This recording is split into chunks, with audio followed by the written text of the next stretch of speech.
Welcome to Sleep Audiobooks. If you would like our Better Sleep Quick Guide filled with proven techniques to improve sleep, sign up to our mailing list at sleepaudiobooks.com and we'll send the PDF as a thank you.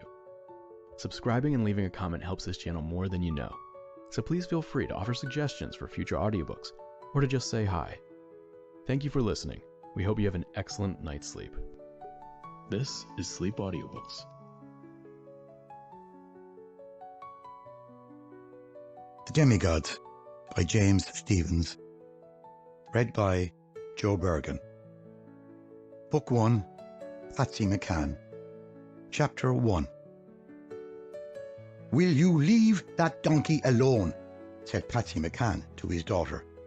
"I never heard the like of it," he continued testily. "I tell you the way you do be going on with the ass is enough to make a Christian man swear, so it is." "You let me be," she replied. "If I was doing hurt or harm to you, I wouldn't mind. And if I am fond of the ass itself, what does it matter to anybody? It's this way that I don't like to see a woman kissing an ass on the snout. It's not natural nor proper." "A lot you know about natural and proper. Let you leave me alone now, and besides that, doesn't the ass like it?" "That's not a reason. Sure, it doesn't matter in the world what an ass likes or dislikes. And anyhow, an ass doesn't like anything except carrots and turnips." "This one does," said she stoutly. "And a body might be kissing an ass until the black day of doom, and he wouldn't mind it. This one minds. Kissing an old ass. One has to be kissing something." "Let you kiss me then and get done with it," said he. She regarded him in amazement. "What would I kiss you for? Sure, you're my father, and aren't you as old as the hills? Well, well, you're full of fun, and that's what I say. Take the winkers off that donkey's face and let him get a bit to eat. There's grass enough, God knows, and it's good grass." Mary busied herself with the winkers and the bit, while her father continued, "What I wish is this, that Christian people were able to eat grass like the beasts, and then there wouldn't be any more trouble in the world. Are you listening to me, Mary? Or are you listening to the donkey?" "It's you I'm listening to. I say this, that if every person had enough to eat, there'd be no more trouble in the world, and we could fight our fill. What have you got in the basket?" "I've the loaf that I bought in the shop at Knockbeg, and the half loaf that you took out of the woman's window. It's fresher than the other one." "I was guided," said the father. "We'll eat that one first, the way no person can claim it. What else have you got?" "I've the white turnip that I found in a field. There's great nourishment in turnips. The cattle do get fat in them in winter.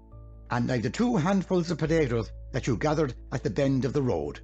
Roast them in the embers, for that's the only road to cook a potato. What way are we going to eat tonight? We'll eat the turnip first, and then we'll eat the bread, and after that we'll eat the potatoes. And fine they'll taste. I'll cut a turnip for you with a sailorman's jackknife." The day had drawn to its close.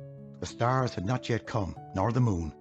Far to the west a red cloud poised on the horizon like a great whale, and moment by moment it paled and faded until it was no more than a pink flush. On high, clouds of pearl and snow piled and fell and sailed away on easy voyages. It was a twilight of such quietude that one could hear the soft voice of the world as it whispered through leaf and twig. There was no breeze to swing the branches of the trees, or to creep among the rank grasses and set them dancing, and yet everywhere there was unceasing movement, and the sound that never ceased. About them, for mile upon mile, there was no habitation of man.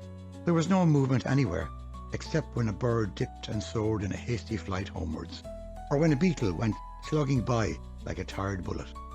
Mary had unharnessed the ass and bade him, with an affectionate kiss, to eat his full. The donkey stood for a moment with his ears and tail hanging down.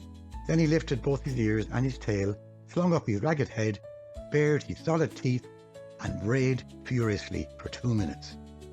That accomplished, he trotted briskly a few paces, bent to the grass, and began to eat so eagerly that one would think eating was more of a novelty to him than it could be to an ass of his years. "The sound of the beast's voice does get on my nerves," said Patsy. "He has a powerful voice, sure enough, God bless him. Sit down there by the hedge and light the fire while I'm getting the things ready. The night will be on us in a few minutes, and it will be a cold night." While she moved busily from the cart to the hedge, her father employed himself lighting a fire of turf in a wrinkled bucket. When this was underway, he pulled out a pipe, black as a coal, and off which half the shank was broken, and this he put into his mouth. At the moment, he seemed to be sunken in thought, his eyes to the grass and his feet planted, and it was in a musing voice that he spoke. "Do you know what I'd do, Mary, if I had a bottle of porter beside me in this field?" "I do well," she replied. "You drink it." "I would so, but before I drink it, I'd put the end of this pipe into it, for it's newly cracked, and it sticks to my lips in a way that would anger a man wanting a smoke. And if I could stick it into the porter, it would be cured. I don't suppose now you have a sup of porter in the cart?" "I have not." "Because if you had a small sup, I'd be able to get a smoke this night, as well as a drink." "You're full of fun," said she sourly. "I saw a bottle in your hand a while back," he continued musingly, "and it looked like a weighty bottle. It's full to the neck with spring water." "Ah," said her father, and he regarded that distant horizon whereon the pink cloud was now scarcely visible as a pinkness, and was no longer the shape of a great whale. After a moment he continued in a careless voice, "You might hand me the bottle of spring water, Alana, till I wet my lips with it. It's a great thing for the thirst, I'm told, and it's healthy beside that. I'm keeping that sup of water to make the tea when we'd be wanting it." "Well, I'll only take a drop out of it, and I won't lose the cork." "You can get it yourself then," said Mary, "for I've plenty to do and you haven't." Her father, rolling his tough chin with his fingers, went to the cart. He found the bottle, lifted the cork, smelt it, tasted. "It is spring water indeed," said he, and he thumped the cork back again with some irritation and replaced the bottle in the cart. "I thought you wanted a drink," said his daughter mildly. "So I do," he replied, "but I can't stand the little creatures that do be wriggling about in spring water. I wouldn't like to be swallowing them unknown. Ah, them things don't be in barrels that you buy in a shop, and that's a fact." She was preparing the potatoes when a remark from her father caused her to pause. "What is it?" said she. "It's a bird. I saw it for a second against a white piece of a cloud, and I give you my word that it's as big as a haystack. There it is again," he continued excitedly. "There's 3 of them." For a few minutes they followed the flight of these amazing birds, but the twilight had almost entirely departed, and darkness was brooding over the land. They did not see them any more. Chapter 2. And yet it was but a short distance from where they camped that the angels first put foot to earth. It is useless to question what turmoil of wind or vagary of wing brought them to this desert hill, instead of to a place more worthy of their grandeur. For indeed they were gorgeously apparelled, in silken robes of scarlet and gold and purple. Upon their heads were crowns high in form, and of curious, intricate workmanship, and their wings, stretching 10 feet on either side, were of many and shining colours. Enough that here they did land, and in this silence and darkness they stood for a few moments looking about them. Then one spoke. "Art," said he, "we were too busy coming down to look about us carefully. Spring up again a little way and see if there is any house in sight." At the word, one of the 3 stepped forward a pace and leaped 20 feet into the air. His great wings swung out as he leaped. They beat twice, and he went circling the hill in steady, noiseless flight. He returned in a minute. "There are no houses here, but a little way below I saw a fire and 2 people sitting beside it." "We will talk to them," said the other. "Show the way, Art." "Up then," said Art. "No," said the angel, who had not yet spoken. "I am tired of flying. We will walk to this place you speak of." "Very well," replied Art. "Let us walk." and they went forward.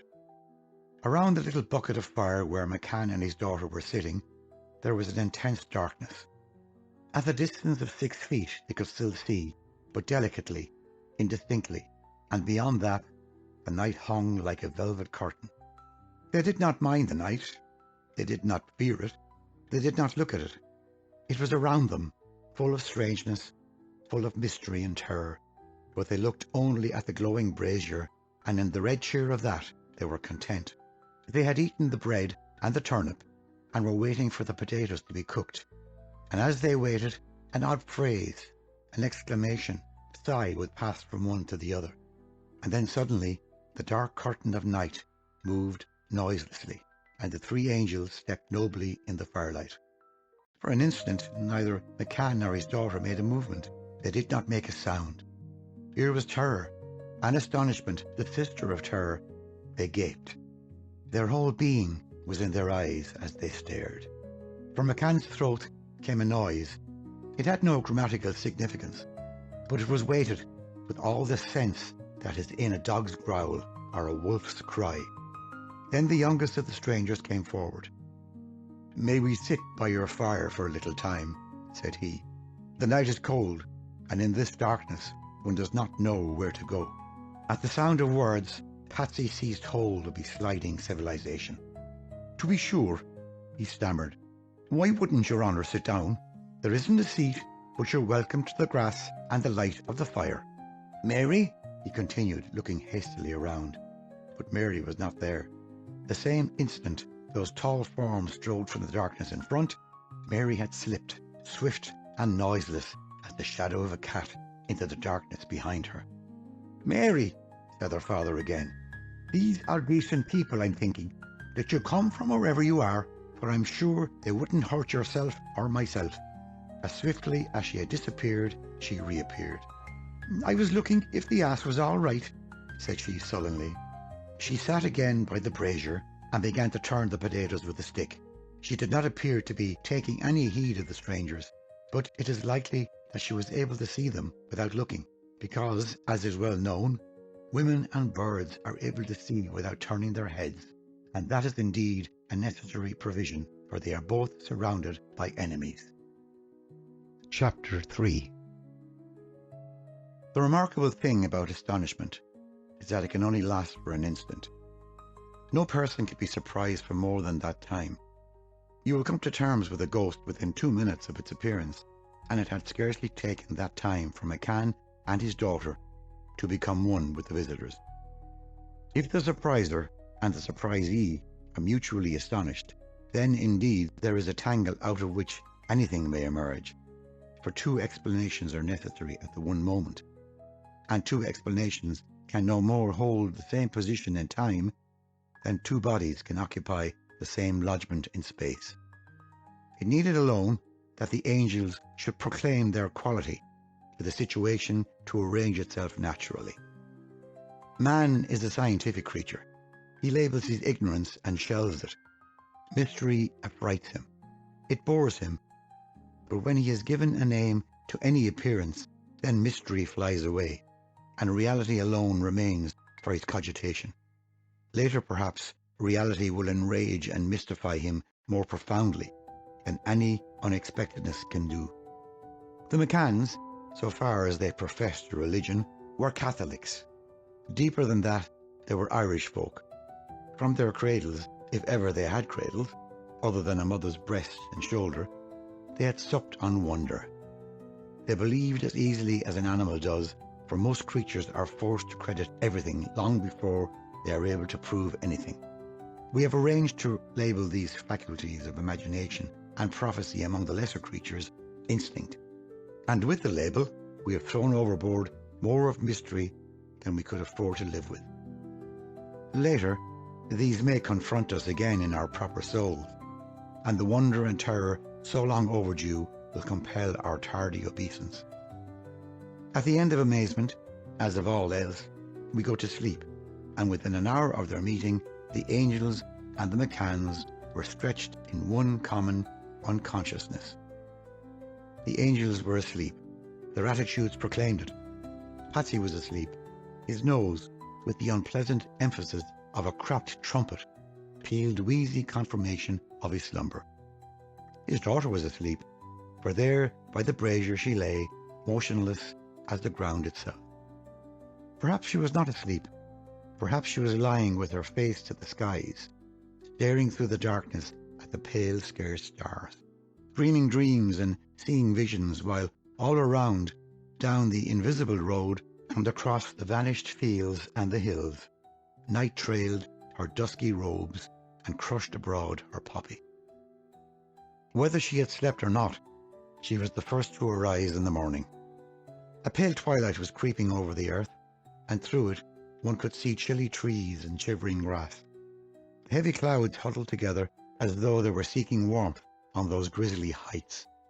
The birds had not yet left their nests. It was an hour of utter silence and uncomeliness, an hour for blind and despairing creatures to move forward spitefully, cursing themselves and the powers, an hour when imagination has no function and hope would fly again to the darkness rather than remain in that vivid wilderness, for this was not yet the thin child of the dawn, crowned with young buds and active as a wintry leaf. It was the abortion of the dawn, formless, heavy, and detestable.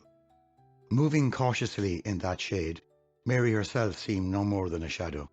She diminished thin and formless as a wraith, while she trod carefully to and fro from the cart to the hedge. She sat down, unloosed her hair, and commenced to brush it. In this colourless light, her hair had no colour, but was of astonishing length and thickness. It flowed about her like a cloak, and as she sat, it rolled and crept on the grass. She did not often tend her hair thus. Sometimes she plaited it for the sake of convenience, so that windy days would not whip it into her eyes, or lash her cheeks. Sometimes, through sheer laziness, she did not even plait it. She rolled it into a great ball and drew a wide, masculine cap over its brightness. And now, before the day had broken, sitting in a ghastly lightness, which was neither light nor darkness, she was attending to her hair. And this hair perplexed her, for she did not know what to do with it. She did not know whether it was to be seen or not seen, whether to braid it in two great ropes, or roll it carelessly or carefully above her head, or let it hang loosely about her shoulders, held only at the nape with a piece of ribbon or stuff. An hesitation such as this was new to her. She had never had occasion for such forethought. It was strange and inquieting, more disturbing, indeed, than the visit at black of night of those tall strangers whose eyes and voices were so quiet, and whose appointments flashed in the firelight while they spoke to her father of the things in which travellers are interested. She looked at them where they lay, but they were scarcely more than visible, a tangle of flowing cloths and great limbs fading away in the rank grasses and the obscurity. And to her mind, the real wonder was not that they had come, but that they were still there, and that they were sleeping deeply and peacefully, as she had slept so often, with her head pillowed on her arm and her limbs folded calmly between the earth and the sky. Chapter 4. Her hair was not braided. It was tied at the neck with a piece of whitish cloth torn from some part of her clothing, and upon her shoulders it billowed and rolled in magnificent living abundance. Very gently she moved to where her father lay on his back, with his mouth open and his black chin jutting at the sky. He was breathing through his mouth, so he was not snoring any longer. She lifted the 3 or 4 sacks which covered him, and rocked his shoulders cautiously until he awakened. Her father awakened exactly as she did, exactly as every open-air animal does. His eyes flew wide, instantly and entirely wakeful, and he looked at her with full comprehension of their adventure. He raised softly on an elbow and glanced to where the strangers were, then nodded to his daughter and rose noiselessly to his feet. She beckoned him, and they stepped a few paces away so that they might talk in security. Mary was about to speak, but her father prevented her. "Listen," he whispered. "The best thing we can do is to load the things into the cart without making any noise, mind you. Then we'll yoke the little ass as easy as anything, and then I'll get into the cart and I'll drive off as hard as ever I can pelt. And you can run beside the ass with a stick in your hand, and you welting the devil out of him to to make him go quick. I'm no good myself at the running, and that's why I'll get into the cart. But you can run like a hare, and that's why you'll wallop the beast. Mind now," he continued fiercely. "We don't know who them fellas are at all. And what would the priest say if he heard we were stravaging the country with 3 big buck angels, and they're full of tricks maybe? So go you now, and be lifting in the things, and I'll give you good help myself." "I'll do nothing of the kind," whispered Mary angrily. "And it wasn't for that I woke you up." "Won't you indeed?" said her father fiercely. "What would they be thinking of us at all, if they were to rouse and see us sneaking off in that way? I'm telling you now that I won't do it, and that you won't do it either. And if you make a move to that cart, I give a shout that will waken the men." "The devil's in you, you strap," replied her father, grinding his teeth at her. "What call have we to be mixing ourselves up with holy angels that'll be killing us maybe in an hour or a half an hour? And maybe they're not angels at all, but men that do be travelling the land in a circus, and they're full of fun and devilment." "It's angels they are," replied his daughter urgently. "And if they're not angels itself, they are rich men, for there's big rings of gold on their fingers, and every ring has a diamond in it, and they've golden chains across their shoulders, I'm telling you. And the stuff in their clothes, it's fit for the children of a king. It's rich and very rich they are." McCann rasped his chin with his thumb. "Do you think they are rich folk?" "I do indeed." "Then," said her father in an abstracted tone, "we won't say anything more about it." After a moment he spoke again. "What were you thinking about yourself?" "I was thinking," she replied, "that when they waken up in a little while, there won't be anything at all for them to eat, and they strangers."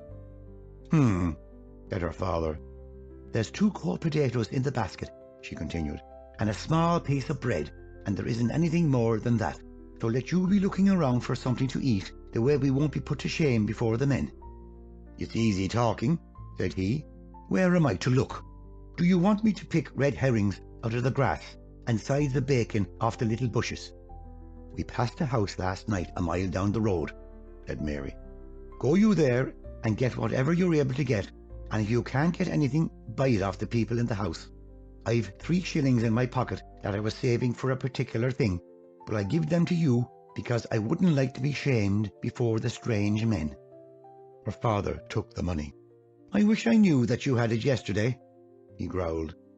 "I wouldn't have gone to sleep with a throat on me like a midsummer ditch, and it full of dust and piss-mires." Mary pushed him down the road. "Be back as quick as you are able, and buy every kind of thing that you can get for the 3 shillings. She watched him stamping heavily down the road, and then she returned again to their encampment. Chapter 5. The visitors had not awakened. Now the air was growing clearer. The first livid pallor of the dawn had changed to a wholesome twilight, and light was rolling like clear smoke over the land. The air looked cold, and it began to look sharp instead of muddy. Now the trees and bushes stood apart.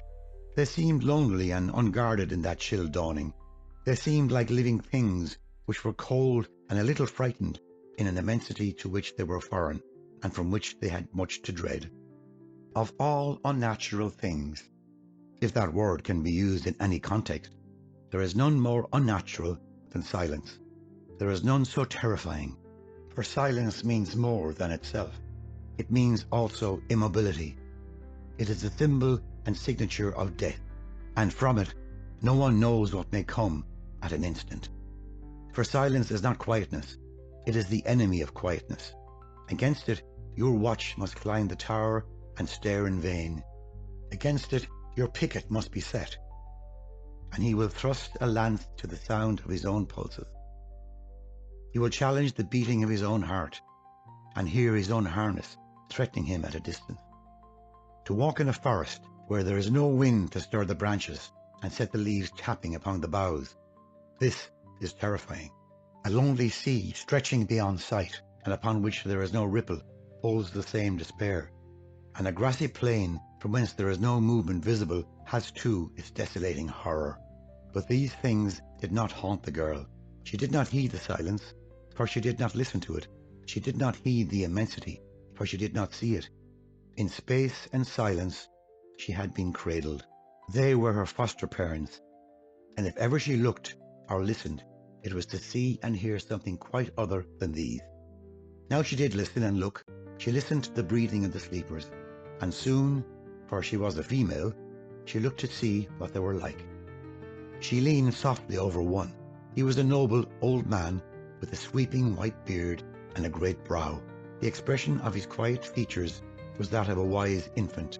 Her heart went out to him, and she smiled at him in his sleep. She trod to the next and bent again. He was younger, but not young. He looked about 40 years of age. His features were regular and very determined. His face looked strong, comely, as though it had been chiseled from a gracious stone. There was a short, coal-black beard on his chin. She turned to the third sleeper and halted, blushing. She remembered his face, caught on the previous night in one lightning peep while she slid away from their approach. It was from him she had fled in the night, and for him that her hair was now draping her shoulders in unaccustomed beauty. She did not dare go near him. She was afraid that if she bent over him, he would flash open his eyes and look at her, and as yet she could not support such a look. She knew that if she were stretched in sleep and he approached to lean across her, she would awaken at the touch of his eyes, and she would be ashamed and frightened. She did not look at him. She went again to her place and set to building a fire in the brazier, and while she sat, a voice began to sing in the dawn, not loud, but very gently, very sweetly. It was so early for a bird to sing, and she did not recognize that tune, although the sound of it was thrilling through all her body. Softly, more softly. O prophetic voice, I do not know your speech. I do not know what happiness you are promising. Is it of the leaves you tell, and of the nest that rocks high in a leafy spray? There your mate swings, cooing to herself. She swings and coos. She is folded in peace, and the small white clouds go sailing by, and they do not fall. So through unimagined ways went that song, lifting its theme in terms that she did not comprehend. But it was not a bird that sang to her. It was her own heart, making its obscure music and lilting its secret wild lyrics in the dawn. Chapter 6. It was the donkey awakened them. For some time he'd been rolling along the ground in ecstasy. Now his agitated legs were pointing at the sky while he scratched his back against little stones and clumps of tough clay. Now he was lying flat, rubbing his jowl against these same clumps. He stood up suddenly, shook himself, swung up his tail and his chin, bared his teeth, fixed his eye on eternity, and roared, "Hee-haw!" in a voice of such sudden mightiness that not alone did the sleepers bound from their slumbers, but the very sun itself leaped across the horizon and stared at him with its wild eye. Mary ran and beat the ass on the nose with her fist, but whatever Mary did to the ass was understood by him as a caress, and he willingly suffered it. "Hee-haw!" said he again triumphantly, and he planted his big head on her shoulder and stared sadly into space. He was thinking, and thought always makes an ass look sad. But what he was thinking about, not even Mary knew. His eye was hazy with cogitation, and he looked as wise and as kindly as the eldest of the three angels. Indeed, although he had never been groomed, he looked handsome also, for he had the shape of a good donkey. His muzzle and his paws were white, the rest of his body was black, and his eyes were brown. That was the appearance of the donkey. The angels arose, and much as the ass did, they shook themselves. There was no further toilet that was practicable. They ran their hands through their abundant hair, and the two who had beards combed these also with their fingers. Then they looked about them. Now the birds were sweeping and climbing on the shining air. They were calling and shrieking and singing, 50 of them, and all of the same kind, came dashing madly together. And they all sang the one song, so loud, so exultant, the heaven and earth seemed to ring and ring again of their glee. They passed, and 3 antique wings came tumbling and flirting together. These had no song, or their happiness went far beyond all orderly sound. They squealed as they chased each other. They squealed as they dropped 20 sheer feet towards the ground, and squealed again as they recovered on a swoop, and as they climbed 100 feet in 3 swift zigzags, they still squealed without intermission, and then the 3 went flickering away to the west, each trying to bite the tail off the others. There came a crow, whose happiness was so intense that he was not able to move. He stood on the hedge for a long time, and all that time he was trying hard to compose himself to a gravity befitting the father of many families. But every few seconds he lost all control and bawled with fervour. He examined himself all over. He peeped under his feathers to see was his complexion good. He parted the plumage of his tail modishly. He polished his feet with his bill, and then polished his bill on his left thigh, and then he polished his left thigh with the back of his neck. "I'm a hell of a crow," said he, "and everybody admits it." He flew with admirable carelessness over the ass, and cleverly stole 2 claws and 1 beak full of hair, but in the mid-air he laughed incautiously so that the hair fell out of his beak, and in grabbing at that portion he dropped the bits in his claws, and he got so excited in trying to rescue these before they reached the ground that his voice covered all the other sounds of creation. The sun was shining, the trees waved their branches in delight. There was no longer murk or coldness in the air. It sparkled from every point like a vast jewel, and the brisk clouds, arraying themselves in fleeces of white and blue, raced happily aloft. That was what the angels saw when they looked abroad. A few paces distant, the cart was lying with its shafts up in the air, and a tumble of miscellaneous rubbish was hanging half in and half out of it. A little farther, the ass, in a concentrated manner, was chopping grass as quickly as ever he could, and naturally enough eating it, for after thinking deeply we eat, and it is true wisdom to do so. The eldest of the angels observed the donkey. He stroked his beard. "One eats that kind of vegetable," said he. The others observed also. "And," that angel continued, "the time has come for us to eat." The second eldest angel rolled his coal-black chin in his hand, and his gesture and attitude were precisely those of Patsy Mac Can. "I am certainly hungry," said he. He picked a fistful of grass and thrust some of it into his mouth, but after a moment of difficulty he removed it again. "It is soft enough to eat," said he musingly, "but I do not care greatly for its taste." The youngest angel made a suggestion. "Let us talk to the girl," said he, and they all moved over to Mary. "Daughter," said the eldest of the 3, "we are hungry," and he beamed on her so contentedly that all fear and diffidence fled from her on the instant. She replied, "My father has gone down the road looking for food. He will be coming back in a minute or 2, and he'll be bringing every kind of thing that's nourishing." "While we are waiting for him," said the angel, "let us sit down, and you can tell us all about food." "It is a thing we ought to learn at once," said the second angel. So they sat in a half-circle opposite the girl, and requested her to give them a lecture on food. She thought it natural they should require information about earthly matters, but she found, as all unpracticed speakers do, that she did not know at what point to begin on her subject. Still, something had to be said, for 2 of them were stroking their beards, and 1 was hugging his knees, and all 3 were gazing at her. "Everything," said she, "that a body can eat is good to eat, but some things do taste nicer than others. Potatoes and cabbage are very good to eat, and so is bacon. My father likes bacon when it's very soft, but I don't like it that way myself. Bread is a good thing to eat, and so is cheese." "What do you call this vegetable that the animal is eating?" said the angel, pointing to the ass.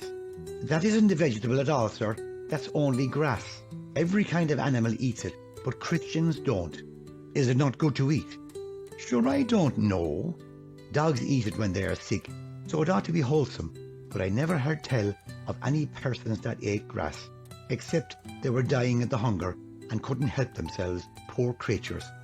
And there was a Jew once who was the king, and they do say that he used to go out with the cattle and eat the grass like themselves, and nobody says that he didn't get fat. But here's my father coming across the fields, which is a queer way for him to come, because he went away by the road, and I'm thinking that he has a basket under his arm and there will be food in it. Chapter 7. It was true enough. McCann was coming to them from a point at right angles to where he was expected. Now and again he turned to look over his shoulder, and, as he was taking advantage of dips in the ground, bushes and such like to shield his advance, his daughter divined that something had occurred in addition to the purchase of food. She had often before observed her father moving with these precautionary tactics, and had many times herself shared and even directed a retreat which was full of interest. When her father drew nigh, he nodded meaningly at her, set down a basket and a bundle, and stood for a moment looking at these while he thumbed his chin. "Faith," said he, "the world is full of trouble, and that's a fact." He turned to the strangers. "And I'm telling you this, that if the world wasn't full of trouble, there'd be no life at all for the poor. It's the only chance we get is when people are full of woe, God help them. And isn't that a queer thing? Mary," he turned, and his voice was full of careless pride, "try if there isn't some small thing or other in the basket, and let your honours sit down on the grass while the young girl is getting your breakfast." So the angels and Patsy sat down peacefully on the grass, and Mary opened the basket. There were 2 loaves of bread in it, a fine square of butter, a piece of cheese as big as a man's hand and 4 times as thick. There was a leg of mutton in the basket, and only a little bit had been taken off it. A big paper bag full of tea, a package of soft sugar, a bottle full of milk, a bottle half full of whiskey, 2 tobacco pipes having silver bands on their middles, and a big bar of plug tobacco. Those were the things in the basket. Mary's eyes and her mouth opened when she saw them, and she blessed herself, but she made no sound, and when she turned her face towards the company, there was no expression on it except that of hospitality. She cut slices from each of these things and piled them on a large piece of paper in the centre of the men. Then she sat herself down, and they all prepared to eat. The second angel turned courteously to McCann. "Will you kindly begin to eat?" said he, "and by watching you we will know what to do. There can be nothing more uncomely," said the first angel, "than to see people acting in disaccord with custom. We will try to do exactly as you do, and although you may be troubled by our awkwardness, you will not be shocked by a lapse from sacred tradition." "Well," said Patsy thoughtfully. He stretched the hand towards the food. "I'll stand in nobody's light, and teaching people is God's own work. This is the way I do it, your worships, and anyone that likes can follow me up." He seized 2 pieces of bread, placed a slice of cheese between them, and bit deeply into that trinity. The strangers followed his actions with fidelity, and in a moment their mouths were as full as his was, and as content. Patsy paused between bites. "When I finish this one," said he, "I'll take 2 more bits of bread, and I'll put a lump of meat between them, and I'll eat that." "Ah," said one of the angels, whose mouth chanced to be free. Patsy's eye roved over the rest of the food. "And after that," he continued, "we will take a bit of whatever is handy." In a short time there was nothing left on the newspaper but soft sugar, butter, tea and tobacco. Patsy was abashed. "I did think that there was more than that," said he. "I've had enough myself," he continued, "but maybe your honours could eat more." 2 of the angels assured him that they were quite satisfied, but the youngest angel said nothing. "I'm doubting that you had enough," said Patsy dubiously to him. "I could eat more if I had it," returned that one with a smile. Mary went to the cart and returned, bearing 2 cold potatoes and a piece of bread, and she placed these before the young angel. He thanked her and ate these, and then he ate the package of soft sugar, and then he ate a little piece of the butter, but he didn't care for it. He pointed to the plug of tobacco. "Does this be eaten?" he inquired. "It does not," said Patsy. "If you ate a bit of that, you'd get a pain inside of your belly that would last you for a month. So some people do smoke it, and there's others do chew it. But I smoke it and chew it myself, and that's the best way. There's 2 pipes there on the paper, and I have a pipe in my own pocket. So whichever of you would like a smoke can do exactly as I do." With a big jackknife, he shredded pieces from the plug and rolled these between his palms. Then he carefully stuffed his pipe, pulled at it to see was it drawing well, lit the tobacco, and heaved a sigh of contentment. He smiled around the circle. "That's real good," said he. The strangers examined the pipes and tobacco with curiosity, but they did not venture to smoke, and they watched Patsy's beatific face with kindly attention. Chapter 8. Now at this moment Mary was devoured with curiosity.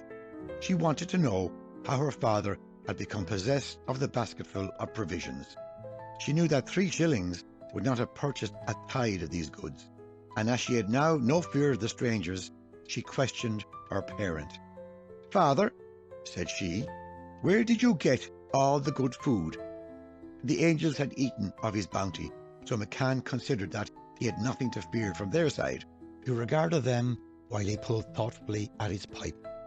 "Do you know," said he, "that the hardest thing in the world is to get the food, and the body is never done looking for it. We are after eating all that we got this morning, and now we'll have to search for what we'll eat tonight, and in the morning we'll have to look again for more of it, and the day after that, and every day until we are dead, we'll have to go on searching for the food.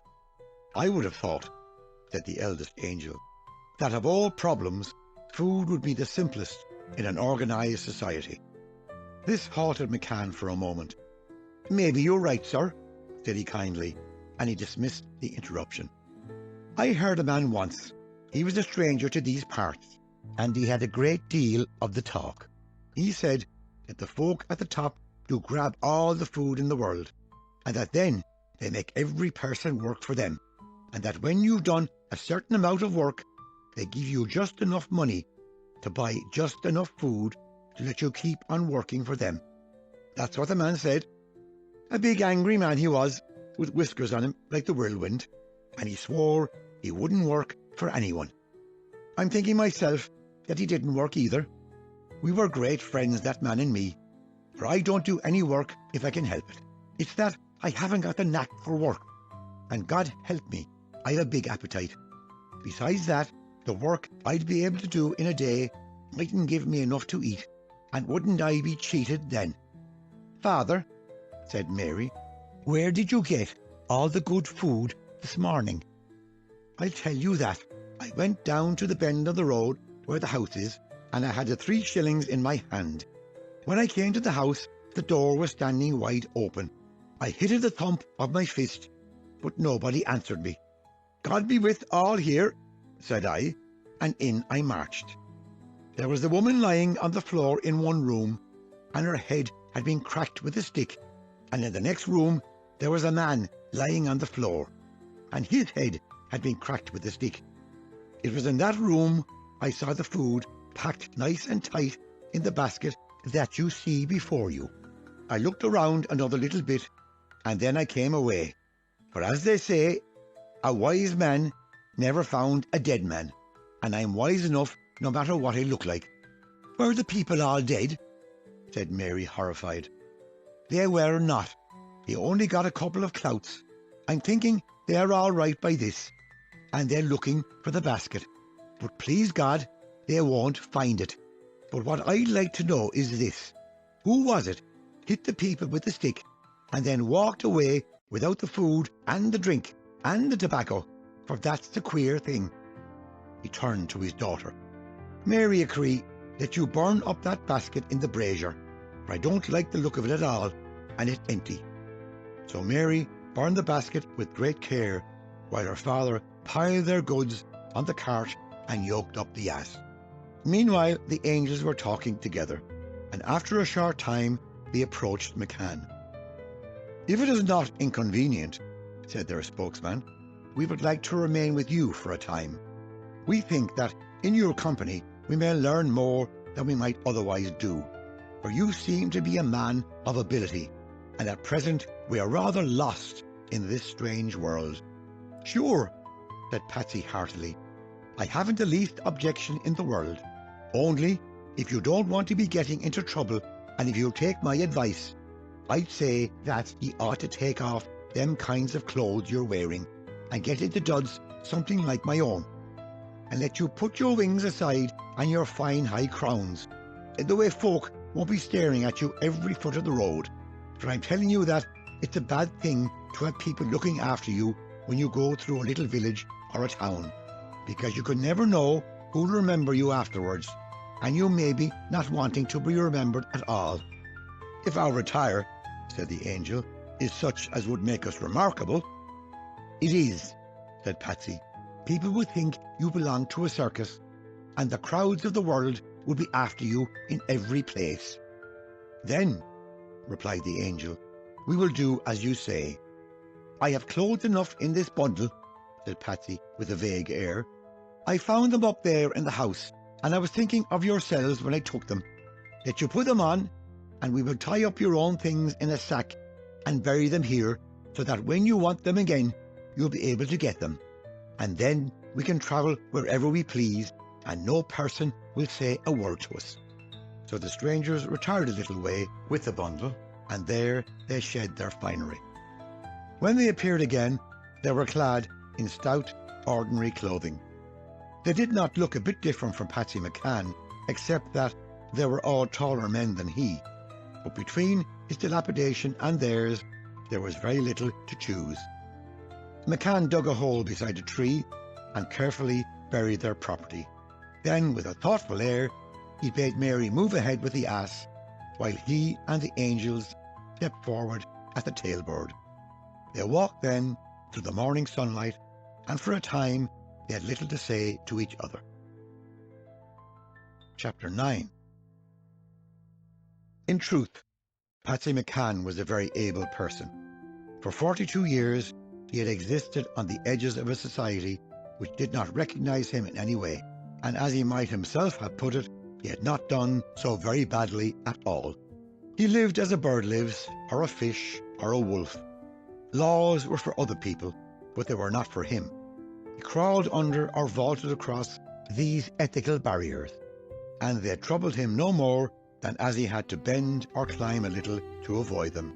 He discerned laws as something to be avoided, and it was thus he saw most things. Religion and morality, although he paid these an extraordinary reverence, were not for him either. He beheld them from afar, and however they might seem beautiful or foolish, he left them behind as readily as he did his debts, if so weighty a description may be given to his volatile engagements. He did not discharge these engagements. He elongated himself from them.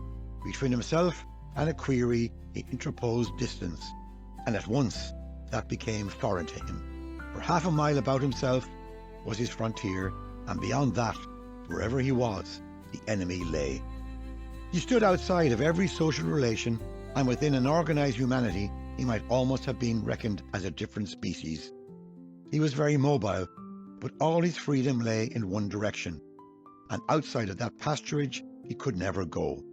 For the average man, there are two dimensions of space wherein he moves with a certain limited freedom. It is for him a horizontal and a perpendicular world. He goes up the social scale and down it, and in both these atmospheres there is a level wherein he can exercise himself to and fro, his journeyings being strictly limited by his business and his family. Between the place where he works and the place where he lives lies all the freedom he can hope for. Within that range he must seek such adventures as he craves, and the sole expansion to which he can attain is upwards towards another social life, if he be ambitious, or downward to the underworlds if he is bored. For Mac Can, there was no upward and no downward movements. He had plumbed to the very rocks of life, but his horizontal movements were bounded only by the oceans around his country, and in this gigantic underworld he moved with almost absolute freedom, and a knowledge which might properly be termed scientific. In despite of his apparent outlawry, he was singularly secure. Ambition waved no little aslant at him. The one ill which could overtake him was death, which catches on every man. No enmity could pursue him to any wall, for he was sunken a whole sphere beneath malice as beneath benevolence. Physical ill-treatment might come upon him, but in that case it was his manhood and his muscle against another manhood and another muscle. The simplest best would win, but there was no glory for the conqueror, nor any loot to be carried from the battle. Casual warfare such as these had been frequent enough in his career, for he had fought stubbornly with every kind of man, and had afterwards medicined his wounds with the only unguents cheap enough for his usage, the healing balsams of time and patience. He had but one occupation, and it was an engrossing one. He hunted for food, and for it he hunted with the skill and pertinacity of a wolf or a vulture. With what skill did he hunt? He would pick crumbs from the lank chaps of famine. He gathered nourishment from the empty air. He lifted it from wells and watercourses. He picked it off clotheslines and hedges. He stole so cleverly from the bees that they never felt his hand in their pocket. He would lift the eggs from beneath a bird, and she would think that his finger was a chicken. He would clutch a hen from the roost, and the housewife would think he was the yard dog, and the yard dog would think he was its brother. He had a culture too, and if it was not wide, it was profound. He knew wind and weather as few astronomers know it. He knew the habit of the trees and the earth, how the seasons moved, not as seasons, but as days and hours. He had gathered all the sweets of summer, and the last rigour of winter was no secret to him. He had fought with the winter every year of his life, as one fights with a mad beast. He had held off that grisliest of muzzles, and escaped scatheless. He knew men and women, and he knew them from an angle at which they seldom caught themselves or each other. He knew them as prey to be bitten and escape from quickly. At them, charged with 1,000 preoccupations, he looked with an eye in which there was a single surmise, and he divined them in a flash. In this quick vision he saw man, one expression, one attitude for all. Never did he see a man or woman in their fullness. His microscopic vision caught only what it looked for, but he saw that with the instant clarity of the microscope. There were no complexities for him in humanity. There were those who gave and those who did not give. There were those who might be cajoled and those who might be frightened. If there was goodness in a man, he glimpsed it from afar, as a hawk sees a mouse in a clover, and he swooped on that virtue and was away with booty. If there was evil in a man, he passed it serenely, as a sheep passes by a butcher, for evil did not affect him. Evil could never put a hand on him, and he was not evil himself. If the denominations of virtue or vice must be affixed to his innocent existence, then these terms would have to be redefined, for they had no meaning in his case. He stood outside these, as he did outside of the social structure. But indeed, he was not outside of the social structure at all. He was so far inside of it that he could never get out. He was at the very heart of it. He was held in it like a deer in an ornamental park, or a cork that bobs peacefully in a bucket. And in the immense neglected pastures of civilization, he found his own quietude and his own wisdom. All of the things he knew and all of the things that he had done were most competently understood by his daughter. Chapter 10. It is to be remarked that the angels were strangely like Patsy Mac Can. Their ideas of right and wrong almost entirely coincided with his. They had no property, and so they had no prejudices, for the person who has nothing may look upon the world as his inheritance, while the person who has something has seldom anything but that.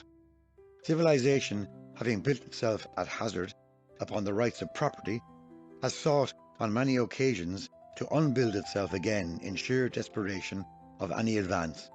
But from the great ethic of possession there never has been any escape, and there never will be, until the solidarity of man has been really created, and until each man ceases to see the wolf in his neighbour. Is there actually a wolf in our neighbour? We see that which we are, and our eyes project on every side an image of ourselves. If we look with fear, that which we behold is frightful. If we look with love, then the colours of heaven are repeated to us from the ditch and the dungeon. We invent eternally upon one another. We scatter our sins broadcast and call them our neighbours. Let us scatter our virtues abroad and build us a city to live in. For McCann and his daughter, there was no longer any strangeness in their companions.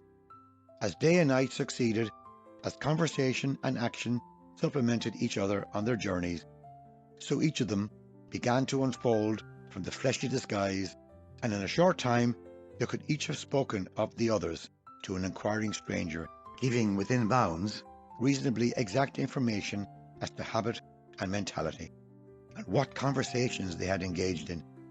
Sitting now by a hedge, close to a tiny, chaotic village, compact of ugliness and stupidity, now at twilight, as they camped in a disused quarry, leaning their shoulders against great splintered rocks, and hearing no sound but the magnified, slow trickle of water and the breeze that sung or screamed against a razor edge of rock, or lying on the sheltered side of a pit of potatoes, they stared at the moon and she sailed on her lonely voyages, or watched the stars that glanced and shone from the drifting clouds.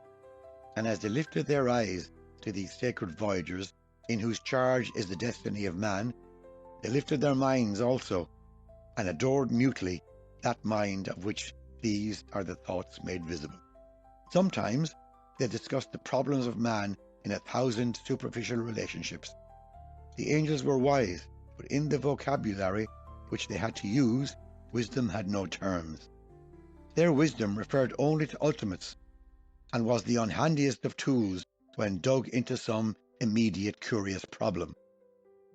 Before wisdom can be audible, a new language must be invented, and they also had to unshape their definition and retranslate those secular findings into terms wherein they could see the subject broadly. And they found that what they gained in breadth they lost in outline, and that the last generalization, however logically it was framed, was seldom more than an intensely interesting lie when it was dissected again. No truth in regard to space and time can retain virtue for longer than the beating of an artery. It too has its succession, its sidereal side, and while you look upon it round and hardy as a pebble, behold, it is split and fissured and transformed. Sometimes when it rained, and it rained often, they would seek refuge in a haystack, if one was handy, or they would creep into a barn and hide behind hills of cabbages or piles of farming tools, or they slid into the sheds among the cattle, where they warmed and fed themselves against those peaceful flanks. Or, if they were nigh a town, and had been lucky that day, they would pay a few coppers to sleep on the well-trodden earthen floor of a house. As for the ass, he slept wherever he could. When there was rain, he would stand with his tail against the wind, sunken in a reverie so profound that he no longer seemed to feel the rain or the wind. From these abysses of thought, he would emerge to the realization that there was a sheltered side to a wall or a clump of heather, and he also would take his timely rest under the stars of God. What did they say to him? Down the glittering slopes they peer and nod. Before his eyes the mighty pageant is unrolled in quiet splendour. For him too the signs are set. Does the waterman care nothing for his thirst? Does the ram not bless his increase? Against his enemies also the archer will bend his azure bow and loose his arrows of burning gold. On their journeyings they met with many people, not the folk who lived in the houses dotted here and there, at great distances from each other on the curving roads, for with these people they had nothing to do. They had scarcely anything to say, and the housefolk looked on the strollers with a suspicion which was almost a fear. The language of these was seldom gracious, and often on their approach the man of the house was sent for and the dog was unchained. But for the vagabonds these people did not count. McCann and his daughter scarcely looked on them as human beings, and if he had generalized about them at all, he would have said that there was no difference between these folk and the trees that shaded their dwellings in leafy spray, that they were rooted in their houses, and that they had no idea of life other than the trees might have, which snuff forever the same atmosphere, and look on the same horizon until they droop again to the clay they lifted from. It was with quite other people they communed. The wandering ballad singer with his wallet of songs slung at his ragged haunch, the travelling musician whose blotchy fiddle could sneeze out the 10 strange tunes he had learned from his father and from his father's generations before him. The little band travelling the world, carrying saplings and rushes from the stream, which they wove cunningly into tables and chairs, warranted not to last too long. The folk who sold rootless ferns to people from whose window ledges they had previously stolen the pots to plant them in. The men who went roaring along the roads, driving the cattle before them from fair to market and back again.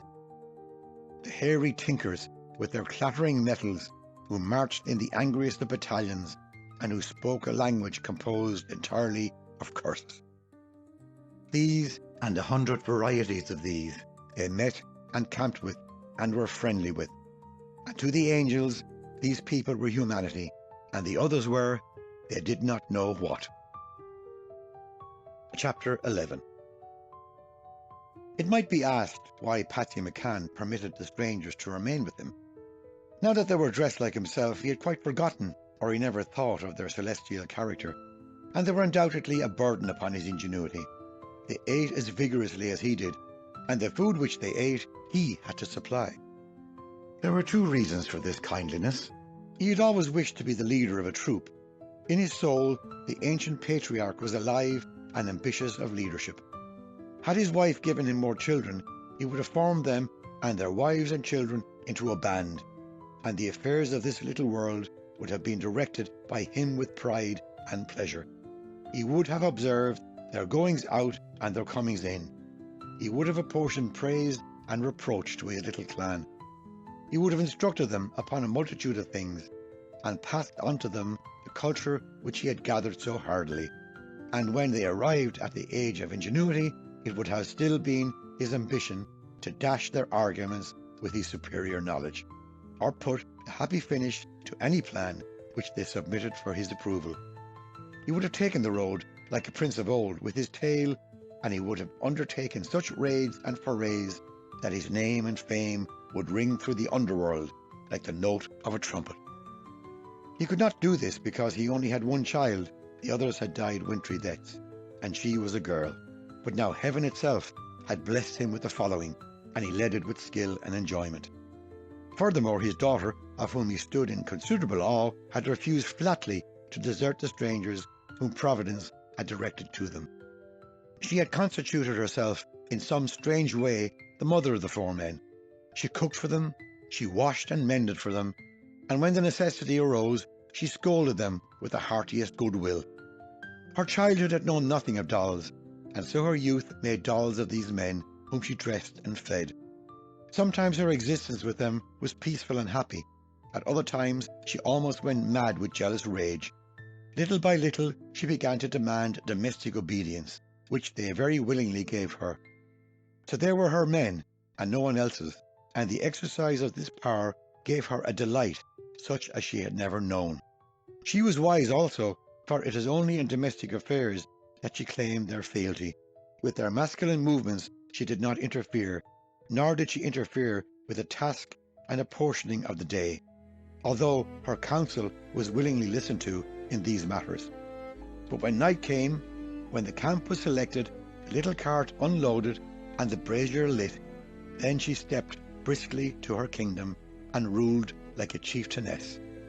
With her father she often had trouble. He would capitulate at the end, but not until he had set forth at length his distaste for her suggestions, and his assurance that she was a strap. She seldom treated him as a father, for she seldom remembered that relationship. She loved him as one loves a younger brother, and she was angry with him as one can only be angry with a younger brother. Usually she treated him as an infant. She adored him, and, if he had permitted it, she would have beaten him soundly on many an occasion, for she was a strong girl. She was big in build and bone, and she was beautiful and fearless. Framed in a rusty shawl, her face leaped out instant and catching as a torch in darkness. Under her clumsy garments, one divined a body to be adored as a revelation. She walked carelessly as the wind walks, proudly as a young queen trained in grandeur. She could leap from where she stood, as a wild cat that springs terribly from quietude. She could run as a deer runs, and pause at full flight like a carven statue. Each movement of hers was complete and lovely in itself. When she lifted a hand to her hair, the free attitude was a marvel of composure. It might never have begun, and might never cease. It was solitary and perfect. When she bent to the brazier, she folded to such an economy of content that one might have thought her half her size and yet perfect. She had that beauty which raises the mind of man to an ecstasy which is murderous if it be not artistic. And she was conscious of her loveliness, that she could afford to forget it, and so careless that she had never yet used it as a weapon or a plea. She could not be aware of her beauty, for her mirrors had tongues. They were the eyes of those she met and paused with. No man had yet said anything to her, saving in rough jest as to a child, but no woman could speak of anything else in her presence, and these exclamations drummed through all their talk. She had been worshipped by many women, for to physical loveliness in their own sex, women are the veriest slaves. They will love a man for his beauty, but a woman they will adore as a singularity, as something almost too good to be true, as something which may vanish even while they gaze at it. Prettiness they understand and like or antagonize, but they have credited beauty as a masculine trait. And as a race long sunken in slavery, and who look almost despairingly for a saviour, so the female consciousness prostrates itself before female beauty, as before a Messiah who will lead them to the unconscious, horrible ambitions which are the goal of femininity.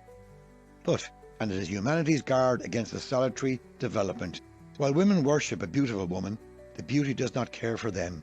She accepts their homage and flies them as one flies from the deadliest boredom. She is the widest swing of their pendulum, and must hurry again from the circumference to the centre with the violent speed of an outcast, who sees from afar the smoke of his father's house and the sacred roof tree. There is a steadying influence, an irreconcilable desire and ambition. The desire of every woman to be the wife of a fool, her ambition to be the mother of a genius. But they postulate genius. It is their outlet and their justification for that leap at a tangent which they have already taken. Out there they have discovered the neuter. Is the genius always to be born from an unfertilized womb, or rather a self-fertilized one? Singular messiahs, scorners of paternity, claiming no less than the cosmos for a father, taking from the solitary mother capacity for infinite suffering and infinite love.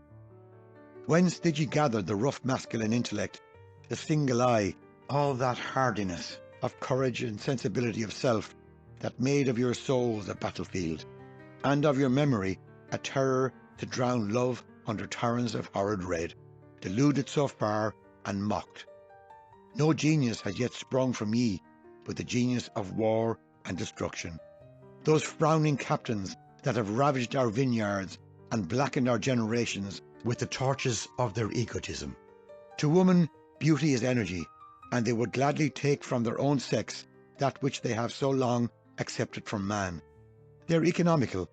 The ants and the bees are not more amazingly parsimonious than they, and like the ants and the bees, their subsequent extravagance is a thing to marvel at.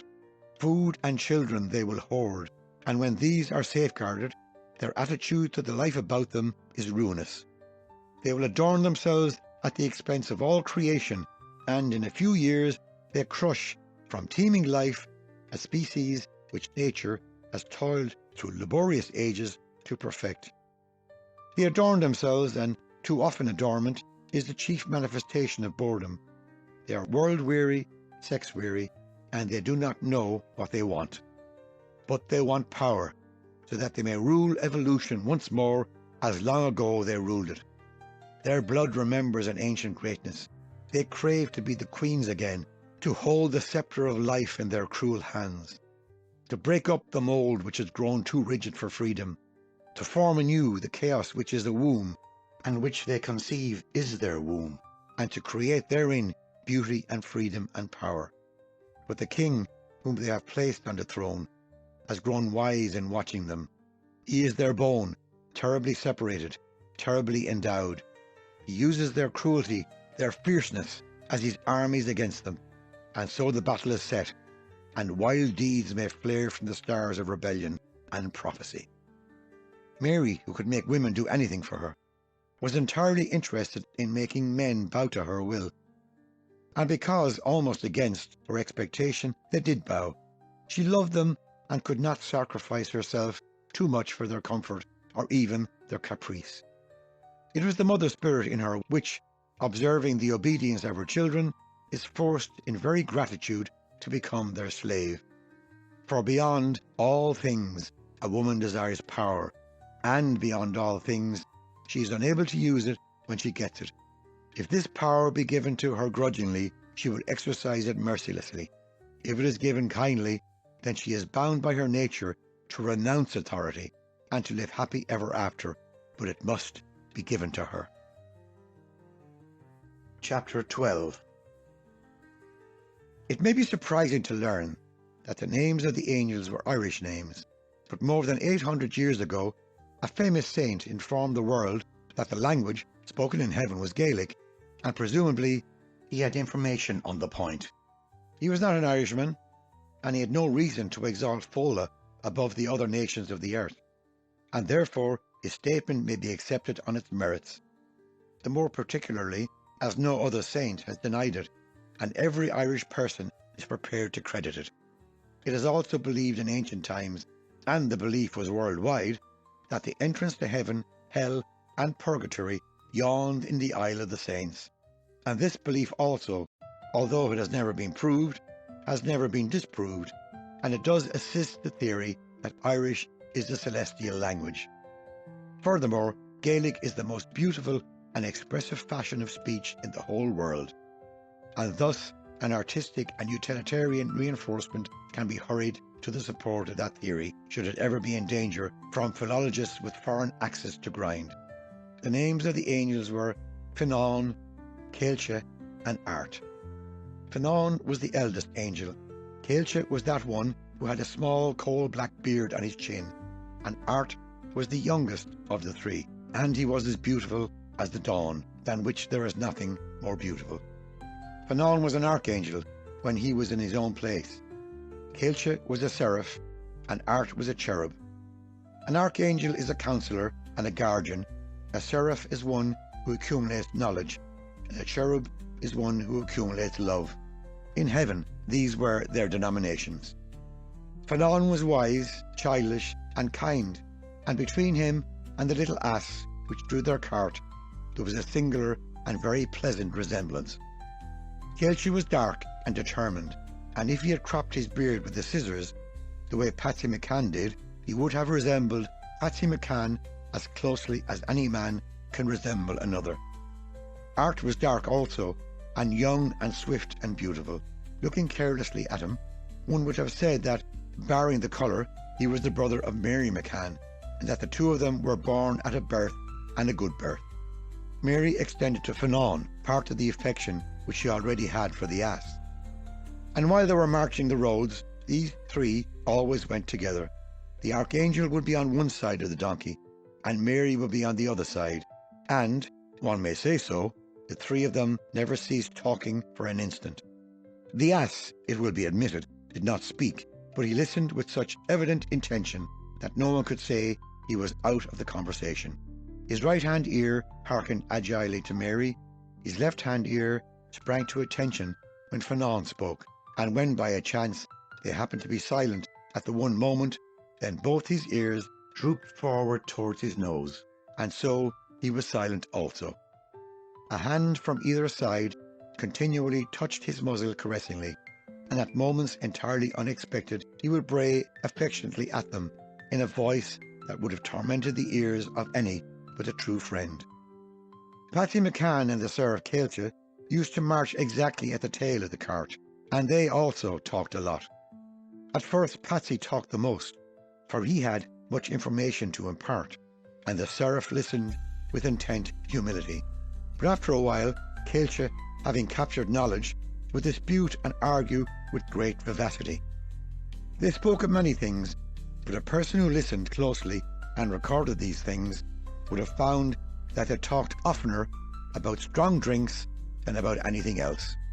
McCann used to speak longingly about strange waters which he had heard were brewed in foreign lands, potent brewings which had been described to him by emphatic sailormen with tarry thumbs. But at this stage, Caoilte only spoke about porter and whisky, and was well contented to talk of these. The Sheriff Art was used to promenade alone behind them all, but sometimes he would go in front and listen to the conversation with the ass.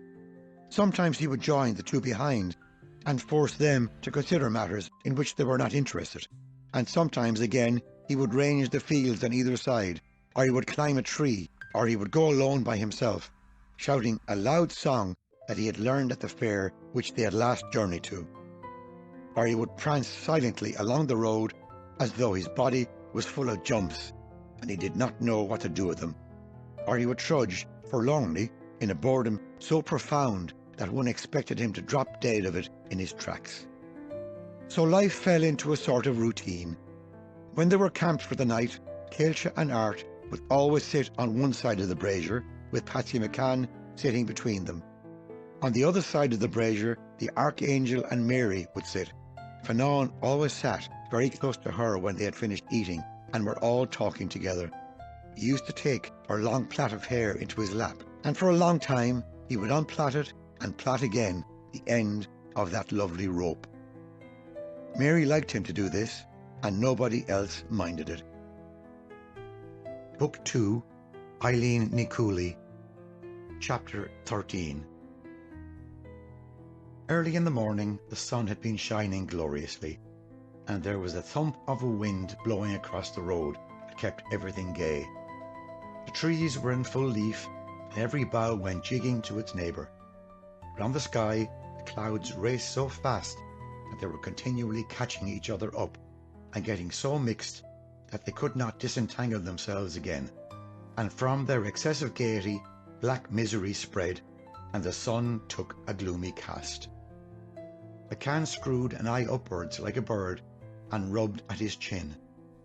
"There will be rain soon," said he, "and the country wants it." "It will be heavy rain," said his daughter. "It will so," he replied.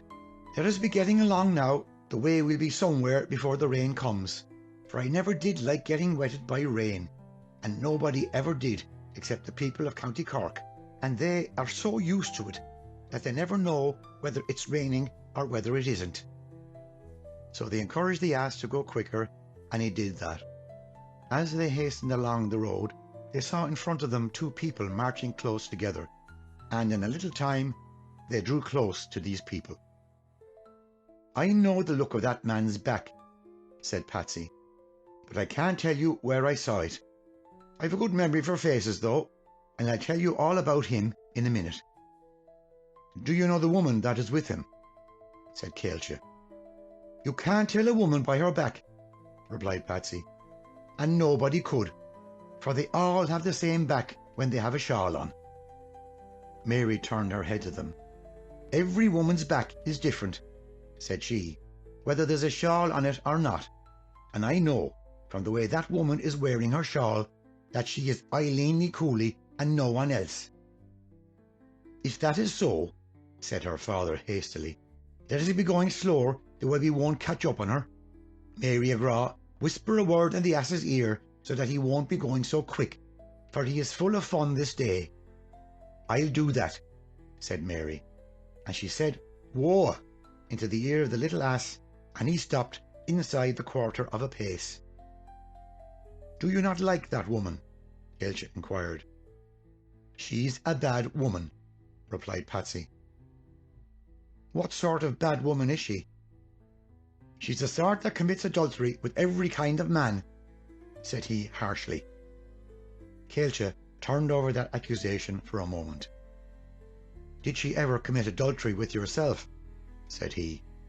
"She did not," said Patsy, "and that's why I don't like her." Caolte considered that statement also, and found it reasonable.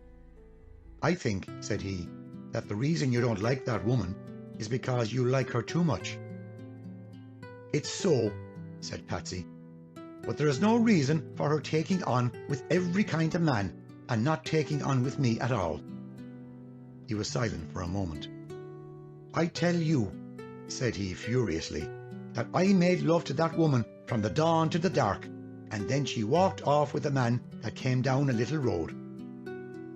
"That was her right," said Caolte mildly. "Maybe it was, but for the weight of a straw I would have killed the pair of them that night in the dark place." "Why didn't you?" "She had me weakened. My knees gave under me when she walked away, and there wasn't even a curse in my mouth." Again he was silent, and again he broke into angry speech. "I don't want to see her at all, for she torments me. So let the pair of them walk their road until they come to a ditch that is full of thorns and is fit for them to die in."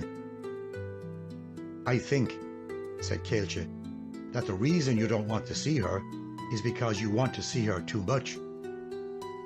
"It's so," growled McCann, "and it's so too that you are a prying kind of a man, and that your mouth is never at rest. So we go on now to the woman yonder, and let you talk to her with your tongue and your nimble questions." Thereupon he rushed forward and kicked the ass so suddenly in the belly that it leaped straight off the ground and began to run before its legs touched earth again. When they had taken a few dozen steps, McCann began to roar furiously. "What way are you, Eileen Ní Cooley? What sort of a man is it that's walking beside yourself?" And he continued, roaring questions such as that, until they drew on the people. The folk stopped at his shouts. The woman was big and thin, and she had red hair. Her face was freckled all over, so that one could only see her delicate complexion in little spots. And at the first glance the resemblance between herself and Fionnán was extraordinary. In the sweep of the brow, the set of the cheekbones, a regard of the eyes, that resemblance was seen, and then the look vanished in a poise of the head that came again in another one. At the moment her blue eyes seemed the angriest that ever were in a woman's head. She stood leaning on a thick ash plant and watched the advancing company, but she did not utter a word to them. The man by her side was tall also, and as thin as a pole. He was ramshackle and slovenly. There was not much pith in his body, for he was weak at the knees, and his big feet splayed outwards at a curious angle. But his face was extraordinarily intelligent, and when he was younger must have been beautiful. Drink and ill health had dragged and carved his flesh, and nothing of comeliness remained to him but his eyes, which were timid and tender as those of a fawn, and his hands, which had never done anything but fumble with women. He also leaned quietly on a cudgel and watched Patsy McCann, and it was to him that Patsy came. He did not look once at the woman, though all the time he never ceased shouting salutations and questions at her by her name. He walked directly to the man, eyeing him intently. "And how is yourself?" he roared with horrible heartiness. "It's a while since I saw you, and it was the pitch night that time." "I'm all right," said the man. "So you are," said Patsy, "and why wouldn't you be? Weren't you born in the wide lap of good luck, and didn't you stay there? It's the way that the men that come down little narrow paths do have fortune, and the ones that tramp the wide roads do have nothing but their broken feet. Good luck to you, my soul, and long may you wave, I didn't say a word," said the man. "And there's a stick in your hand that will crack the skull of a mountain, let alone a man." "It's a good stick," said the man. "Would you be calling it the brother or the husband of the one that the woman has in her happy hands?" "I would be calling it a stick only," replied the man. "That's the name for it surely," said Patsy, "for a stick hasn't got a soul any more than a woman has, and isn't that a great mercy and a great comfort, for heaven would be full of women and wood and there'd be no room for the men and the drink. The red-haired woman strode to Patsy, and putting her hand against his breast, she gave him a great push. "If you're talking," said she, "or if you're fighting, turn to myself, for the man doesn't know you." Patsy did turn to her, with a great laugh. "It's the one pleasure of my life to have your hands on me," he jibed. "Give me another puck now, and a hard one, the way I'll feel you well." The woman lifted her ash plant threateningly and crouched towards him, but the look on his face was such that she let her hand fall again. "You're full of fun," said Patsy, "and you always were, but we're going to be the great friends from now on, yourself and myself and the man with the stick. We'll be going by shortcuts everywhere in the world and having a gay time." "We're not going with you, Padraig," said the woman, "and whatever road you are taking this day, the man and myself will be going another road." "Ooh," said Patsy, "there are roads everywhere, so you're all right, and there are men on every one of the roads." Chapter 14. While this conversation had been taking place, the others stood in a grave semicircle and listened intently to their words. Céilse, regarding the sky, intervened.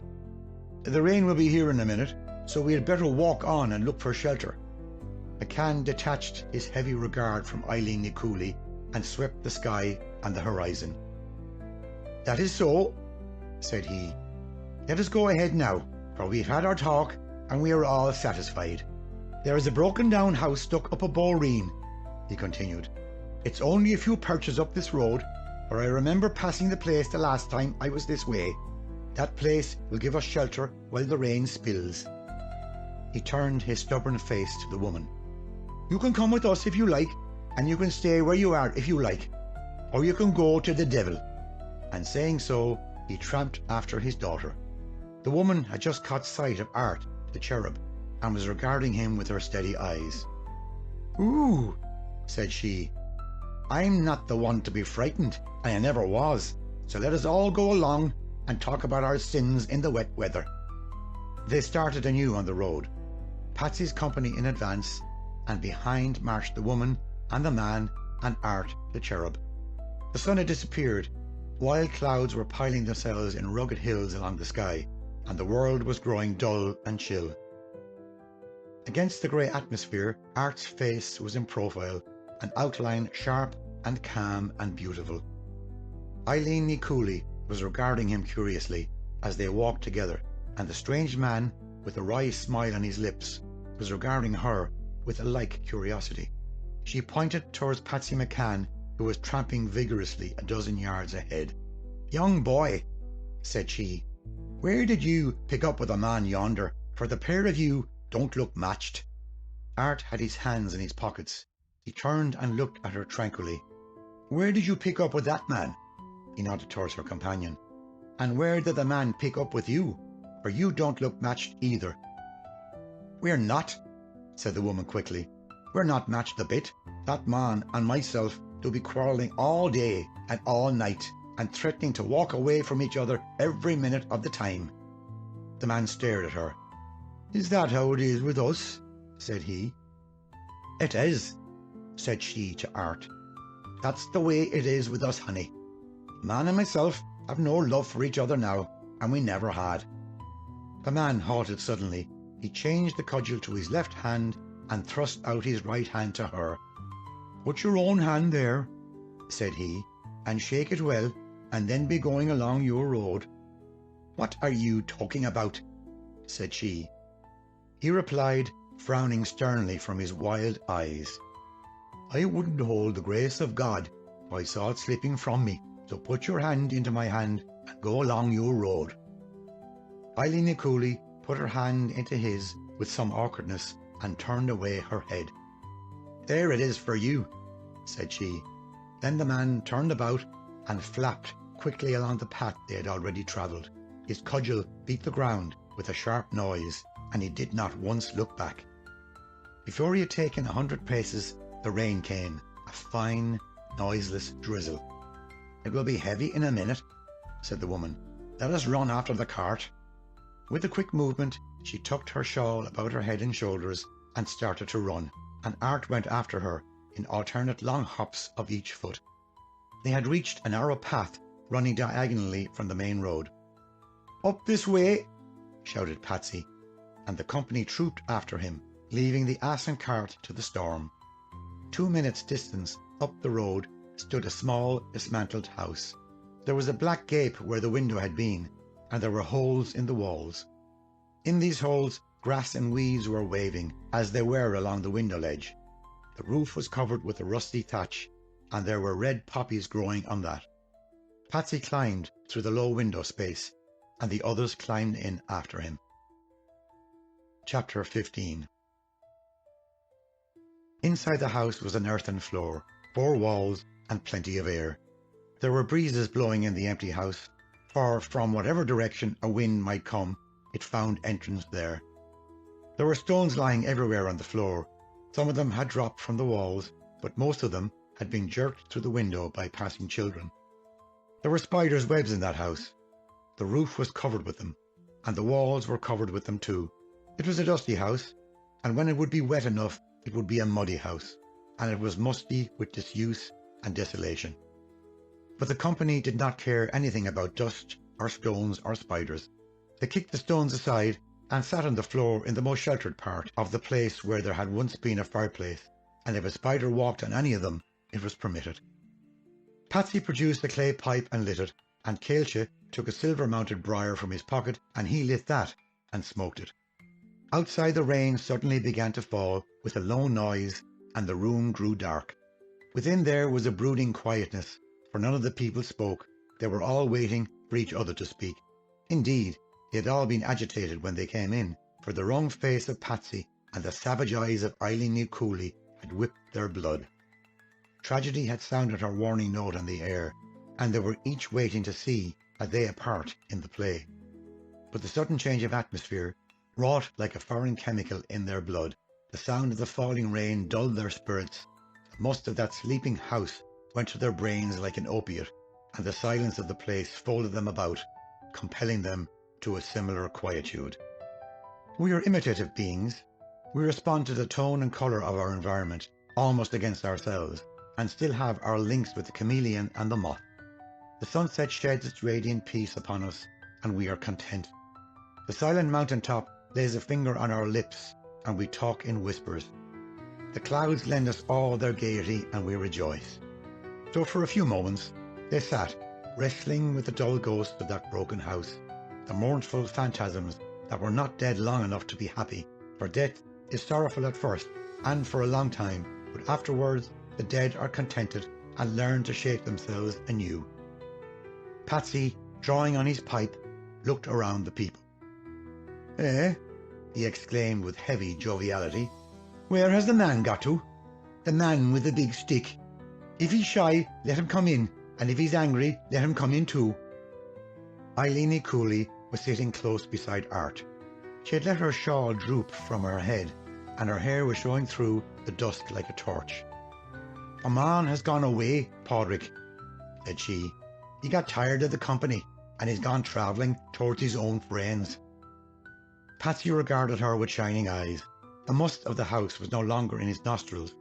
The silence lifted from him at a bound. "You are telling me a fine story, Eileen," said he. "Tell me this too. Did the man go away of his own will, or did you send him away?" "It was a bit of both, Pádraig." "The time to get good news," said Patsy, "is when it's raining, and that is good news, and it's raining now." "News need not be good or bad, but only news," she replied, "and we will leave it at that." Cailche spoke to her. "Do you have a good life going by yourself about the country and making acquaintances where you please?" "I have the life I like," she answered, "and whether it's good or bad doesn't matter." "Tell me the reason you never let himself make love to you when he wants to make it." "He is a domineering man," said she, "and I am a proud woman, and we would never give in to each other. When one of us would want to do a thing, the other one wouldn't do it, and there'd be no living between us. If I said black, he would say white, and if he said yes, I would say no, and that's how we are. He has a great love for you. He has a great hate for me. He loves me the way a dog loves bones, and in a little while he'd kill me in a lonely place with his hands to see what I would look like, and I dying. She turned her face to McCann. That's the kind of man you are to me, Padraig, although you're different to other people. I am not that sort of man, but it yourself is like that. I tell you that if I took a woman with me, I'd be staunch to her the way I was with the mother of the girl there. And if you were to come with me, you wouldn't have any complaint from now on. I know everything I'm talking about, she replied sternly. And I won't go with you, but I'll go with the young man here beside me. With the words, she put her hand on Art's arm and kept it there. Mary McCann straightened up where she was sitting and became deeply interested. Art turned and burst into a laugh as he looked critically at Eileen. I will not go with you, said he. I don't care for you a bit. She gave a hard smile and removed her hand from his arm. It's all the worse for me, said she, and it's small harm to you, young boy. That's a new answer for yourself, said Patsy, grinning savagely. It is, and it's a new day for me, and a poor day, for it's the first day of my old age. You'll die in a ditch, cried Patsy. You'll die in a ditch like an old mare with a broken leg. I will, she snarled, when the time comes, but you'll never have the killing of me, Padraig. Fionnán was sitting beside Mary with her hand in his, but she snatched her hand away and flared so fiercely upon Eileen that the woman looked up. Don't be angry with me, Mary, said she. I never did you any harm yet, and I'll never be able to do it now, for there are years between us, and they're going to break my back. Fionnán was speaking more, it seemed, to himself than to the company. He combed his white beard with his hand as he spoke, and they all looked at him. He is talking in his sleep, said Eileen pensively, and he an old man, and a nice old man. My father, said Caoilte in an apologetic voice. There is no need to tell about that. There is every need, my beloved, replied Fionnán with his slow smile. I would rather you did not, murmured Caoilte, lifting his hand a little. I ask your permission, my son, said Fionnán gently. Caoilte spread out his open palms and dropped them again. Whatever you wish to do is good, my father, and with a slight blush he slid the pipe into his pocket. Fionnán turned to Eileen Ní Cúlaigh. I will tell you a story, said he. Sure, said Eileen. I'd love to hear you, and I could listen to a story for a day and a night. McCann pulled solemnly at his pipe and regarded Fionnán, who was looking at him peacefully from a corner. You're full of fun, said he to the Archangel. Chapter 16. Said Fionnán, while generation succeeds generation, a man has to fight the same fight. At the end he wins, and he never has to fight that battle again. And then he is ready for paradise. Every man from the beginning has one enemy from whom he can never escape, and the story of his lives is the story of his battles with that enemy, whom he must draw into his own being before he can himself attain to real being. For an enemy can never be crushed, but every enemy can be won. Long before the foundations of this world were laid, when the voice was heard and the army of the voice went through the darkness, two people came into being with the universe that was their shell. They lived through myriad existences, knowing star after star grow hot and cold in the broad sky, and they hated each other through the changing of the stars and the ebbing and flooding of their lives. At a time, this one of them would be a woman, and that other would be a man. And again in due period, the one that had been a woman would be a man, and the other would be a woman, that their battle might be joined in the intimacy which can only come through difference, and the distance that is attraction. No one can say which of these did most harm to the other. No one can say which was the most ruthless, the most merciless, for they were born, as all enemies are, equal in being and in power. Through their lives they had many names, and they lived in many lands. But their names in eternity were Finan MacDay and Caillte MacDay. And when the time comes, their name will be MacDay and nothing else. Then they will become one in each other, and one in infinite greatness, and one in the unending life of eternity, which is God. But still, in world under world, in star under flaming star, they pursue each other with a hate which is slowly changing into love. It was not on Earth, nor on any planet, that the beginning of love came to these two. It was in the hell that they had fashioned for themselves, in terror and lust and cruelty. For as they sat among their demons, a seed germinated in the soul of one, the seed of knowledge, which is the parent of love, and the parent of every terrible and beautiful thing in the worlds and the heavens. While that one looked on his companion, writhing like himself in torment, he grew conscious, and although he looked at the other with fury, it was with a new fury. For with it came contempt, and they were no longer equal in power or in hate. And now, for the first time, that one in whom knowledge had been born desired to escape from his companion. He wished to get away, so that he might never behold that enemy again. Suddenly the other appeared to him hideous as a toad that crouches in slime and spits his poison at random. But he could not escape, and he could never escape. As that one increased in knowledge, so he increased in cruelty and power. So his lust became terrible, for now there was fear in his contempt, because he could never escape. Many a time they fled from one another, but always, and however they fled, it was towards each other their steps were directed. At the feast, in the camp, and in the wilderness, they found themselves and undertook anew the quarrel which was their blood and their being. And that other, in whom knowledge had not awakened, he raged like a beast. He thought in blood and fever, his brains were his teeth and the nails of his hands. Cunning came creepingly to his aid against knowledge. He lay in wait for his enemy in gloomy places. He spread snares for him in the darkness and baited traps. He feigned humility to get closer to his vengeance, but he could not combat knowledge.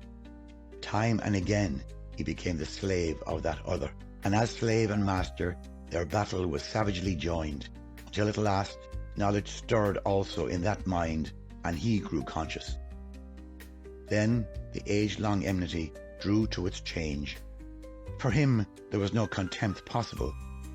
The other was older than he, and wiser, for to be wise is to be old. There was no vantage for contempt, but envy sharpened his sword, salted his anger, and they fought anew and unceasingly. But now their hands were not seeking each other's throats with such frank urgency. They fought subterraneously, with smiles and polite words and decent observances, but they did not cease for an instant to strive, and never did they forsake an advantage or lift up the other that had fallen. Again the change, and now they had battled, not in the name of hate, but under the holy superscription of love. Again and again, life after life, they harried and ruined each other. Their desire for one another was a madness, and in that desire they warred more bitterly than before.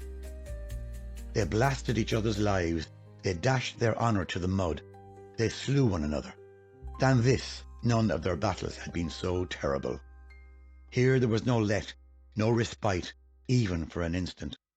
They knew each other with that superficial knowledge which seems so clear, although it shows no more than the scum floating upon existence. They knew the scumminess of each other, and exhausted to the dregs their abundant evil, until of evil they could learn no further, and their lives, alternating in a fierce energy and a miserable weariness, came towards, but could not come to stagnation. The horizon vanished from them. There were irons on the feet of the winds.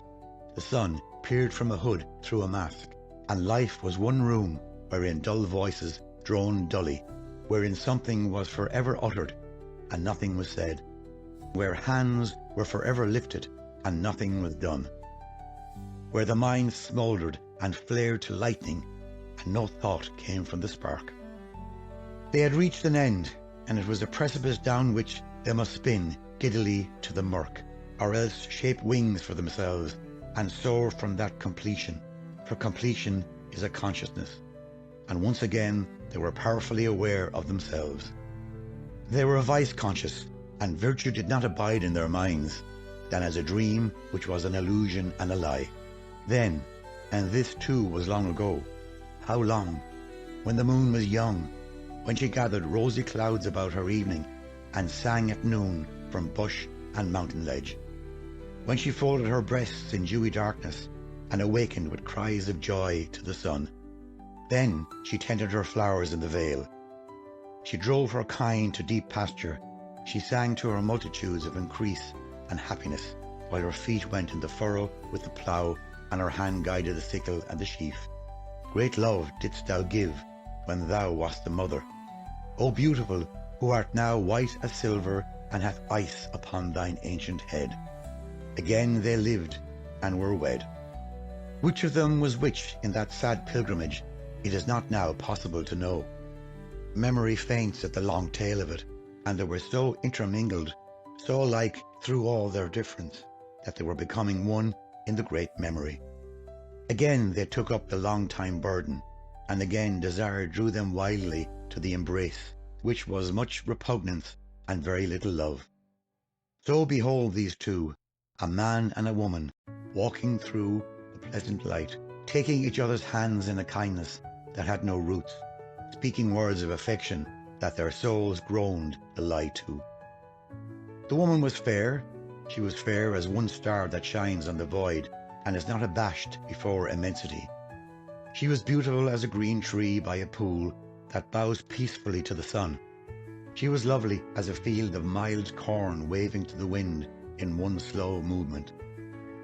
Together they plumbed their desire and found wickedness blooming at the bottom, and they were conscious of themselves and of all evil. There was a demon in the pit that they had digged, and always when they found it anew their hell, he tormented them. He was the accumulation of their evil. Age after age, they recreated him until he showed gigantic and terrible as a storm, and as they lusted after each other, so he lusted after them. On a time, that misery shaped itself as a man and came privily to the woman while she walked under heavy apple boughs in a garden.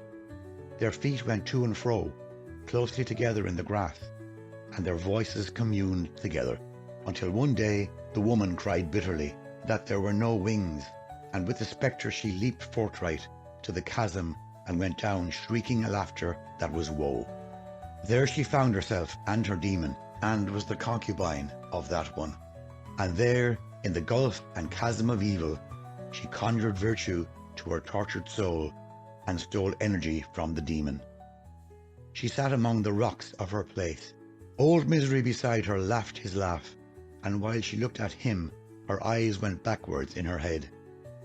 And when she looked again, she saw differently, for in that space knowledge had put forth a bud and a blossom, and she looked through knowledge. She saw herself and the demon and the man, and she prayed to the demon. As she prayed, she gathered small blue flowers that peered sparsely among the crags, and she made a chaplet of these.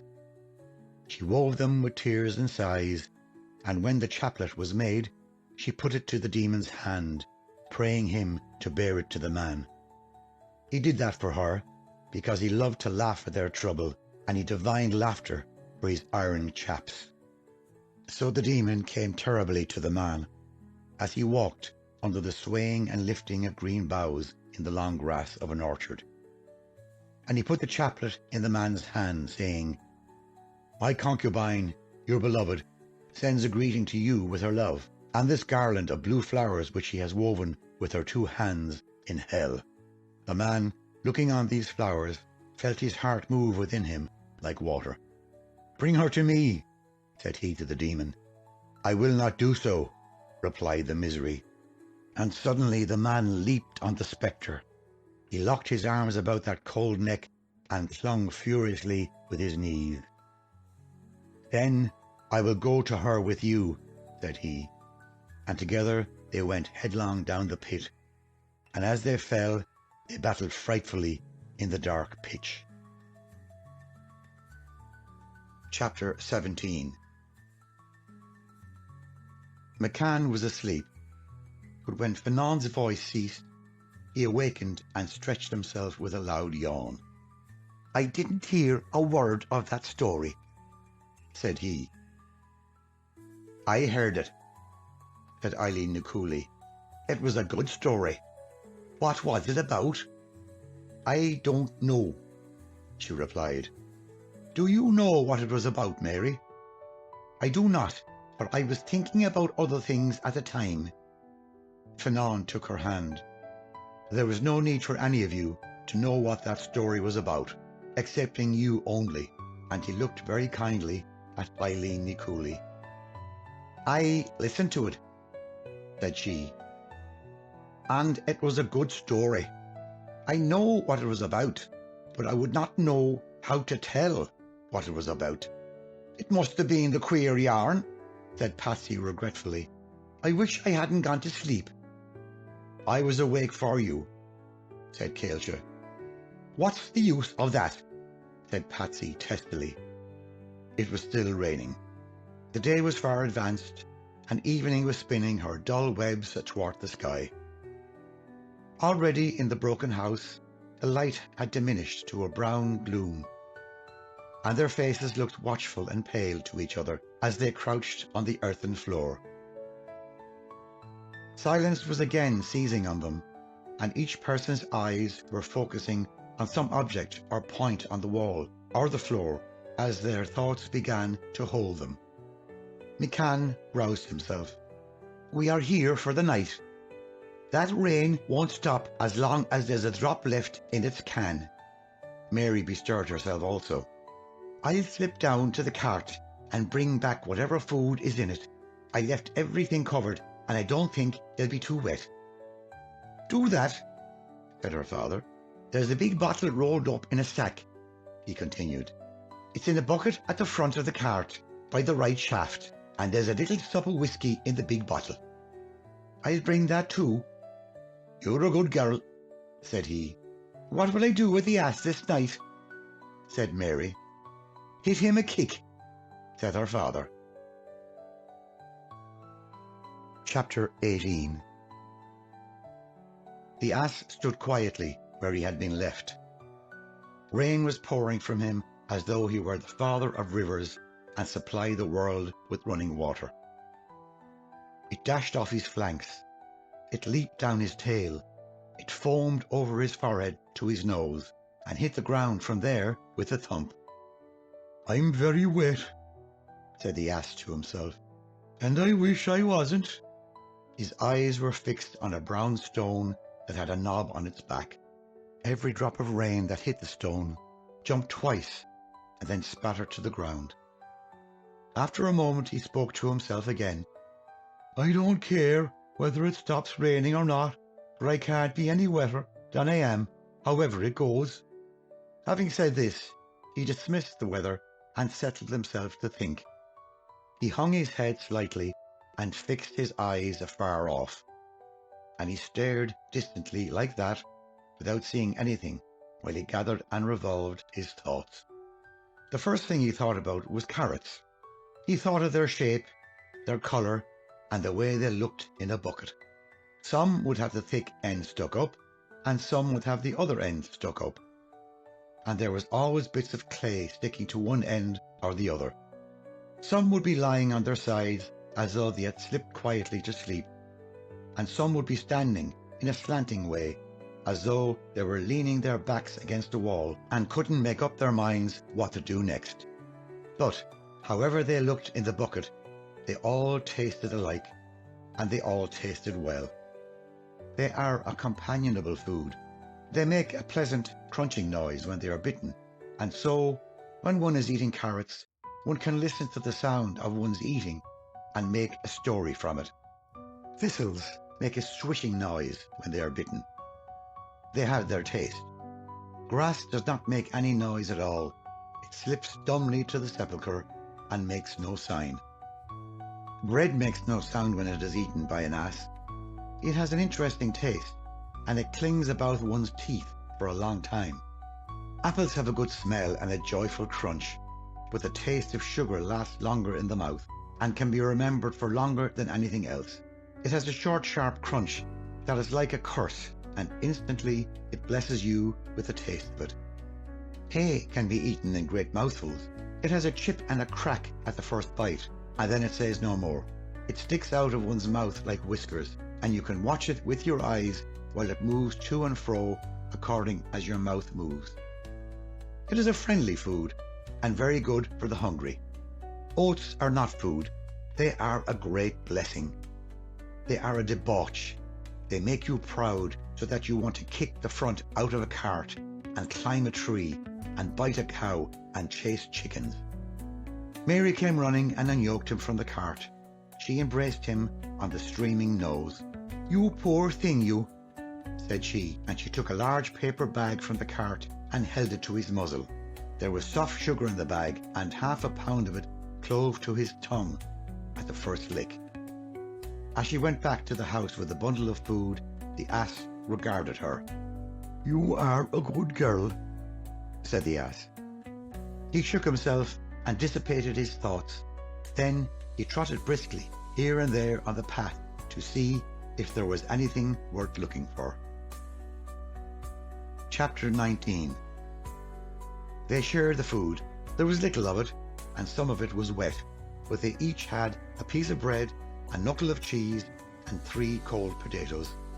Mary said there was something wrong with her, and she passed 2 of her cold potatoes to the cherub Art, who ate them easily. "I wish you had given them to me," said her father. "I'll give you one of mine," said Eileen me coolly, and she thrust one across to him. McCann pushed it entire into his mouth and ate it as one who eats in a trance. He stared at Eileen. "Why did you give me your potato?" said he. Eileen blushed until not a single freckle in her face was visible. "I don't know," she answered. "You don't seem to know anything at all this day," he complained. "You're full of fun," said he. He lit his pipe, and after pulling for a while at it, he handed it to the woman. "Take a draw at that pipe," he commanded, "and let us be decent with each other." Eileen Cooley did take a draw at the pipe, but she handed it back soon. "I never was much at the smoking," said she. Kelcha had his pipe going at full blast. He was leaning against the wall with his eyes half closed, and was thinking deeply between puffs. Fanon had a good grip on Mary's hair, which he was methodically plaiting and unloosening again. He was sunken in reverie. Mary was peeping from beneath her lids at Art, and was, at the same time, watching everybody else to see that she was not observed. Art was whistling to himself in a low tone, and he was looking fixedly at a spider. The spider was hauling on a loose rope of his tent, and he was very leisurely. One would have thought that he was smoking also. "What did you have for dinner?" said Art to the spider. "Nothing, sir, but a little thin wisp of a young fly," said the spider. He was a thick-set, heavy kind of spider, and he seemed to be middle-aged and resigned to it. "That is all I had myself," said Art. "Are the times bad with you now, or are they middling?" "Not too bad, glory be to God. The flies do wander in through the holes, and when they come from the light outside to the darkness in here, sir, we catch them on the wall, and we crunch their bones." "Do they like that?" "They do not, sir, but we do. The lads with the stout hairy legs down there beside your elbow caught a bluebottle yesterday. They were eating on that fellow, I tell you, and he's not all eaten yet. But that spider is always lucky, barring the day he caught the wasp." "That was the thing he didn't like?" queried Art. "Don't mention it to him, sir. He doesn't care to talk about it." "What way are you going to fasten up your rope?" said Art. "I'll put a spit at the end of it, and then I'll thump it with my head to make it stick." "Well, good luck to yourself." "Good luck, your honour," said Patsy to Kelcha, pointing to Fanon. "What does he be thinking about when he gets into them fits?" "He does be talking to the hierarchy," replied Caelcha.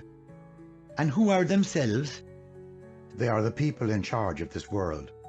"Is it the kings and the queens and the holy pope?" "No, they are different kinds of people." Patsy yawned. "What does he be talking to them about?" "Every kind of thing," replied Caelcha, and yawned also. "They are asking him for advice now." "What is he saying?" "He is talking about love," said Caelcha. "He is always talking about that," said Patsy. "And," said Caelcha, "he is talking about knowledge. It's another word of his. And he is saying that love and knowledge are the same thing." "I wouldn't put it past him," said Patsy, for he was in a bad temper. Either the close confinement, or the dull weather, or the presence of Eileen Ní Cooley, or all of these, had made him savage. He arose and began striding through the narrow room, kicking stones from one side of the place to the other, and glooming fiercely at everybody. Twice he halted before Eileen Ní Cooley, staring at her, and twice, without a word said, he resumed his marching. Suddenly he leaned his back against the wall facing her, and shouted, "Well, Eileen Agraw, the man went away from you, the man with the big stick and the lengthy feet. Ah, that's a man you'd be crying out for, and you all by yourself in the night." "He was a good man," said Eileen. "There was no harm in that man, Porrick. Maybe he used to be putting his 2 arms around you now and then beside a hedge and giving you long kisses on the mouth. He used to be doing that." "Aye, did he indeed? And he wasn't the first man to do that, Eileen." "Maybe you're right, Porrick. Nor the 21st. You've got me here in the house, Porrick, and the people around us are your own friends." Caelcha also had arisen to his feet and was staring morosely at Eileen. Suddenly he leaped to her, wrenched the shawl from her head with a wide gesture, and gripped her throat between his hands. As her head touched the ground, she gasped, and then, and just as suddenly, he released her. He stood up, looking wildly at Patsy, who stared back at him, grinning like a madman. Then he stumbled across to Fanon and took his hands between his own. "You must not hurt me, my dear," said Fanon, smiling gravely at him. Mary had leaped to Art, whose arm she took, and they backed to the end of the room. Eileen stood up. She arranged her dress and wrapped the shawl about her head again. She gazed fearlessly at McCann. "The house is full of your friends, Padraig, and there's nobody here with me at all.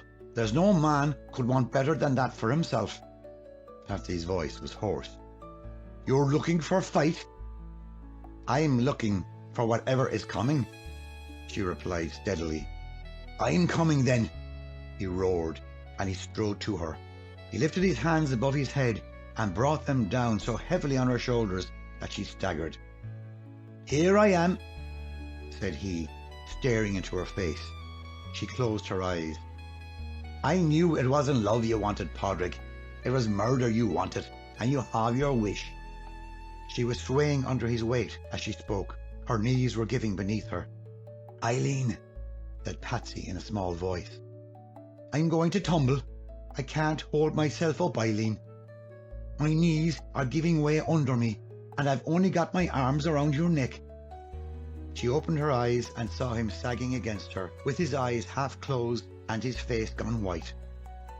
"Sure, Padraig," said she. She flung her arms about his body and lifted him, but the weight was too much and he went down. She crouched by him on the floor, hugging his head against her breast. "Sure, listen to me, Padraig. I never did like anyone in the world but yourself. There wasn't a man of them all was more to me than a blast of wind. You were the one I liked always. Listen to me now, Padraig. Don't I be wanting you day and night, and saying prayers to you in the darkness and crying out in the dawn? My heart is sore for you, so it is. There's a twist in us, oh my dear. Don't you be minding the men. Whatever they did, it was nothing more than beasts playing in a field and not caring anything. We are beside one another for a minute now. When I would put my hand on my breast in the middle of a laugh, it was you I was touching. And I do never stop thinking of you in any place under the sky. They were kissing each other like lost souls. They babbled and clung to each other. They thrust one another's head back to stare at it and pursue the head with their violent lips. It was a time before they all got to sleep that night, but they did sleep at the end of it. They stretched in the darkness with their eyes closed, and the night folded them around, separating each one from his fellow, and putting on each the enchantment of silence and blindness. They were no longer together, although they were lying but a few inches apart. There was only the darkness that had no inches to it, the darkness that had no beginning and no end, that appears and disappears, calling hush as it comes and goes, and holding peace and terror in either invisible hand. There was no silver moon in the sky, and no sparkle of white stars. There was only darkness and silence, and the steady hushing of the rain. When he awoke in the morning, McCann rolled urgently on his elbow and stared to where Eileen Ní Cooley had stretched herself for sleep. But she was not there. She was not anywhere. He shouted, and the company sprang to their feet. "She got out through the window," he roared.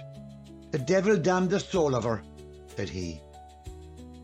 Book 3, Brian O'Brien. Chapter 20. They continued their travels. It would be more correct to say they continued their search for food, for that, in reality, was the objective of each day's journeying. Moving thus, day by day, taking practically any road that presented itself, they had wandered easily through rugged, beautiful Donegal down into Connacht.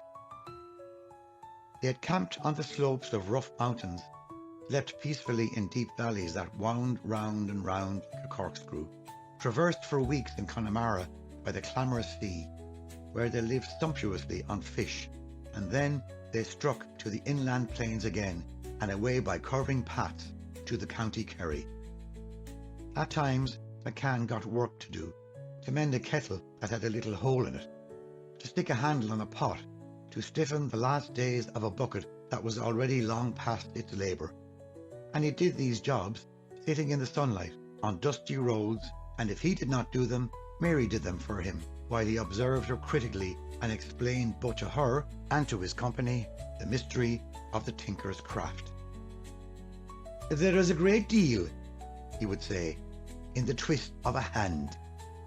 And again, with this usually to art, when that cherub tried his skill on a rusty pot. "You'll never make a good tinker unless you've got a hand on you. Keep your feet in your boots and get to work with your fingers." And sometimes he would nod contentedly at Mary and say, "There's a girl with real hands on her that aren't feet." Hands represented to him whatever of praiseworthy might be spoken of by a man, but feet were in his opinion brightly covered, and ought not to be discovered except in minatory conversation. One ran on them. Well, it was a dog's trade or a donkey's. But hands! He expanded to that subject, and could loose thereon a gale of praise that would blow all other conversation across the border. They set their camp among roaring fairs, where every kind of wild man and woman yelled salutation at Patsy and his daughter, and howled remembrance of 10 and 20-year-old follies, and plunged into drink with the savage alacrity of those to whom despair is a fairer brother than hope. And with some of these people the next day's journey would be shared, rioting and screaming on the lonely roads. And these people also the angels observed and were friendly with. One morning they were pacing on their journey. The eyes of the little troop were actively scanning the fields on either hand. They were all hungry, for they had eaten nothing since the previous midday, but these fields were barren of food. Great stretches of grass stretched away to either horizon, and there was nothing here that could be eaten except by the donkey. As they went, they saw a man sitting on a raised bank. His arms were folded, he had a straw in his mouth. There was a broad grin on his red face. A battered hat was thrust far back on his head, and from beneath this a brush of stiff hair poked in any direction, like an ill-tied bundle of black wire. McCann stared at that red joviality. "There's a man," said he to Caillte, "that hasn't got a care in the world." "It must be very bad for him," commented Caillte. "Hello, mister," cried Patsy heartily. "How's everything?" "Everything's fine," beamed the man. "How's yourself?" "We're holding up, glory be to God." "That's the way." He waved his hand against the horizon. "There's weather for you." And he spoke with the proud humility of one who had made that weather, but would not boast. His eye was steady on McCann. "I've got a hunger on me that's worth feeding, mister." "You've all got that," replied Patsy. "And there's nothing in the cart barring its timbers. I'm keeping an eye out, though, and maybe we'll trip over a side of bacon in the middle of the road, or a neat little patch of potatoes in the next field, and it full of the flowery bios." "There's a field a mile up this road," said the man, "and everything you could talk about is in that field." "Do you tell me?" said Patsy briskly. "I do. Every kind of thing is in that field, and there's rabbits at the foot of the hill beyond it." "I used to have a good shot with a stone," said Patsy. "Mary," he continued, "when we come to the field, let yourself and Art gather up the potatoes, while Caillte and myself take stones in our hands to kill the rabbits."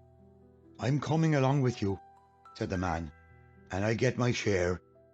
"You can do that," said Patsy. The man scrambled down the bank. There was something between his knees of which he was very careful. "What sort of thing is that?" said Mary. "It's a concertina that I do play tunes on before the houses, and that's how I make my money." "The musicianer will give us a tune after we get a feed," said Patsy. "Sure enough," said the man. Art stretched out his hand. "Let me have a look at the musical instrument," said he. The man handed it to him and fell into pace beside Patsy and Caillte.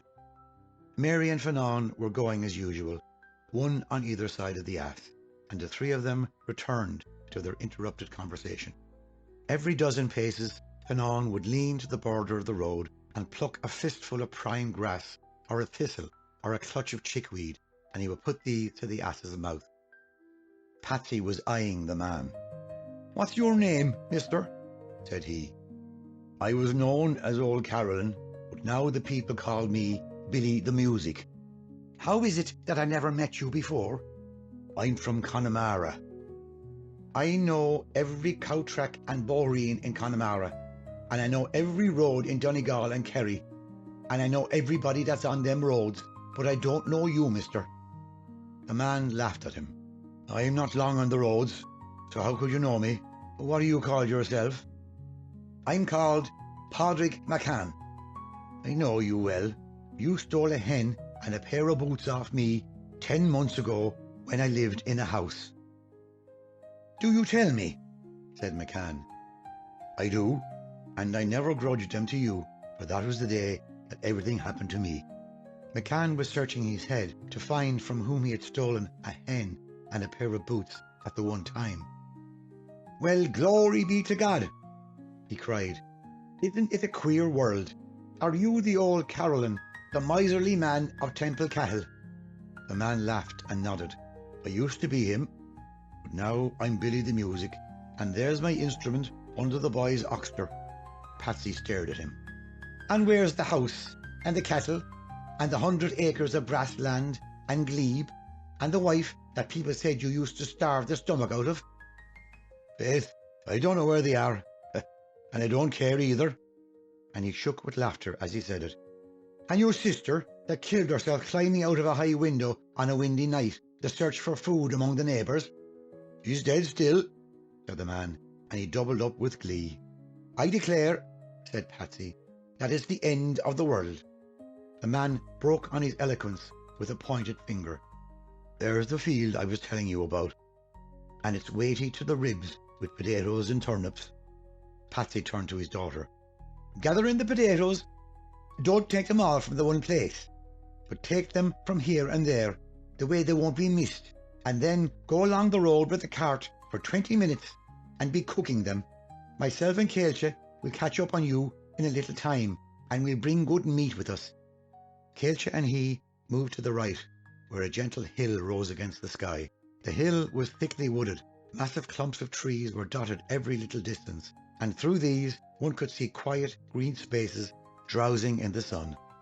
When they came to the fringing trees, Patsy directed his companion to go among them some little distance, and then to charge here and there, slashing against the trees and the ground with the stick. Cailche did that, and at the end of a quarter of an hour, Patsy had 3 rabbits stretched under his hand. "That's good enough," he called. "We'll go on now after the people." They stowed the rabbits under their coats and took the road. They soon caught on their companions. The cart was drawn to the side of the road. At a little distance the ass was browsing, and Mary had a fire going in the brazier and the potatoes ready for the pot. Patsy tossed the rabbits to her. "There you are, my girl," said he, and with Cailche he sank down on the grassy margin of the road and drew out his pipe. The strange man was sitting beside Art, to whom he was explaining the mechanism of a concertina. "While we are waiting," said Patsy to him, "you can tell us all the news. Tell us what happened to the land and what you're doing on the road. And there is a bit of twist to put in your pipe so that you'll talk well." Mary broke in. "Wait a minute now, for I want to hear that story. Let yourself help me over with the brazier, and we can all sit together." There was a handle to the bucket, and through this they put a long stick and lifted all bodily to the butt of the hedge. "Now we can sit together," said Mary, "and I can be cooking the food and listening to the story at the same time." "I'd sooner give you a tune on the concertina," said Billy the Music. "You can do that afterwards," replied Patsy. Chapter 21. "I'll tell you the story," said Billy the Music, "and here it is. A year ago I had a farm in the valley. The sun shone into it, and the wind didn't blow into it, for it was well sheltered, and the crops that I used to take off the land would astonish you. I had 20 head of cattle eating the grass, and they used to get fat quick, and they used to give good milk into the bargain. I had cocks and hens for the eggs and the market, and there was good many folk would have been glad to get my farm. There were 10 men always working on the place, but at harvest time there would be a lot more. And I used to make them work too. Myself and my son, and my wife's brother, a lout, that fellow, used to run after the men, but it was hard to keep up with them, for they were great schemers. They tried to do as little work as they were able, and they tried to get as much money out of me as they could manage. But I was up to them lads, and it's mighty little they got out of me without giving twice as much for it. Bit by bit I weeded out the men, until at last I only had the ones I wanted, the tried and trusty men. They were a poor lot, and they didn't dare to look back at me when I looked at them. But they were able to work, and that is all I wanted them to do, and I saw that they did it. As I'm sitting beside you on this bank today, I'm wondering why I took all the trouble I did take, and what in the name of this and that I expected to get out of it all. I usedn't to go to bed until 12 o'clock at night, and I would be up in the dawn before the birds. 5 o'clock in the morning never saw me stretching in the warm bed, and every day I would root the men out of their sleep. Often enough I had to throw them out of the bed, for there wasn't a man of them but would have slept rings around the clock if he got the chance. Of course I knew that they didn't want to work for me, and that bating the hunger they'd have seen me far enough before they'd lift a hand for my good. But I had them by the hasp, for as long as men have to eat, any man with the food can make them do whatever he wants them to do. Wouldn't they stand on their heads for 12 hours a day if you gave them wages? Aye, would they, and 18 hours if you held them to it. I had the idea too that they were trying to rob me, and maybe they were. It doesn't seem to matter now whether they robbed me or not, for I give you my word that the man who wants to rob me today is welcome to all he can get, and more if I had it." "Faith, you're a kind man," said Patsy. "Let that be," said Billy the Music. "The secret of the thing was that I loved money, hard money, gold and silver pieces, and pieces of copper. I liked it better than the people who were around me. I liked it better than the cattle and the crops.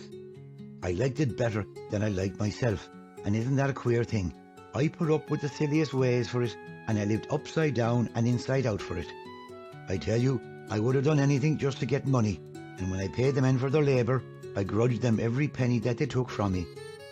It did seem to me that in taking my metal, they were surely and openly robbing me and laughing at me as they did it. I saw no reason why they shouldn't have worked for me for nothing, and if they had, I would have grudged them the food they ate and the time they lost in sleeping, and that's another queer thing, mind you. If one of them men, said Patsy solemnly, had the spunk of a wandering goat or a mangy dog, he'd have taken a gripe to yourself, mister, and he'd have picked your soul out of your body and slung it on a dung heap. Don't be thinking, replied the other, that men are courageous and fiery animals, for they're not, and every person that pays wages to men knows well that they're as timid as sheep and twice as timid. Let me tell you that all the trouble wasn't on their side. I had a share of it, and a big share. McCann interrupted solemnly. That's what the fox told the goose, when the goose said that the teeth hurted him. Look at the trouble I had to catch you, said the fox. You won't mind that, said Billy the Music. I was hard put to it to make the money. I was able to knock a good profit out of the land and the beasts and the men that worked for me. And then, when I came to turn the profit into solid pieces, I found that there was a world outside of my world, and it was truly bent on robbing me. And what's more, it had thought hard for generations about the best way of doing it. It had made its scheme so carefully that I was as helpless among them people as the labourers were with me. Oh, they got me, and they squeezed me, and they marched off smiling with the heaviest part of my grain, and they told me to be a bit more polite, or they'd break me into bits. And I was polite too. Ah, there's a big world outside the little world, and maybe there's a bigger world outside that, and grindstones in it for all the people that are squeezers in their own place. The price I thought fair for the crop was never the price I got from the jobbers. If I sold a cow or a horse, I never got as much as half of what I reckoned on. There were rings and clicks in the markets everywhere, and they knew how to manage me. It was they who got more than half the money I made, and they had me gripped so that I couldn't get away. It was for these people I used to be out of bed at 12 o'clock at night and up again before the fowl were done snoring, and it was for them I tore the bowels out of my land and hazed and bedevilled every man and woman and dog that came in sight of me. And when I thought of these market men with their red jowls and their take it or leave it, I used to get so full of rage that I could hardly breathe. I had to take it because I couldn't afford to leave it, and then I'd go home again trying to cut it finer, trying to skin an extra chance profit off the land and workers. And I do wonder now that the men didn't try to kill me or didn't commit suicide. Aye, I wonder that I didn't commit suicide myself by dint of the rage and greed and weariness that was my share of life day and night. I got the money anyhow, and sure enough, the people must have thought I was the devil's self, but it was little I cared what they thought, for the pieces were beginning to mount up in the box, and one fine day the box got so full that not another penny piece could have been squeezed sideways into it. So I had to make a new box, and it wasn't so long until I made a third box and a fourth one, and I could see the time coming when I would be able to stand in with the market men and get a good grip on whatever might be going. How much did you rob in all? Said Patsy. I had all of £2,000. That's a lot of money, I'm thinking. It is so, and it took a lot of getting, and there was 20 dams went into the box with every one of the yellow pieces. A dam isn't worth a shilling, said Patsy. You can have them from me at 2 for a halfpenny, and there's lots of people who would give them to yourself for nothing, you rotten old robber of the world. And if I had the lump of twist back that I gave you a couple of minutes ago, I'd put it in my pocket so I would, and I'd sit on it. Don't forget, you're talking about old things, said Billy the Music. If I was one of your men, shouted Patsy, you wouldn't have treated me that way. Billy the Music smiled happily at him. Wouldn't I? Said he, with his head on one side. You would not, said Patsy, for I'd have broken your skull with a spade. If you had been one of my men, the other replied mildly, you'd have been as tame as a little kitten. You'd have crawled round me with your hat in your hand and your eyes turned up like a dying duck's, and you'd have said, "Yes, sir," and "No, sir," like the other men that I welted the stuffing out of with my 2 fists and broke the spirits of with labour and hunger. Don't be talking now, for you're an ignorant man in these things, although you did manage to steal a clocking hen off me the day I was busy. "And a pair of good boots," said Patsy triumphantly. "Do you want to hear the rest of the story?" "I do so," said Patsy, "and I take back what I said about the tobacco. Here's another bit of it for your pipe." "Thank you kindly," replied Billy. He shook the ashes from his pipe, filled it, and continued his tale. "On the head of all these things, a wonderful thing happened to me." "That's the way to start," said Patsy approvingly. "You're a good storyteller, mister." "It isn't so much that," replied Billy, "but it's a good story and a wonderful story." "The potatoes are nearly done, Mary, a craw."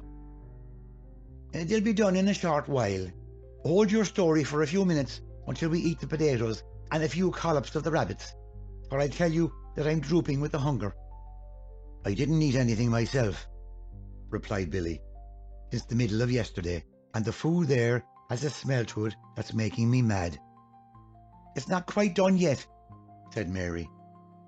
"It's done enough," replied her father. "Aren't you particular this day? Pull them over here and share them round, and don't be having the men dying on your hands." Mary did so, and for 5 minutes there was no sound except that of moving jaws, and by that time there was no more food in sight. "Ah," said Patsy with a great sigh. "Aye, indeed," said Billy the Music with another sigh. "Put on more of the potatoes now," Patsy commanded his daughter, "and be cooking them against the time this story will be finished." "I wish I had twice as much as I had," said Art. "You've got twice as much as me," cried Patsy angrily, "for I saw the girl giving it to you." "I'm not complaining," replied Art. "I'm only stating a fact." "That's all right," said Patsy. The pipes were lit, and all eyes turned to Billy the Music. Patsy leaned back on his elbow and blew his cloud. "Now we'll have the rest of the story," said he. Chapter 22. "This," continued Billy the Music, "is the wonderful thing that happened to me. Bit by bit, I got fonder of the money. The more I got of it, the more I wanted.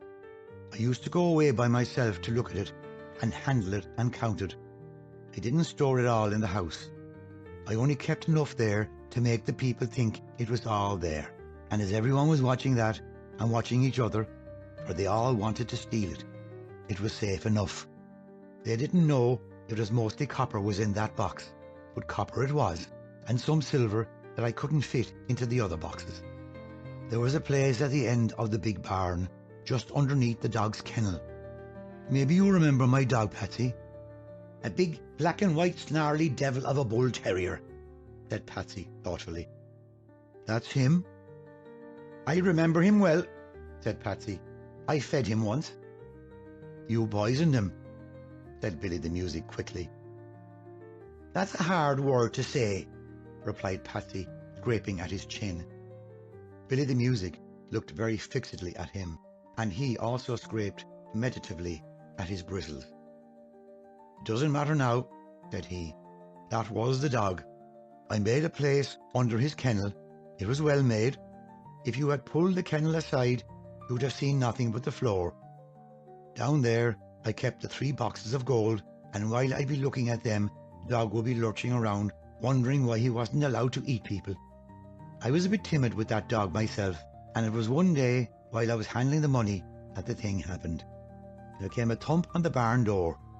The dog made a noise, away down in the heel of his throat, and loped across. He stuck his nose against the crack at the bottom and began to sniff and scratch. 'Strangers there,' said I. I put the money away quietly, lifted the kennel back to its place, and went over to open the door.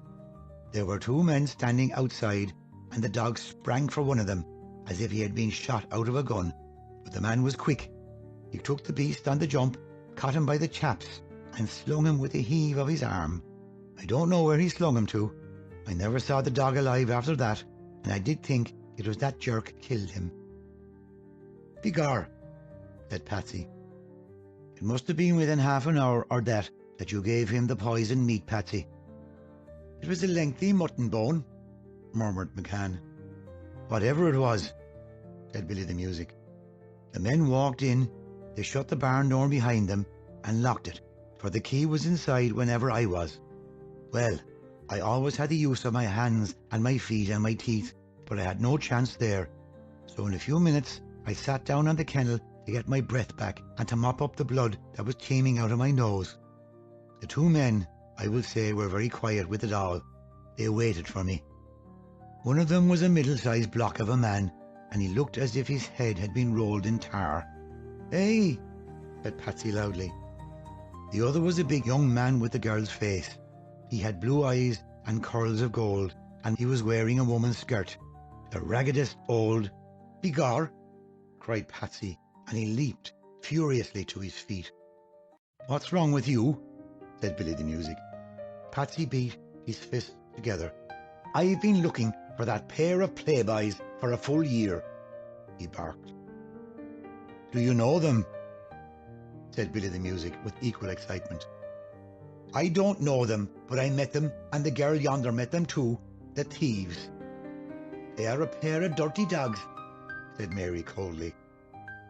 And when I do meet them, said Patsy savagely, I'll kill the pair of them, I will so. Billy the Music laughed. I wouldn't try killing them, lads. I did try it once, but they wouldn't let me. Tell us what they did to yourself, and then I'll go on with my story, for I'm real curious about those two. McCann put his pipe into his pocket. Chapter 23. Said Patsy. There isn't much to tell, but this is how it happened. About 2 weeks before your dog died, myself and the girl were tramping up towards Dublin. We hadn't got the ass with us that time, for it was in pawn to a woman that peddled fish in the southwest of Connemara.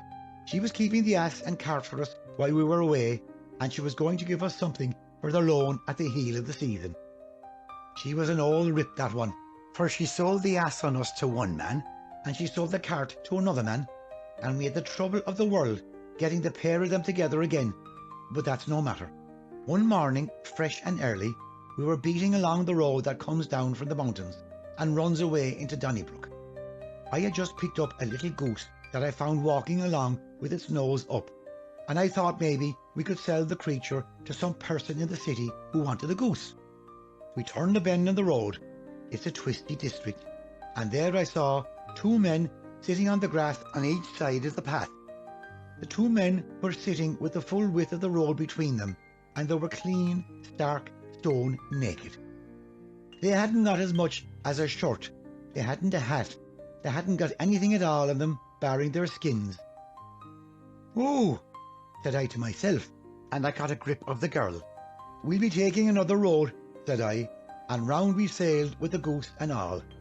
But the two men came after us, and what with the goose and the girl, they caught up on us too. One of them was a bullet-headed thief, and he did look as if he'd been rolled in tar, and I hope he was. The other was a dandy lad that never got his hair cut since he was a mother's boy. "Be off for the pair of you," said I, "ye indecent devils. What do ye want with honest folk, and you in your pelt?" The bullet-headed one was bouncing around me like a rubber ball. "Take off your clothes, mister," said he. "What?" said I. "Take off your clothes quick," said he, "or I'll kill you." So with that, I jumped into the middle of the road, and I up with the goose, and I hit the chap such a welt on the head that the goose bursted. Then the lad was into me, and we went round the road like thunder and lightning till the other fella joined in. And then Mary welted into the lot of us with a stick that she had, but they didn't mind her any more than a fly. Before you could whistle, mister, they had me stripped to the buff, and before you could whistle again, they had the girl stripped, and the pair of them were going down the road as hard as ever they could pelt, with our clothes under their oxters. "Begor," said Billy the Music. "I tell you so," grinned Patsy. There was herself and myself standing in the middle of the road with nothing to cover our nakedness but a bursted goose. That was a queer sight, said Billy the Music, looking thoughtfully at Mary. You keep your eyes to yourself, mister, said Mary hotly. What did you do then? Said Billy. We sat down on the side of the road for a long time until we heard footsteps, and then we hid ourselves. I peeped over the hedge, and there was a man coming along the path. He was a nice-looking man with a black bag in his hand, and he was walking fast. When he came exactly opposite me, I jumped the hedge, and I took the clothes off him. Billy the Music slapped his palm on his knee. You did so? I did so, said Patsy. He was grumbling all the time, but as soon as I let him loose, he started to run, and that was the last I saw of him. After a bit, a woman came along the road, and Mary took the clothes off her. She was a quiet, poor soul, and she didn't say a word to either of us. We left her the goose and the man's black bag for payment, and then the pair of us started off, and we didn't stop running till we came to the County Kerry. These are the clothes I'm telling you about, said Patsy. I have them on me this minute. It's a great story, said Billy the Music. I can tell you something further about these people, said Cailcha, smiling. Can you so? Cried Patsy. I can, but the man here hasn't finished what he was telling us. I was forgetting him, said McCann. Put another pinch in your pipe, mister, and tell us what happened to you after that. Chapter 24. Billy the Music did put another pinch of tobacco into his pipe, and after drawing on it meditatively for a few minutes, he snuffed it out with his thumb and put it into his pocket. Naturally, he put it in upside down, so that the tobacco might drop from the pipe, for he was no longer a saving man. They were surely the two men that I'm telling you about, said he, and there they were standing up in front of me while I was sneezing the blood out of my nose. What do you want? Said I to themselves, and all the time I was peeping here and there to see if there wasn't a bit of a stick or a crowbar maybe lying handy. It was the boyo in the skirt that answered me. I wanted to have a look at yourself, said he. Take your rifle and go away, for God's sake, said I. You dirty thief, said he to me. What's that for? Said I. What do you mean by getting me thrown out of heaven? Said he. Well, Mr. Honey, that was a question to worry any man, and it worried me. I couldn't think what to say to him. Begor, said I, and I sneezed out some more of my blood. But the lad was stamping mad. If I could blot you from the light of life without doing any hurt to myself, I'd smash you this mortal minute, said he. For the love of heaven, said I, tell me what I did to yourself, for I never did see you before this day, and I wish I didn't see you now. The bullet-headed man was standing by all the time, and he chewing tobacco. Have it out with him, Cuchulainn, said he. Kill him, said he, and send him out among the spooks. But the other man calmed down a bit, and he came over to me wagging the girl's skirts. Listen, said he, I'm the Seraph Cuchulainn. Very good, said I. I'm your guardian angel, said he. Very good, said I. I'm your higher self, said he. And every rotten business you do down here does be vibrating against me up there. You never did anything in your life that wasn't rotten. You're a miser and a thief, and you got me thrown out of heaven because of the way you love money.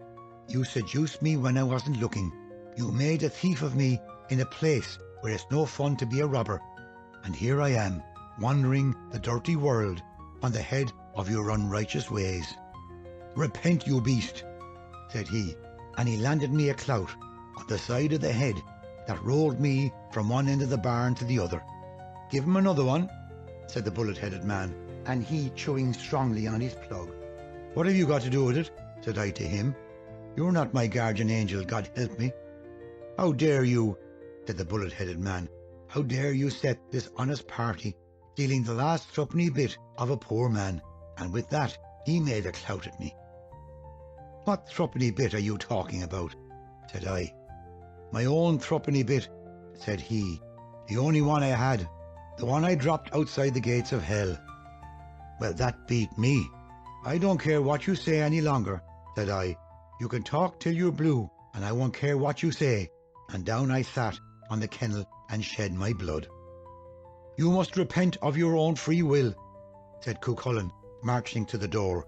And you'd better hurry up too, said the other fellow, or I'll hammer the head off you. The queer thing is that I believed every word the man said. And I didn't know what he was talking about, but I did know that he was talking about something that was real, although it was beyond me. And there was the way he said it too, for he spoke like a bishop with fine shouting words that I can't remember now, and the month's gone past. I took him at his word anyhow, and on the minute I began to feel a different creature. For mind you, a man can no more go against his guardian angel than he can climb a tree backwards. As they were going out of the barn, Cuchulainn turned to me. I'll help you to repent, said he, for I want to get back again, and this is the way I'll help you. I'll give you money, and I'll give you piles of it. The two of them went off then, and I didn't venture out of the barn for half an hour. I went into the barn the next day, and what do you think I saw? The floor was covered with gold pieces, said Patsy. Billy nodded. That's what I saw. I gathered them up and hid them under the kennel. There wasn't room for the lot of them, so I rolled the rest in a bit of sack and covered them up with cabbages. The next day I went in, and the floor was covered with gold pieces, and I swept them up and hid them under the cabbages too. The day after that, and the next day, and the day after that again, it was the same story. I didn't know where to put the money. I had to leave it lying on the floor, and I hadn't as much as a dog to guard it from the robbers. You had not, said Patsy, and that's the truth. I locked the barn, then I called up all the men. I paid them their wages, for what did I want with them any longer, and I rolling in gold. I told them to get out of my sight, and I saw every man of them off the land. Then I told my wife's brother that I didn't want him in my house any longer, and I saw him off the land. Then I argued my son out of the house, and I told my wife that she could go with him if she wanted to, and then I went back to the barn. But as I told you a minute ago, I was a changed man. The gold was mounting up on me, and I didn't know what to do with it. I could have rolled in it if I wanted to, and I did roll in it, but there was no fun in that. This was the trouble with me. I couldn't count it. It had gone beyond me. There were piles of it. There were stacks of it. It was 4 feet deep all over the floor, and I could no more move it than I could move the house. I never wanted that much money, for no man could want it. I only wanted what I could manage with my hands, and the fear of robbers was on me to that pitch that I could neither sit, nor stand, nor sleep. Every time I opened the door, the place was fuller than it was the last time, and at last I got to hate the barn. I just couldn't stand the look of the place, and the light squinting at me from thousands and thousands of gold corners. It beat me at last. One day I marched into the house, and I picked up the concertina that my son bought. I was able to play it well myself, and said I to the wife, I'm off. Where are you off? I'm going into the world. What will become of the farm? You can have it yourself, said I, and with that I stepped clean out of the house and away to the road. I didn't stop walking for 2 days, and I never went back from that day to this. I do play on the concertina before the houses, and the people give me coppers. I travel from place to place every day, and I'm as happy as a bird on a bough, for I've no worries, and I worry no one. What did become of the money? Said Patsy. I'm thinking now that it might have been fairy gold, and if it was, nobody could touch it. So, said McCann, that's the sort of boys they were. That's the sort. And one of them was your own guardian angel. He said that. And what was the other one? I don't know, but I do think that he was a spook. Patsy turned to Fionnán. Tell me, mister, is that a true story now, or was the lad making it up? It is true, replied Fionnán. Patsy considered for a moment. I wonder, said he musingly, Who is my own guardian angel? Caolte hastily put the pipe into his pocket. I am, said he. Oh, bedad! McCann placed his hands on his knees and laughed heartily. You are? And I'm making you drunk every second night in the little pubs? You never made me drunk. I did not, for you've got a hard head surely, but there's a pair of us in it, mister. He was silent again. Then, I wonder who is the guardian angel of Eileen Ní Cooley, for he has his work cut out for him, I'm thinking. I am her guardian angel, said Fionnán. Are you telling me that? McCann stared at Fionnán, and he lapsed again to reverie. Ah, well, said he to Billy the Music, it was a fine story you told us, mister, and queer deeds you were mixed up in, but I'd like to meet the men that took our clothes. I would so. I can tell you something more about them, Caolte remarked. So you said a while back. What is it you can tell us? I can tell you the beginning of all that tale. I'd like to hear it, said Billy the Music. There is just a piece I will have to make up from what I heard since we came here, but the rest I can answer for, because I was there at the time. I remember it too, said Art to Caolte, and when you have told your story, I'll tell another one. Serve out the potatoes, Mary, said McCann, and then you can go on with the story. Do you think is that ass all right, Alana? He's eating the grass still, but I think he may be wanting a drink. He had a good drink yesterday, said her father, and he shifted to a more comfortable position. Chapter 25. Said Caolte, when Brian O'Brien died, people said that it did not matter very much because he would have died young in any case. He would have been hanged, or his head would have been split in two halves with a hatchet. Or he would have tumbled down the cliff when he was drunk and been smashed into jelly. Something like that was due to him, and everybody likes to see a man get what he deserves to get. But as ethical writs ceased to run when a man is dead, the neighbours did not stay away from his wake. They came and they said many mitigating things across the body with the bandaged jaws and the sly grin, and they reminded each other of this and that queer thing which he had done, for his memory was crusted over with stories of wild, laughable things, and other things which were wild but not laughable. Meanwhile he was dead, and one was at liberty to be a trifle sorry for him. Further, he belonged to the O'Brien nation, a stock to whom reverence was due, a stock not easily forgotten. The historic memory could reconstruct forgotten glories of station and battles, of terrible villainy and terrible saintliness, the pitiful, valorous, slow descent to the degradation which was not yet wholly victorious. A great stock. The O'Neills remembered it. The O'Tooles and the McSweeneys had stories by the hundreds of love and hate. The Burkes and the Geraldines and the new strangers had memories also. His family was left in the poorest way, but they were used to that, for he had kept them as poor as he had left them, or found them, for that matter.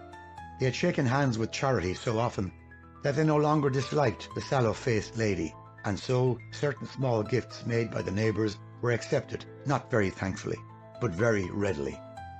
These gifts were almost always in kind.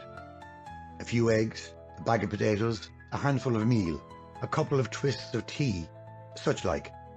One of the visitors, however, moved by an extraordinary dejection, slipped a silver threepenny piece into the hand of Brian's little daughter, Sheila, aged 4 years, and later on she did not like to ask for it back again. Little Sheila had been well trained by her father. She knew exactly what should be done with money, and so, when nobody was looking, she tiptoed to the coffin and slipped the threepenny piece into Brian's hand. That hand had never refused money when it was alive. It did not reject it either when it was dead. They buried him the next day. He was called up for judgment the day after, and made his appearance with a miscellaneous crowd of wretches, and there he again received what was due to him.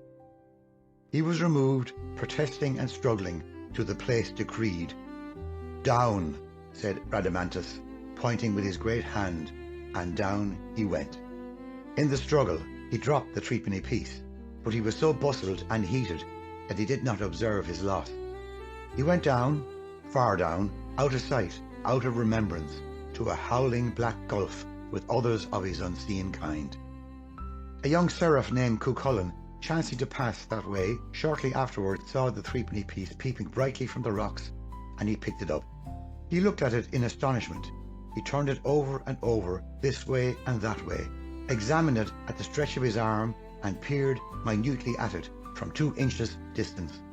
"I have never in my life seen anything so beautifully wrought," said he, and having stowed it in his pouch along with some other trinkets, he strolled homewards again through the massy gates.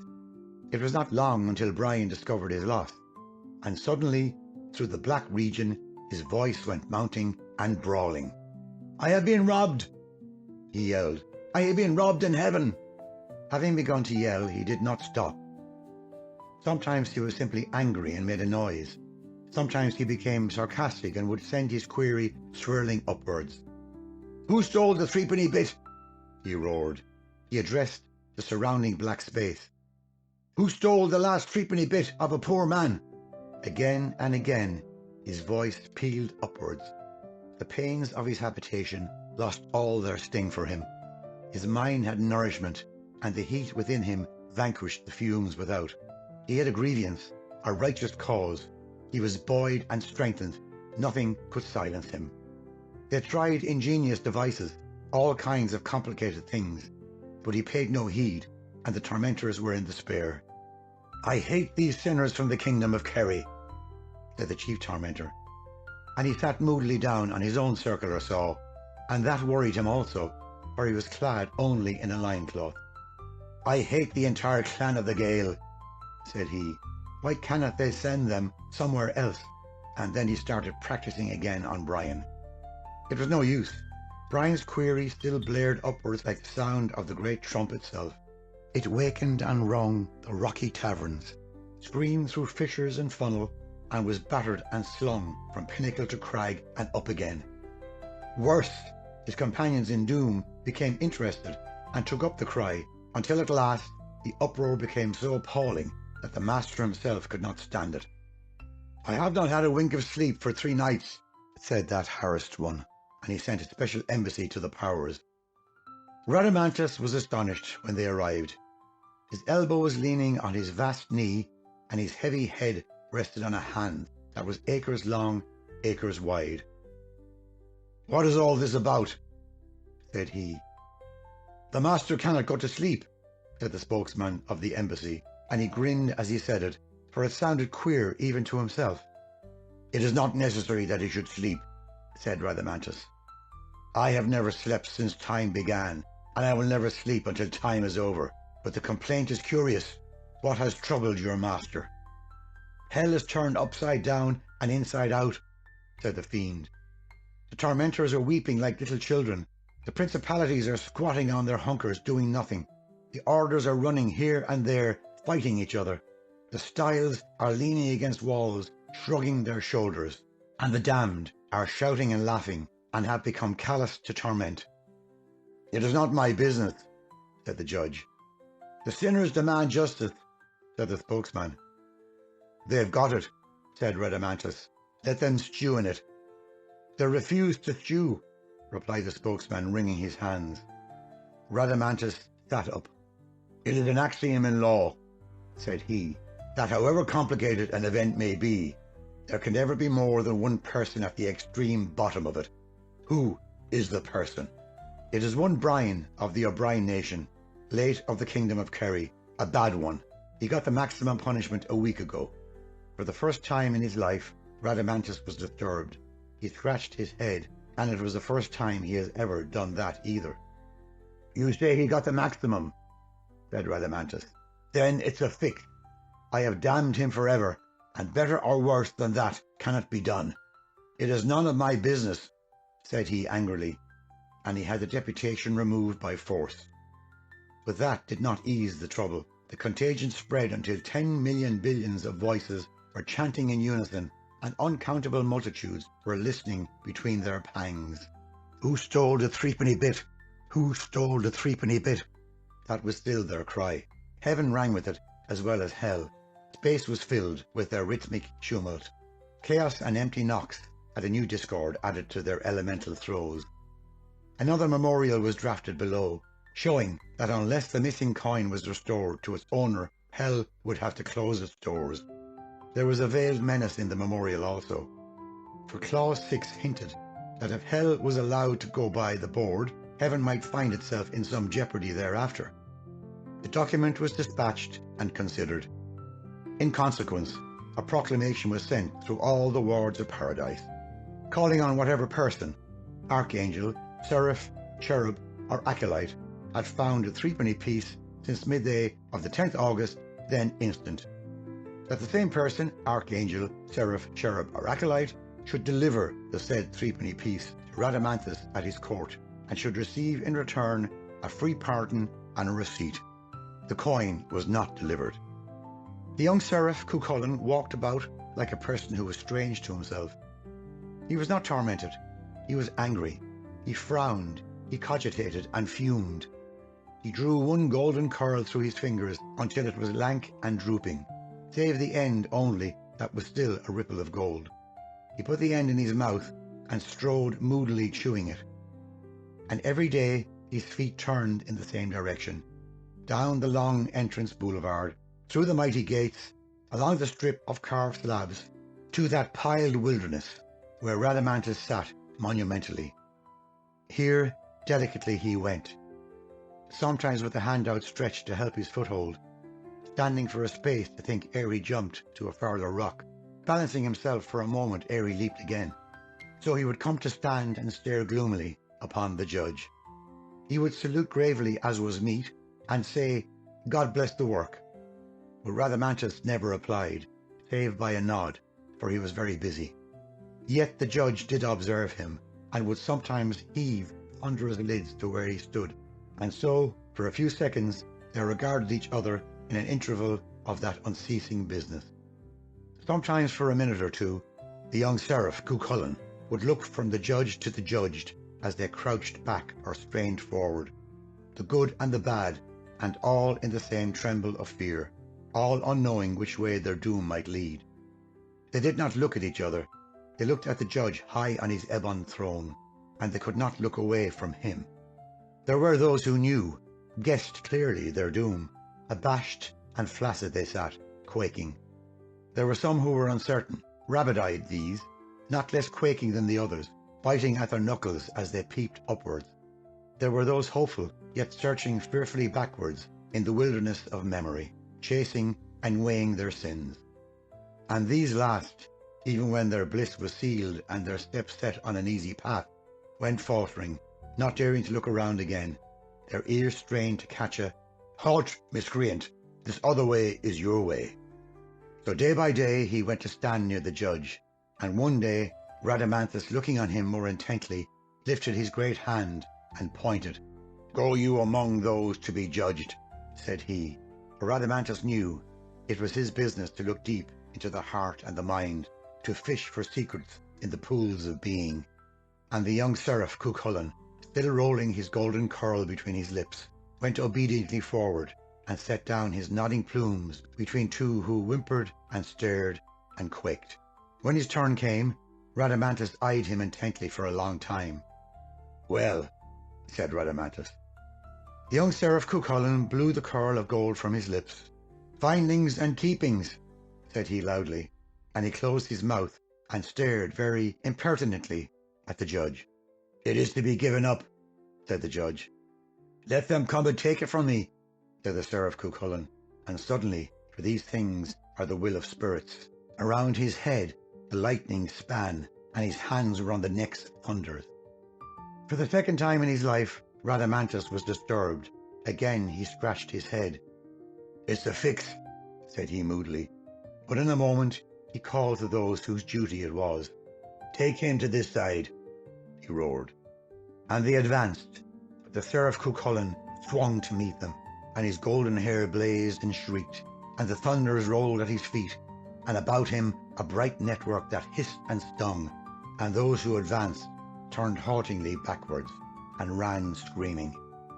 "It's a fix," said Rhadamanthus, and for a little time he stared menacingly at the seraph Cuchulainn, but only for a little time. Suddenly he put his hands on the rest of his throne and heaved upwards his terrific bulk. Never before had Rhadamanthus stood from his ordained chair. He strode mightily forward, and in an instant had quelled that rebel.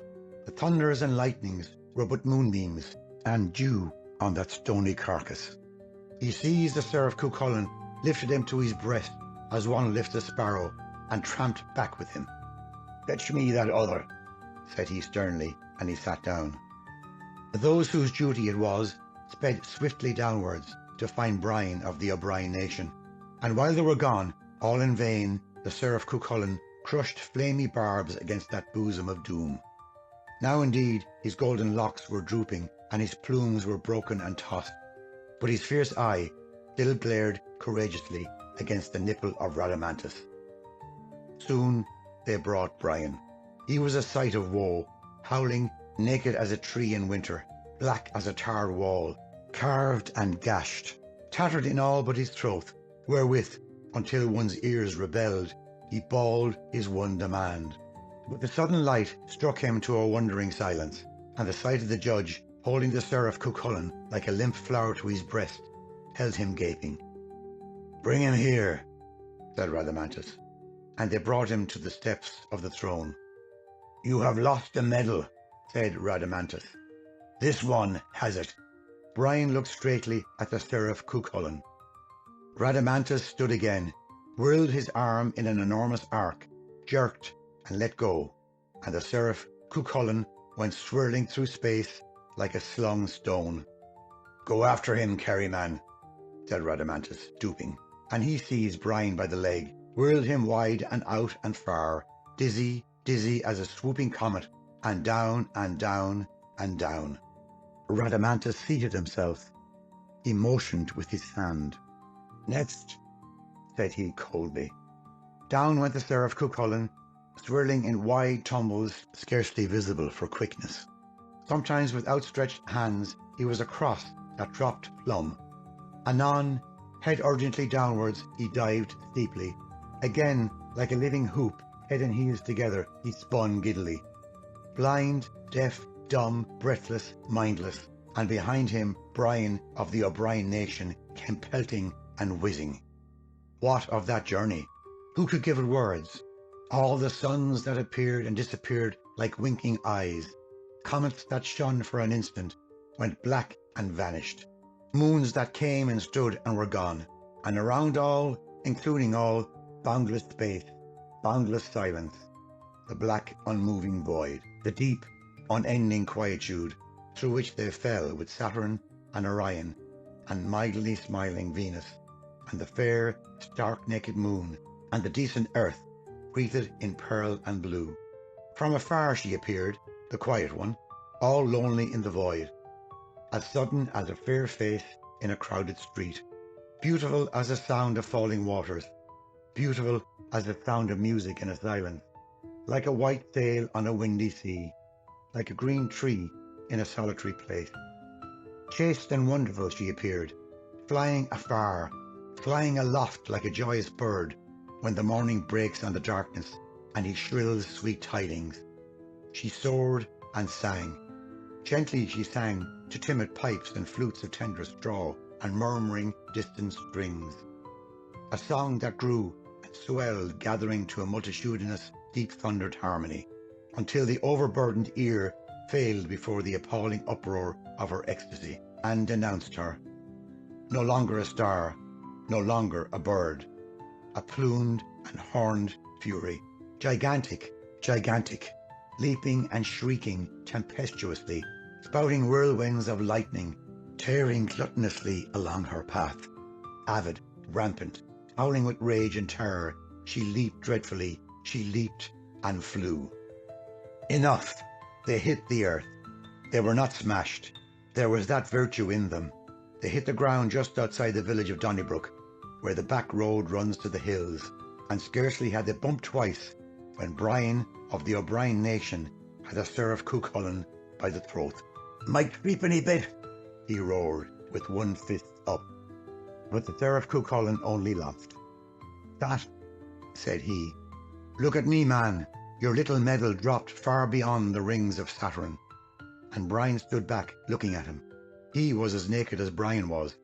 He was as naked as a stone, or an eel, or a pot, or a newborn babe. He was very naked. So Brian of the O'Brien nation strode across the path and sat down by the side of a hedge.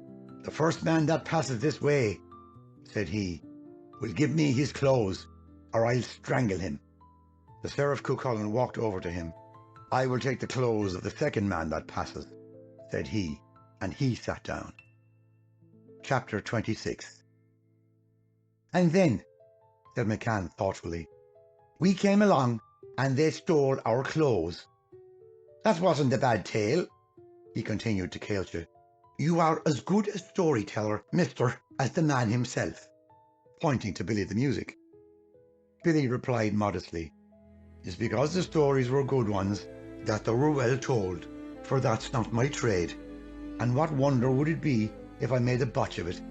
I'm a musician myself, as I told you, and there's my instrument, but I knew an old man in Connacht one time, and he was a great lad for the stories. He used to make his money at it, and if that man was to break off in the middle of a tale, the people would stand up and kill him. They would so. He was a gifted man, for he would tell you a story about nothing at all, and you'd listen to him with your mouth open, and you were afraid that he would come to the end of it soon, and maybe it would be nothing more than the tale of how a white hen laid a brown egg. He would tell you a thing you knew all your life, and you would think it was a new thing. There was no old age in that man's mind, and that's the secret of storytelling." Said Mary, "I could listen to a story for a day and a night." Her father nodded acquiescence. "So could I, if it was a good story and well told, and I would be ready to listen to another one after that." He turned to Art. "You were saying yourself, sonny, that there was a story in your head, and if that's so, now is your chance to tell it. But I'm doubting you'll be able to do it as well as the two men here, for you are a youngster, and storytelling is an old man's trade." "I'll do my best," said Art, "but I never told a story in my life, and it may not be a good one at the first attempt." "That's all right," replied McCann encouragingly. "We won't be hard on you." "Sure enough," said Billy the Music, "and you've listened to the lot of us, so you will know the road." "What are you going to talk about?" said Caolte. "I'm going to talk about Brian O'Brien, the same as the rest of you." "Did you know him too?" cried Billy. "I did." "There isn't a person doesn't know that man," growled Patsy.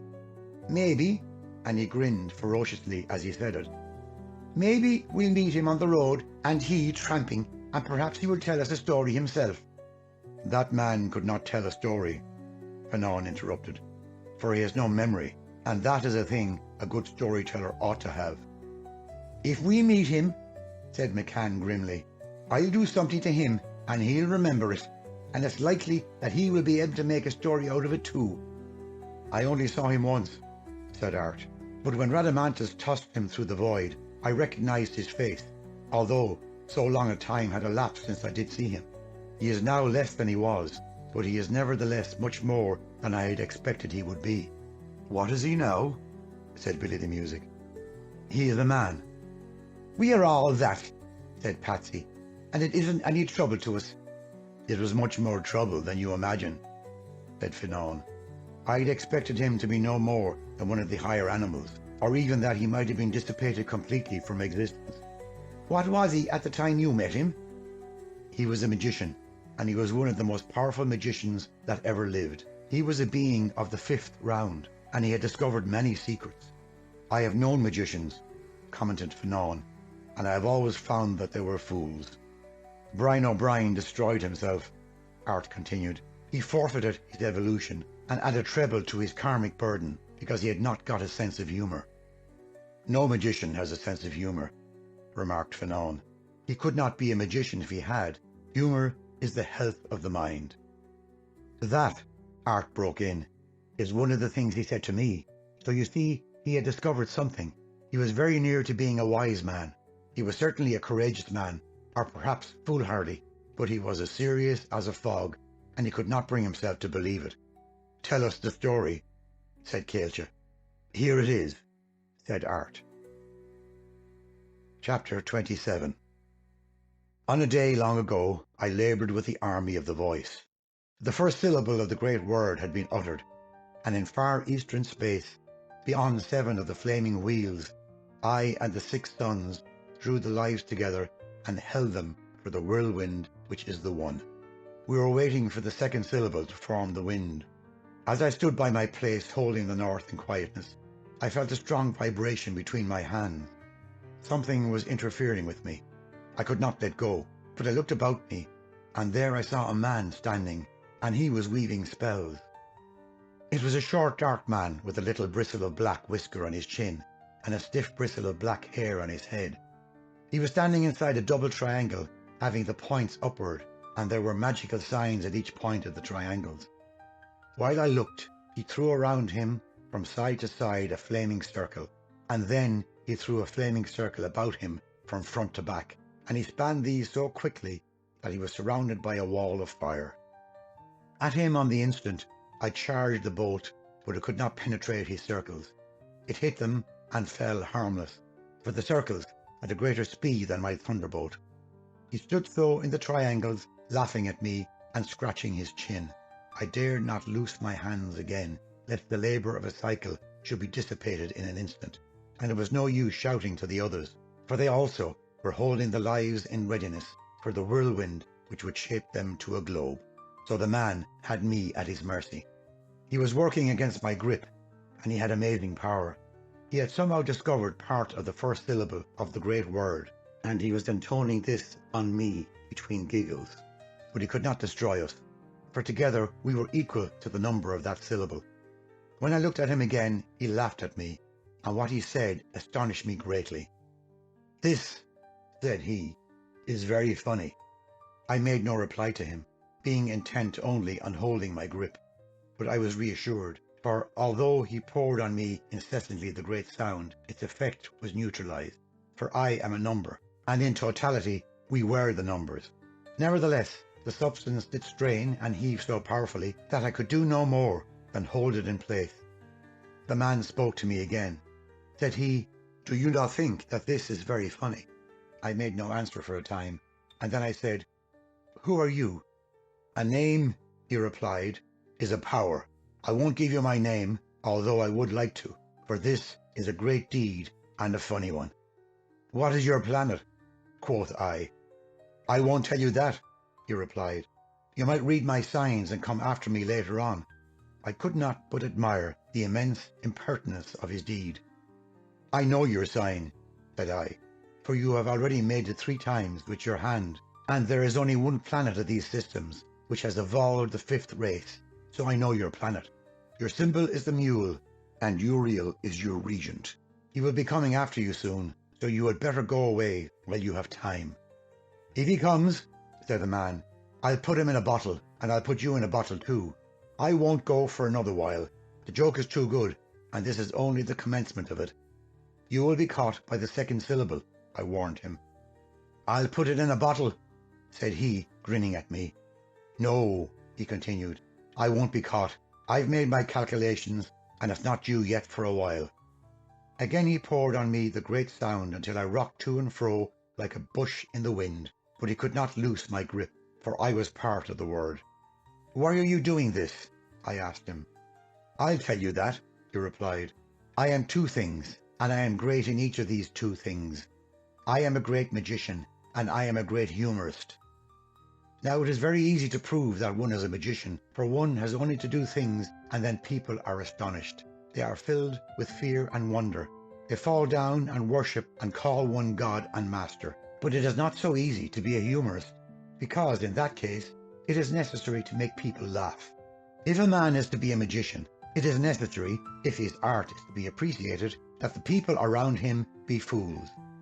If a person desires to be a humorist, it is necessary that the people around him shall be at least as wise as he is. Otherwise his humour will not be comprehended. You see my predicament, and it is a cruel one, for I cannot forego either of these ambitions. They are my karma. Laughter is purely an intellectual quality, and in my planet I have no intellectual equals. My jokes can only be enjoyed by myself, and it is of the essence of humour that one share it, or it turns to ill health and cynicism and mental sourness. My humour cannot be shared with the people of my planet, for they are all half around beneath me. They can never see the joke. They can only see consequences, and these blind them to the rich drollery of any affair, and render me discontented and angry. My humour is too great for them, for it is not terrestrial, but cosmic. It can only be appreciated by the gods. Therefore I have come out here to seek my peers, and to have at least one hearty laugh with them. One must laugh, he continued, for laughter is the health of the mind, and I have not laughed for a crore of seasons. Thereupon he took up the syllable, and intoned its flooding sound, so that the matter beneath my hands strained against me almost unbearably. I turned my head and stared at the little man, as he laughed happily to himself and scraped his chin. "You are a fool," said I to the man. The smile vanished from his face, and a shade of dejection took its place. "Is it possible, Regent, that you have no sense of humour?" said he. "This," I replied, "is not humorous. It is only a practical joke. It is no more than incipient humour. There is no joke in it, but only mischief, for to interfere with work is the humour of a babe or a monkey. You are a thoroughly serious person, and you will not make a joke in 10 eternities. That also is in your karma." At these words, his eyes brooded on me darkly, and an expression of real malignancy came on his face. He stamped at me from the triangles and hissed with rage. "I'll show you something else," said he, "and if it doesn't make you laugh, it will make everybody else who hears about it laugh for an age."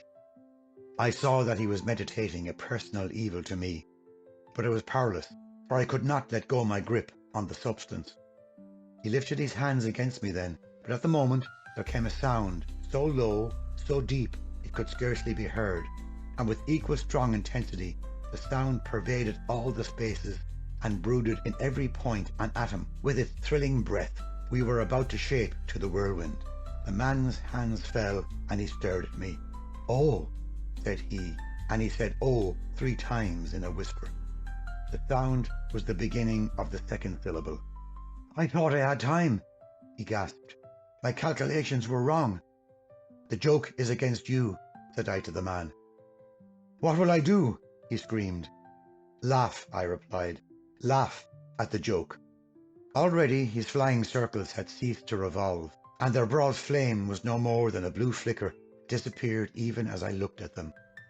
He stood only in the triangles, and he was open to my vengeance. His staring, haggard eyes fell on the bolt in my hand. "There is no need for that," said he, and he did speak with some small dignity. "I am caught by the sound, and there is an end to me." And that was true, so I did not loose my bolt. Already his triangles were crumbling. He sank on his haunches, clasped his hands about his legs, and bowed his head on his knees. I could see that he knew all was lost, and that he was making a last desperate effort to guard his entity from dissolution. And he succeeded. For one instant before the triangles had disappeared, he had vanished, but he could not have entirely escaped sound. That was impossible, and if he reached his planet, it must have been as a life of the 3rd round, instead of the 5th, to which he had attained. He had the entire of his evolution to perform over again, and had moreover added weightily to his karmic disabilities. I saw him no more, nor did I hear of him again until the day when Brian O'Brien was thrown from the gates, and then I knew that he and O'Brien were the same being, and that he had really escaped and was a 4th round life of the lowest globe. Perhaps he will be heard of again, for he is an energetic and restless being, to whom an environment is an enemy, and to whom humour is an ambition and a mystery. "That is the end of my story," said Art modestly. McCann regarded him indulgently from a cloud of smoke.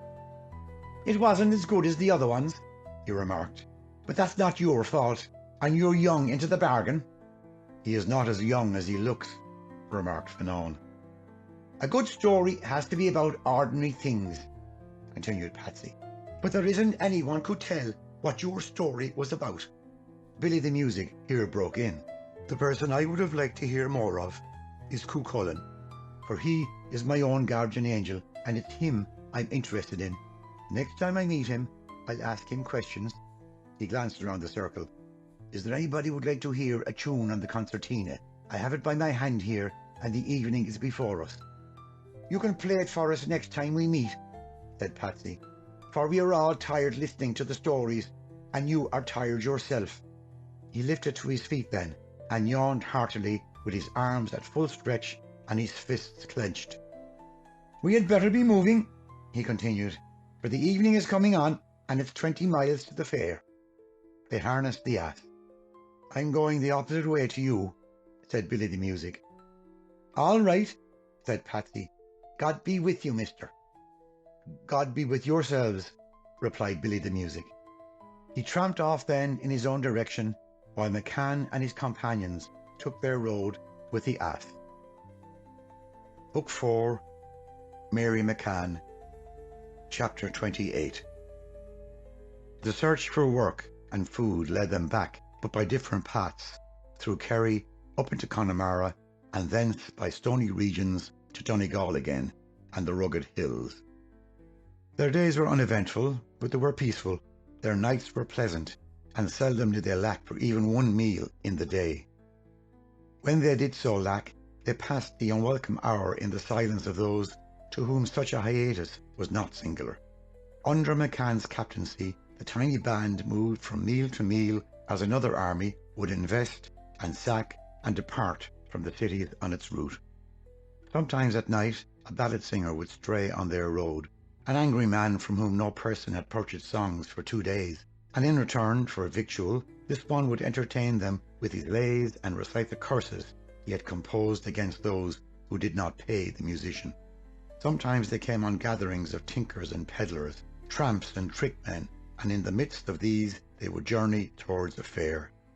Uproarious nights then, wild throats yelling at the stars, and much loud trampling on the roads as the women fought and screeched, and the men howled criticism and encouragement, and came by mere criticism themselves to the battle.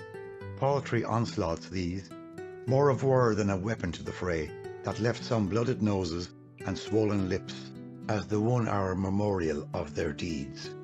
And again the peaceful nights, the calm stars, the quiet moon strewing her path in silver. Space for the eye, the ear and the soul, the whispering of lovely trees. The unending rustle of the grass, and the wind that came and went away, and came, chanting its long rhythms, or hushing its chill lullaby by the fields and the hills. On a day when they had finished eating, Fanon beckoned Caillte and Art aside, and they spoke closely together. Turning to McCann and his daughter, Fanon said, "We have finished what we came to do, my friends." Patsy nodded frowningly at him. "What was it you came to do?" "I came to give help to the powers," said Fanon mildly. "I didn't see you doing much," replied Patsy. "And," Fanon continued smilingly, "the time has come for us to go away." "You're in a hurry, I suppose?" "We are not in a great hurry, but the time has come for us to go back." "Very well," said Patsy. "We aren't so far from where we started. If we take one of the turns on the right here, and bear away to the west by Knockman and Tuberfola and Rathcormac, we come to the place where your things are buried, and then I suppose we can get there in 3 days, if that will do you." "That will do," said Fanon. During the remainder of the day, he and his companions walked together, talking among themselves, while McCann and his daughter went with the ass. Patsy also was preoccupied all that day, and she had her own thoughts. They scarcely spoke at all, and the ass was bored. At night they camped under a broken arch, the vestige of they knew not what crumbled building, and, seated around the brazier, they sunk to silence, each staring at the red glow and thinking according to their need. And it was then that Art, lifting his eyes from the brazier, looked for the first time at Mary, and saw that she was beautiful. She had been looking at him. That was now her one occupation. She existed only in these surreptitious examinations. She dwelt on him broodingly, as a miser burns on his gold, or a mother hovers hungrily upon her infant. But he had never given her any heed. Now he was looking at her, and across the brazier their eyes communed deeply. There was birth already between them. Sex was born, and something else was shaping feebly to existence. Love. that protection and cherishing, that total of life. The shy prince, scarcely to be known among the teeming populations of the world, raised languidly from enchanted sleep a feeble hand. What fire did their eyes utter? The quiet night became soundingly vocal. Winged words were around her again, as in that twilight, when her heart loosed its first trials of song. Though the night was about her, black and calm, there was dawn and sunlight in her heart, and she bathed herself deeply in the flame. And he, there is no knowing but this, that his eyes poured soft fire, enveloping, exhaustless. He surrounded her as with a sea. There she slid and fell and disappeared, to find herself again, renewed, reborn, thrilling to the embrace of those waters, wondrously alive, and yet so languid that she could not move. There she rocked like a boat on the broad waves, and saving the limitless sea, there was nothing in sight. Almost he even had disappeared from her view, but not from her sensation. He was an influence wide as the world, deep and steep, and tremendous as all space. They were alone. The quiet men seated beside them thinned and faded and disappeared. The night, whisked from knowledge as a mounting plume of smoke that eddies and is gone. The trees and the hills tripped softly backward and drooped away. Now they were in a world of their own, microscopic but intense. A sphere bounded by less than the stretching of their arms, a circle of such violent movement that it was stationary as a spinning top. And her mind whirled to it and was still from very activity. She could not think, she could not try to think, that was her stillness, but she could feel, and that was her movement. She was no longer a woman, but a responsiveness. She was an universal contact, thrilling at every pore and point. She was surrendered and lost and captured and no longer pertained to herself. So much can the eye do when the gathered body peers meaningly through its lens. They existed in each other, in and through each other. The 3 feet of distance was no longer there. It had disappeared, and they were one being, swinging on league-long wings through vast spaces. When they dropped to sleep, it was merely a slipping backwards, a motion that they did not feel. They were asleep before they dropped asleep. They were asleep long before that, drugged and senseless with the strong potion of the body, stronger than aught in the world, but the sharp essence of the mind that awakens all things and never permits them to be lulled again. When morning dawned and the camp awakened, there was some little confusion, for McCann was not in the place where he had slept, and they could not imagine where he had gone to. Mary discussed his disappearance in all kinds of terms. Caoilte alone, with a downcast air, refusing to speak of it. They waited during hours for him, but he did not return, and at noon they decided to wait no longer, but to go on their journey, leaving him to catch on them if he was behind, or hoping to gain on him if he was in advance, for their route was marked. The angels did seem a trifle lost in his absence, and they looked with some dubiety at Mary when she took charge of their journey and of the daily provision of their food. Food had to be gotten, and she had to discover it, not alone for herself, but for these other mouths. It was the first time she had been alone, and although her brows and lips were steady, her heart beat terror through her body. For she had to do 2 things which she had never done, and had never surmised really had to be done. She had to think, and she had to follow her thought by doing the thing she thought of. Which of these 2 were the more terrible, she did not know, but there was no difficulty as to which she must do first. The simple orderliness of logic clamoured that she must think before she could do anything, and so her brain set to the painful weaving of webs too flimsy at first for any usage. But on this day she discovered where her head lay, and how to use it without any assistance. She had memory to work with also, the recollection of her father's activities, and memory is knowledge. A well-packed head and energy. That is the baggage for life. It is the baggage for eternity. She moved to the head of the ass and pulled his ear to advance. Caoilte and Fanon trod beside, and they went forward. Behind came Art, sniffing with the hungriest of nostrils on the sunny air, for it was 5 hours since they had eaten, and more than 3 hours' abstinence was painful to him. Chapter 29. She did get food. She nourished her 3 children sumptuously, but she made them help her to get it. She looked at Fanon's high nose, his sweeping beard, his air as of a good child, well matured, and she sent him to the market. "One must eat," said she. When they came to a house by the roadside, she ordered Fanon to the door to ask for bread. He got it too, and had eaten but the slowest mouthful when she seized it from him and stocked it for the common good. She charged Caolte through the open door of a cottage, and his expedition was famous for 8 hours afterwards. She performed feats herself in a fowl house and a cattle pen, but she did not issue any commands to Art, except at the falling to, when he obeyed adequately. She recalled the deeds of her father in many predicaments, and for the first time she really understood his ceaseless skill and activity. She found too that she could recollect his tactics, beside which her own were but childish blunderings, and with that memory she mended her hand, and life became the orderly progression which everybody expects it to be. That night, by the glow of the brazier, she rested a mind that had never been weary before, and she craved for the presence of her father, that she might gain from him the praise which her present companions did not know was due to her. 2 more days, said her heart, communicating to her bitterly as they proceeded on the morrow morning, but she banished the thought and set to her plots and plans. She banished it, but it clung with her, vague and weighty as a nightmare, and when she looked backwards on the road, Art's eyes were looking into hers with a quietness that almost drove her mad. She could not understand him. They had never spoken to each other. Not once had they spoken directly since that night when he stepped into the glow of the brazier.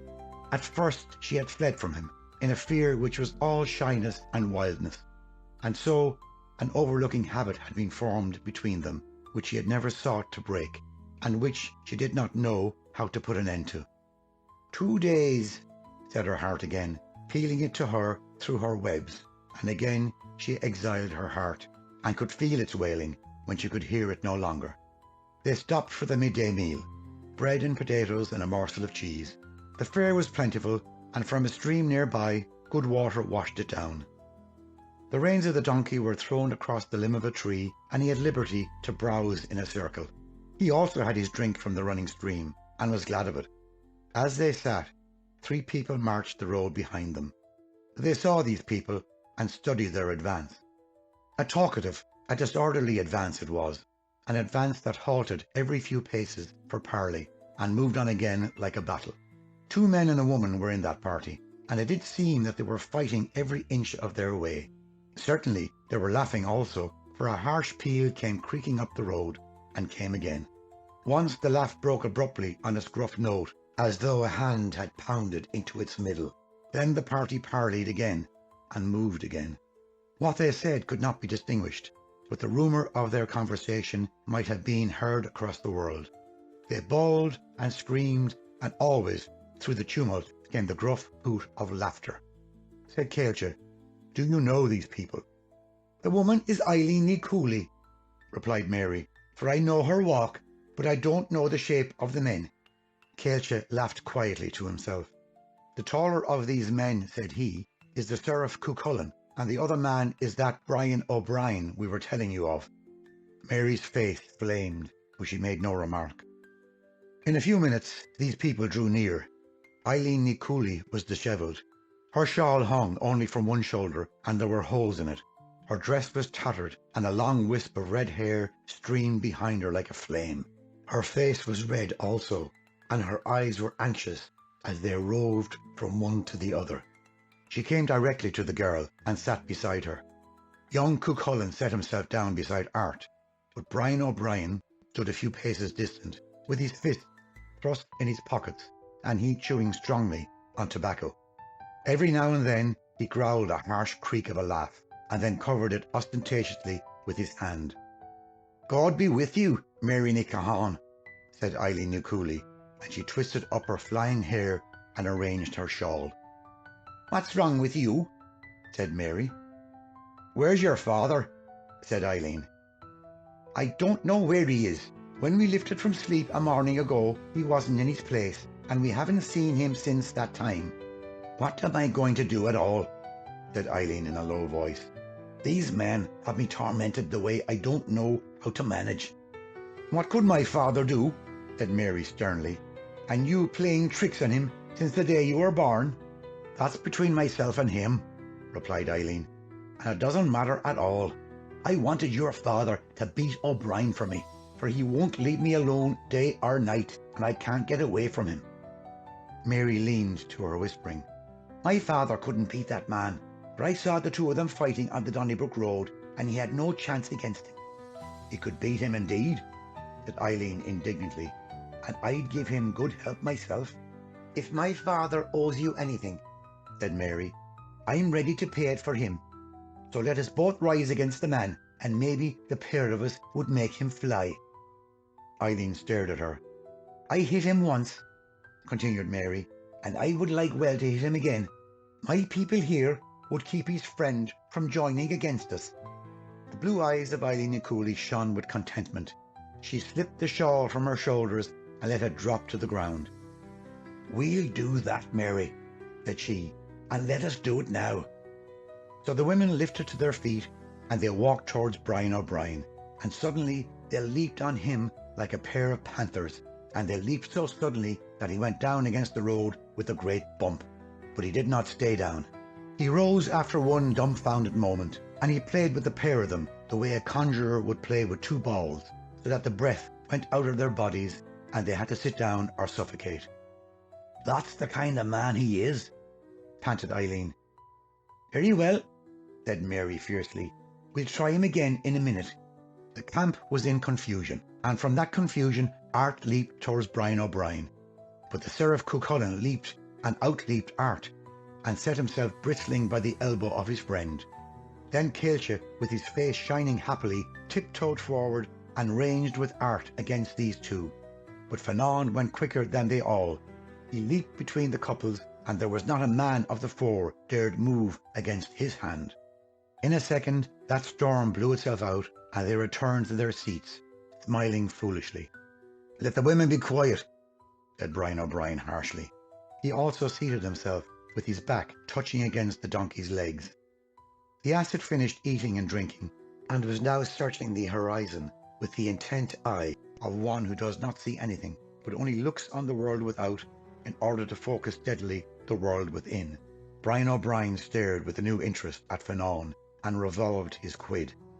Said he to Cuchulainn, "Would the old lad be able to treat us the way Rhadamanthus did, do you think?"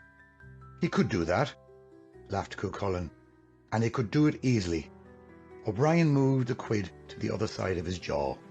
"If he slung us out of this place, we wouldn't know where we might land," said he. "That is so," replied Cuchulainn, thrusting a sleek curl between his teeth. "I don't know these regions, and I don't know where we might land, or if we would ever land.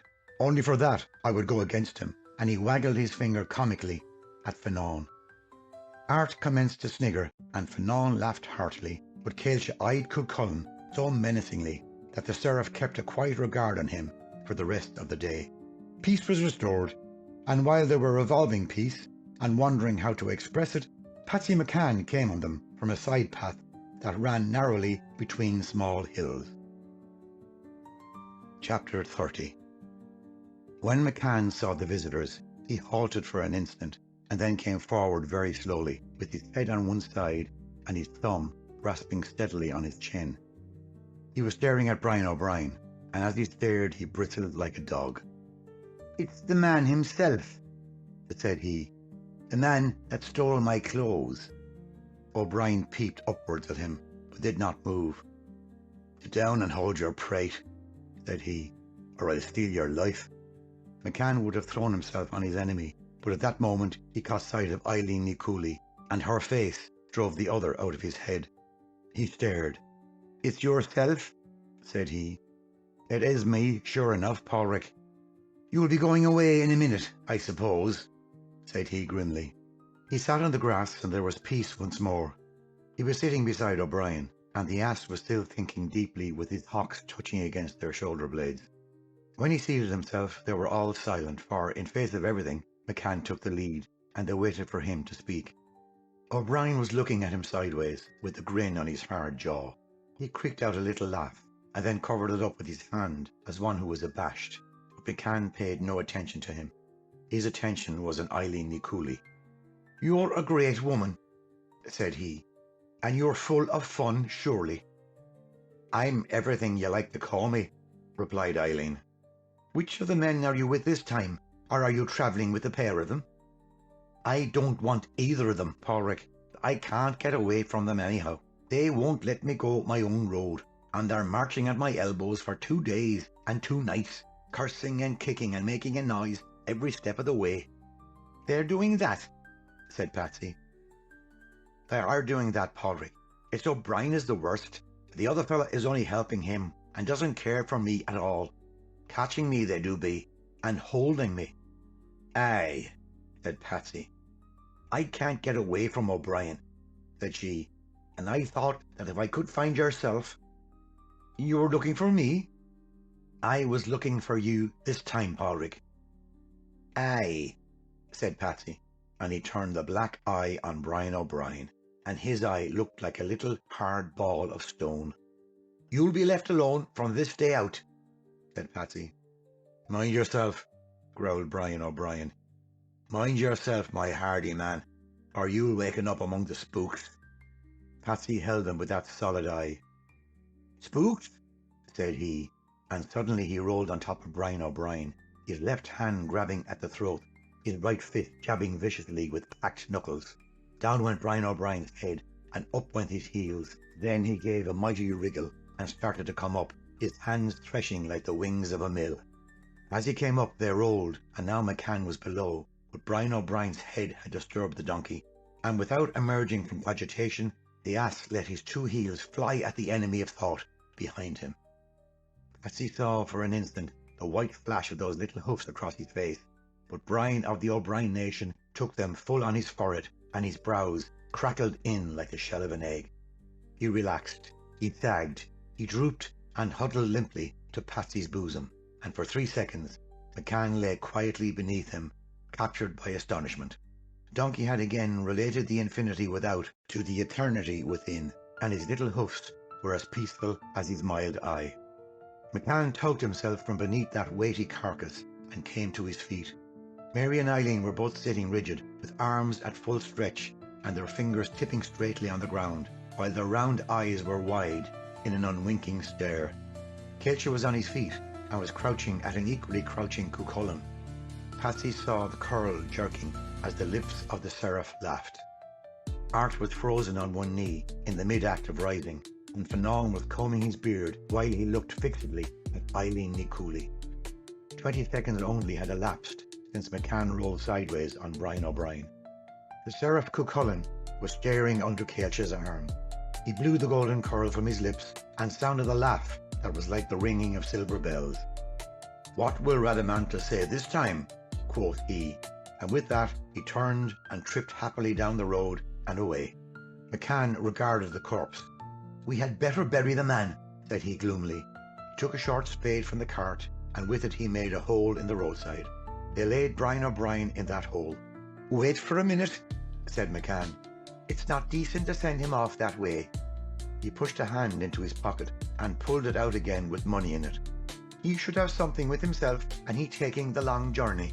He lifted O'Brien's clenched fist, forced it open, and put a silver 3-penny piece into it. Then he tightened the pale hand again and folded it with the other on his breast.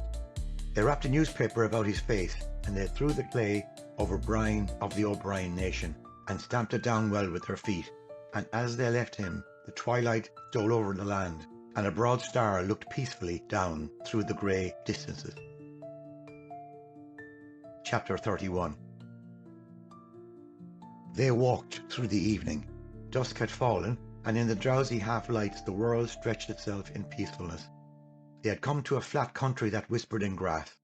There were no more of the little hills that roll and fall and roll. There were scarcely any trees. Here and there, in great space, a beech swung its slow boughs and made a quiet noise in the stillness. Here and there, a stiff tree lifted its lonely greenness, and around it the vast horizon stretched away and away to sightlessness.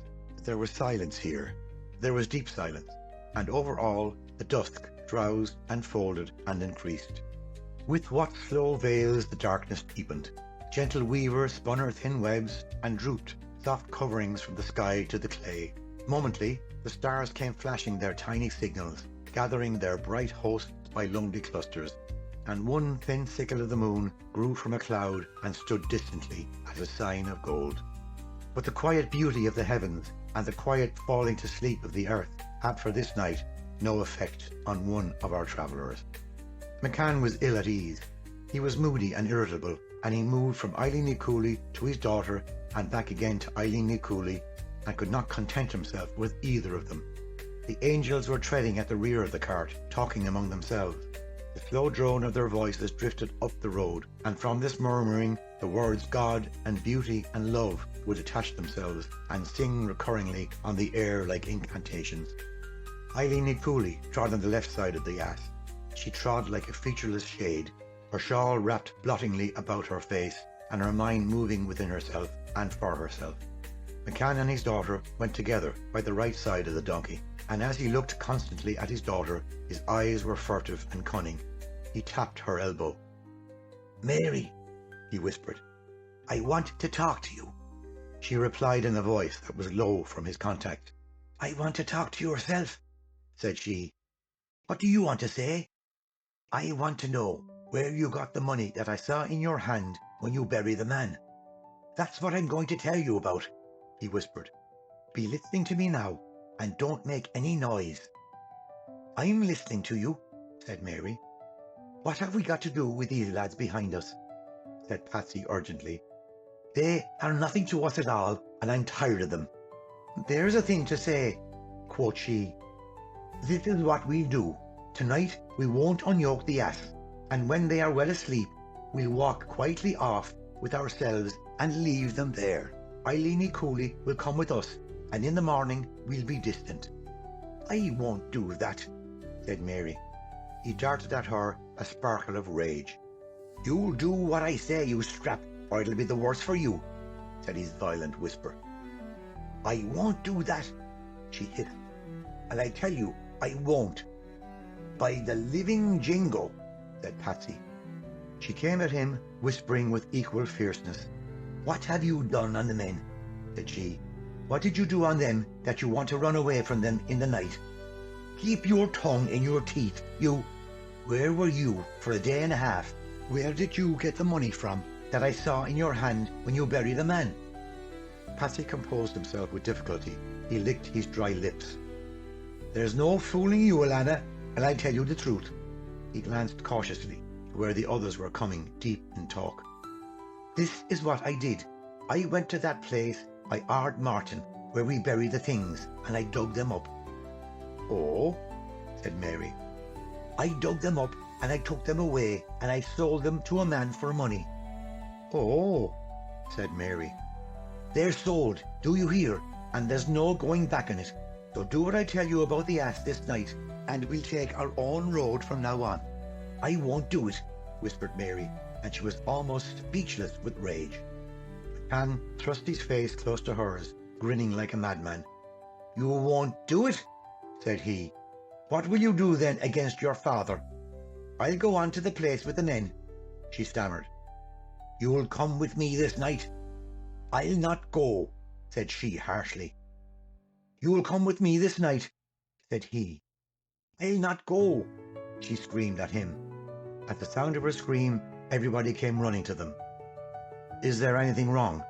said Art. "She's only laughing at a joke I told her," said Patsy. "Make that ass go on, Mary Agraw, for it's walking as if it was going asleep." Caillte was looking at McCann so fixedly, with such a severe gravity of eye, that the blood of the man turned to water, and he could scarcely hold himself upright.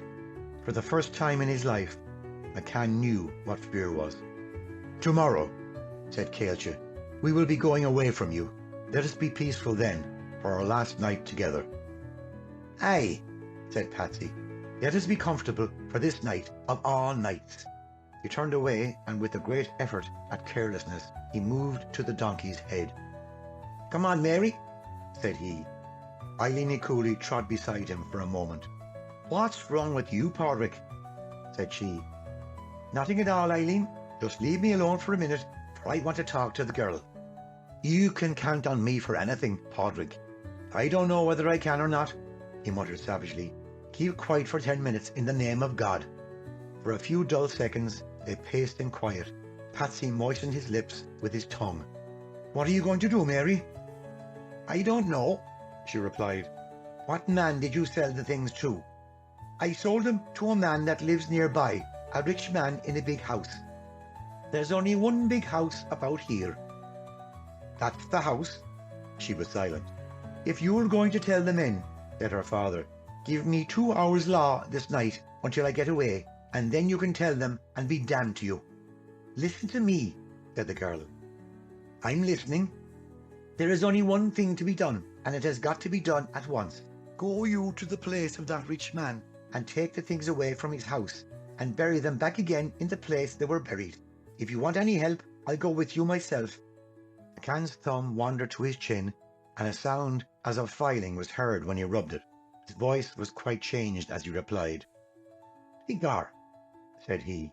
"You're full of fun," said he thoughtfully. He covered his mouth with his hand then, and stared thoughtfully down the road. "Will you do that?" said Mary. He thumped a hand heavily on her shoulder. "I will so, and I do wonder that I didn't think of it myself, for it's the thing that ought to be done." And now, as they marched, the atmosphere had changed. There was once more peace, or the precursor of it. From McCann, a tempered happiness radiated as of old.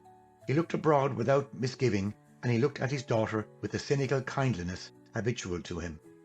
They trod so for a little time, arranging their thoughts.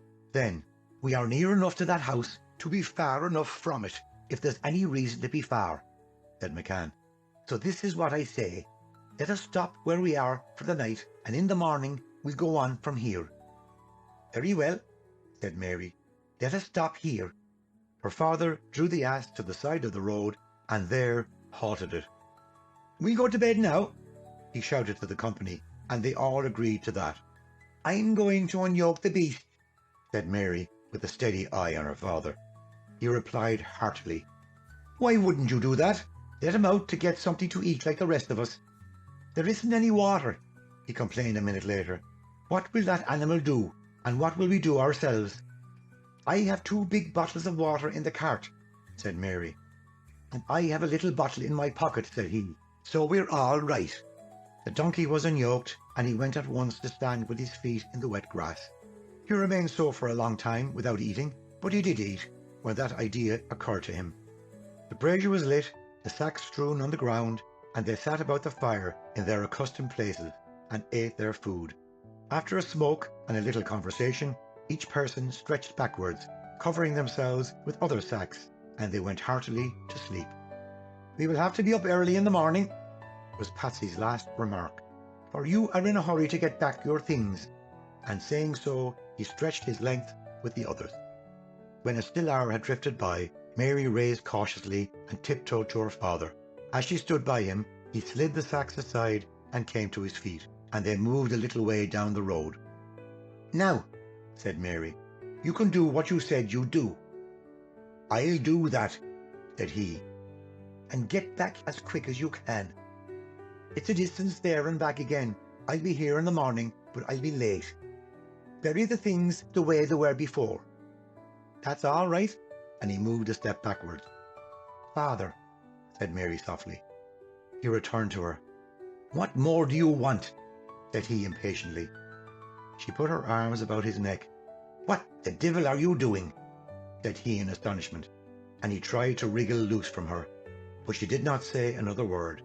After a moment he put his own arms about her with a grunt and held her tightly. "I'm away now," said he, and moving against the darkness, he disappeared. For half a minute the sound of his feet was heard, and then the darkness covered him. Mary returned to her place by the brazier. She stretched close to Eileen Ní Cooley and lay staring at the moving clouds. In a few minutes she was asleep, although she had not felt any heaviness on her eyes. Chapter 32. No one was awake. In the brazier a faint glow peeped from the white turf ash. The earth seemed to be holding its breath, so still it was. The clouds hung immovably, each in its place. A solitary tree nearby folded its wide limbs into the darkness and made no sound. Nothing stirred in the world with the ass as he lifted his head slowly and drooped it again. His feet were sunken in a plot of grass, and he was quiet as the earth. Then I came softly, and I spoke to the ass in the darkness. "Little ass," quoth I, "how is everything with you?" "Everything is very well," said the ass. "Little ass," said I, "tell me what you do be thinking of when you fix your eye on vacancy and stare there for a long time." "I do be thinking," said the ass, "of my companions, and sometimes I do be looking at them." "Who are your companions?" "Last night I saw the Cyclops striding across a hill. There were 40 of them, and each man was 40 feet high. They had only one eye in their heads, and they looked through that. They looked through it the way a fire stares through a hole, and they could see well." "How do you know they could see well?" "One of them saw me, and he called out to the others. They did not wait, but he waited for a moment. He took me in his arms, and he stroked my head. Then he put me on the ground and went away, and in 10 strides he crossed over the mountain." "That was a good sight to see." "That was a good sight." "Tell me something else you saw." "I saw 7 girls in the meadow, and they were playing together. When they were tired playing, they lay on the grass, and they went to sleep. I drew near and stretched beside them on the grass, and I watched them for a long time. But when they awakened, they disappeared into the air and were gone like puffs of smoke. I saw the fairy host marching through a valley in the hills. Wide silken banners were flying above their heads. Some had long swords in their hands, and some had musical instruments, and there were others who carried a golden apple in their hands, and others again with silver lilies and cups of heavy silver. They were beautiful and proud, and they marched courageously. They marched past me for 3 gay hours, while I stood on the slope of a hill. I saw 3 centaurs riding out of a wood. They raced round and round me, shouting and waving their hands. One of them leaned his elbows on my back, and they talked of a place in the middle of a forest. They pelted me with tufts of grass. Then they went by a narrow path into the wood, and they rode away. I saw a herd of wild asses in a plain. Men were creeping round them in the long grass, but the asses ran suddenly, and they killed the men with their hoofs and their teeth. I galloped in the middle of them for half a night, but I remembered Mary ni Cahan, and when I remembered her, I turned from all my companions, and I galloped home again." "Those were all good sights to see." "They were all good sights." "Goodbye, little ass," said I. "Goodbye you," said he. He lay along the grass then, and he closed his eyes, but I turned back and crouched by the brazier, watching the people while they slept, and staring often into the darkness to see did anything stir before the light came. Chapter 33. McCann strode through the darkness for a little time, but when he found himself at sufficient distance from the camp, he began to run. There was not very much time wherein to do all that he had engaged before the morning dawned, and so he took to this mode of activity, which was not one for which he had any reverence. He was a heavy man, and did not run with either grace or ease, but he could hasten his movements to a jog trot, and, as his physical condition was perfect, he could continue such a trot until hunger brought it to a halt, for he was never fatigued, being as strong and tireless as a bear. He was the most simple-minded of men. When he was engaged in one affair, he could not meddle with anything else, and now that he was running, he could do nothing but run. He could not think, for instance. When it was necessary to think, he would either walk very slowly or stand stock still, and then he would think with great speed and with great simplicity. His head bade his legs be quiet while it was occupied, and when they were in motion, his legs tramped hush to his head, which obeyed instantly. And he was so well organized on these lines that there was never any quarrel between the extremities. It was therefore the emptiest of men that now pounded the road. He would deal with an emergency when it was visible, but until then he snapped a finger and forgot it, for he had learned that the first word of an emergency is a warning, the second a direction for escape, its third utterance is an action. and it will only be waited for by a fool. Exactly what he would do when he arrived at the house, he did not know, and as yet he made no effort to deal with that problem. He obeyed the prime logical necessity, which was to get there. Once there, and the second step would push itself against him, and from that cause the most orderly of results would ensue. If there was no trouble, he would succeed in his enterprise. If there was trouble, he would fly. That was his simple program. And meantime, there was nothing in the world but darkness and the rhythmic tramping of his feet. These, with a faintly hushing wind, kept his ears occupied.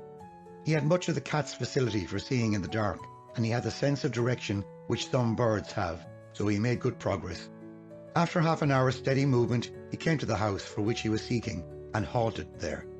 It was a long, low building, standing back from the road. There was a stone wall around this house, and the entrance was by an iron gate. McCann touched the gate, for experience had taught him that gates are not always locked, but this one was locked securely. By the gate was a caretaker's lodge, so he moved quietly from that place and walked by the wall. There was glass on the top of the wall, which halted him for a few moments while he sucked his incautious hand. To cope with this, he gathered several large stones and placed them on top of each other, and he stood on these. Then he threw his coat and waistcoat over the glass and climbed easily across. He was in a shrubbery. About him, every few paces, were short, stiff bushes, some of which were armed with spines which did their duty on his hands and the legs of his trousers. But he regarded these with an inattention which must have disgusted them.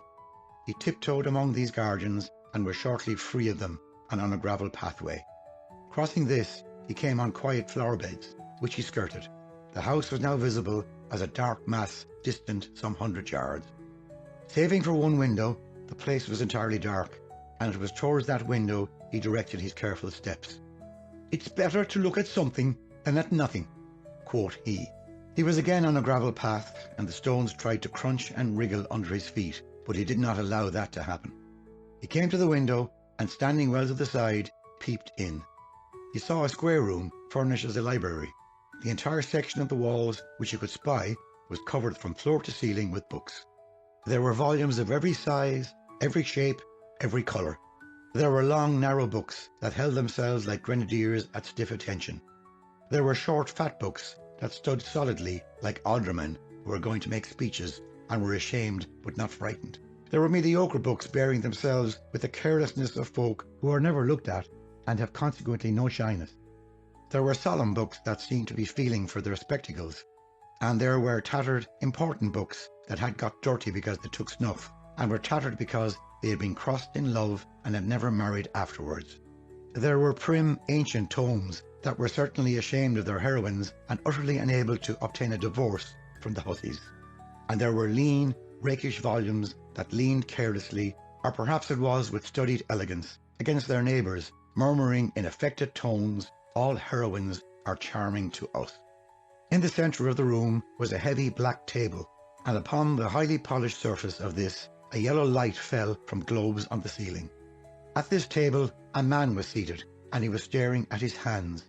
He was a man of about 30 years of age, a tall, slender man with a lean face, and to Patsy he was of an appalling cleanliness, a cleanliness really to make one shudder. He was shaved to the last closeness, he was washed to the ultimate rub. On him both soap and water had wrought their utmost, and could have no further ambitions. His wristlets gleamed like snow on a tree, and his collar rose upon a black coat as the plumage of a swan emerges spotlessly from water. His cleanliness was a sight to terrify any tramp, but it only angered McCann, who was not liable to terror of anything but hunger. "I would like to give you a thump on the head, you dirty dog," said Patsy, breathing fiercely against the corner of the window pane, and his use of the adjective was singular, as showing in what strange ways extremes can meet. This was the man to whom he had sold the gear of his companions, an indelicate business indeed, and one which the cleanliness of the purchaser assisted him to rectify. And it was in this room that the barter had been conducted. By craning his neck a little, he could see an oaken settle, and upon this his sacks were lying with their mouths open and the gleaming cloths flooding at the entry. While he stared, the man removed his fingers from his eyes and put them in his pocket. Then he arose very slowly and paced thoughtfully towards the window. McCann immediately ducked beneath the window ledge. He heard the window opened and knew the man was leaning his elbows on the sill while he stared into the darkness. "Begor," said Patsy to himself, and he flattened his body against the wall. After a time, which felt longer than it could have been, he heard the man moving away, and he then popped up and again peeped through the window. The man had opened the door of the room which faced the window and was standing in the entry. Now his hands were clasped behind his back.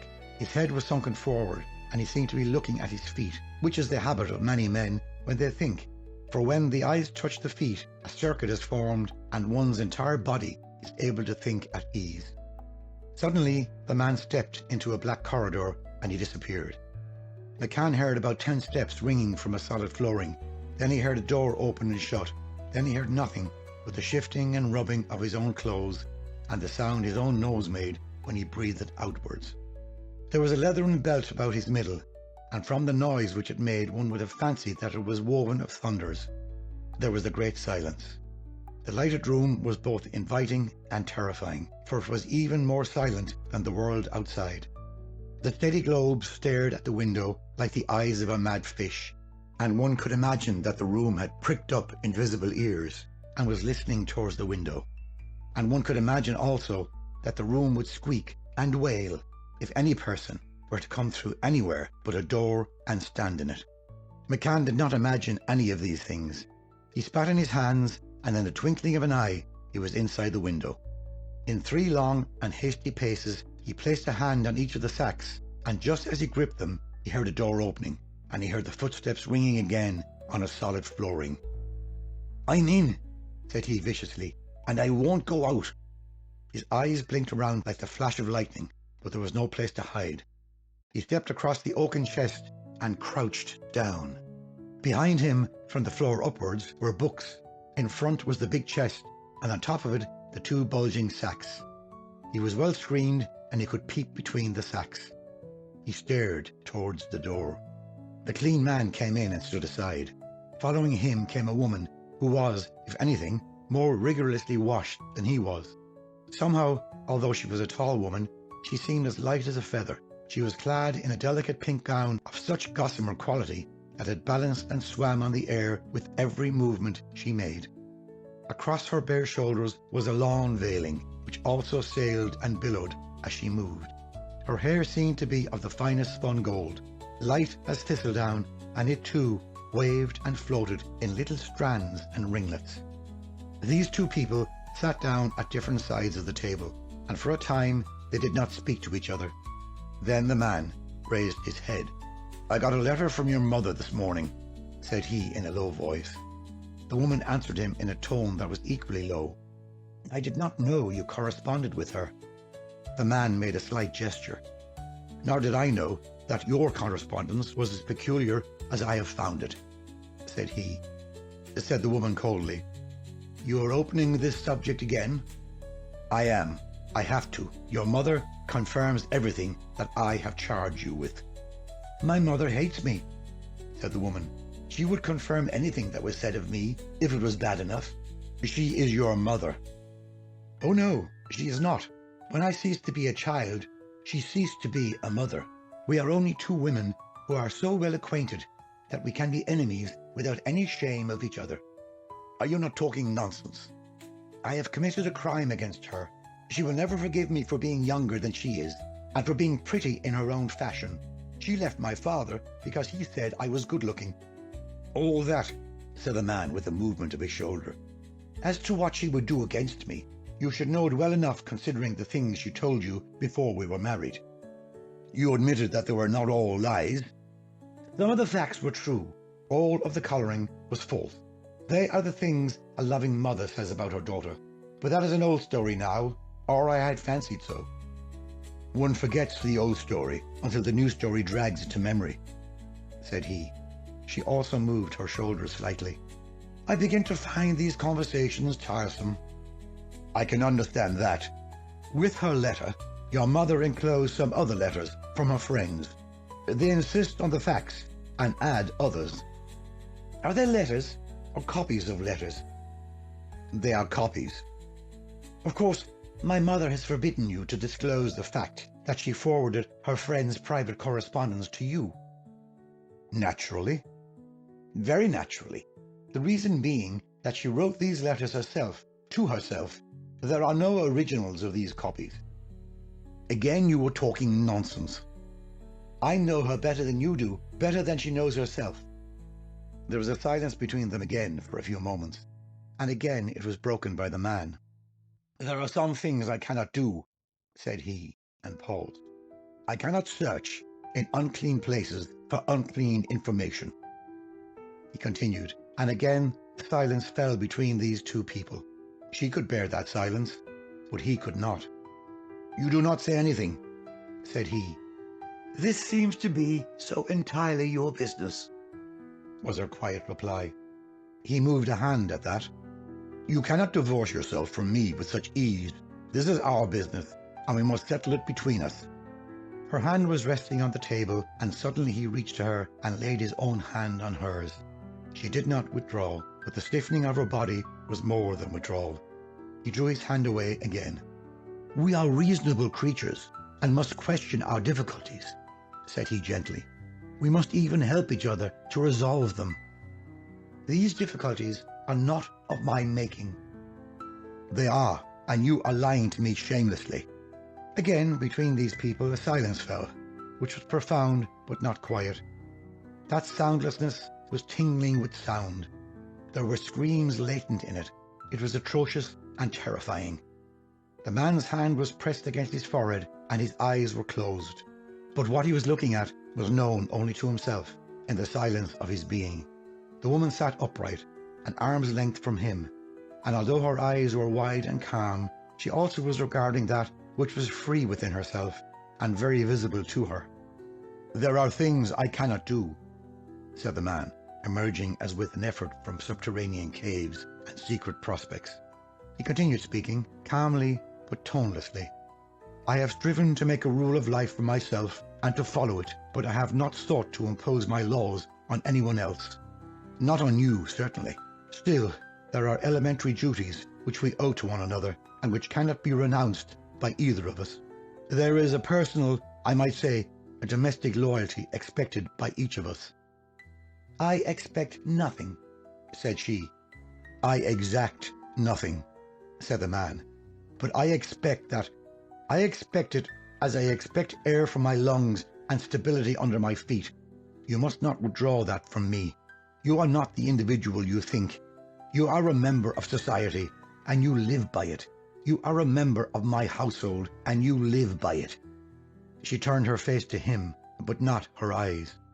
I do not ask anything from you, said she, and I have accepted as little as was possible. He clenched his hand on the table, but when he spoke, his voice was without emphasis. That is part of my grievance against you. Life is to give and take, without any weighing of the gifts. You will do neither, and yet our circumstances are such that we must accommodate each other whether we will or not. I am an exact man, he continued. Perhaps you find that trying, but I cannot live in doubt. Whatever happens to hinder or assist my consciousness must be known to me. It is a law of my being.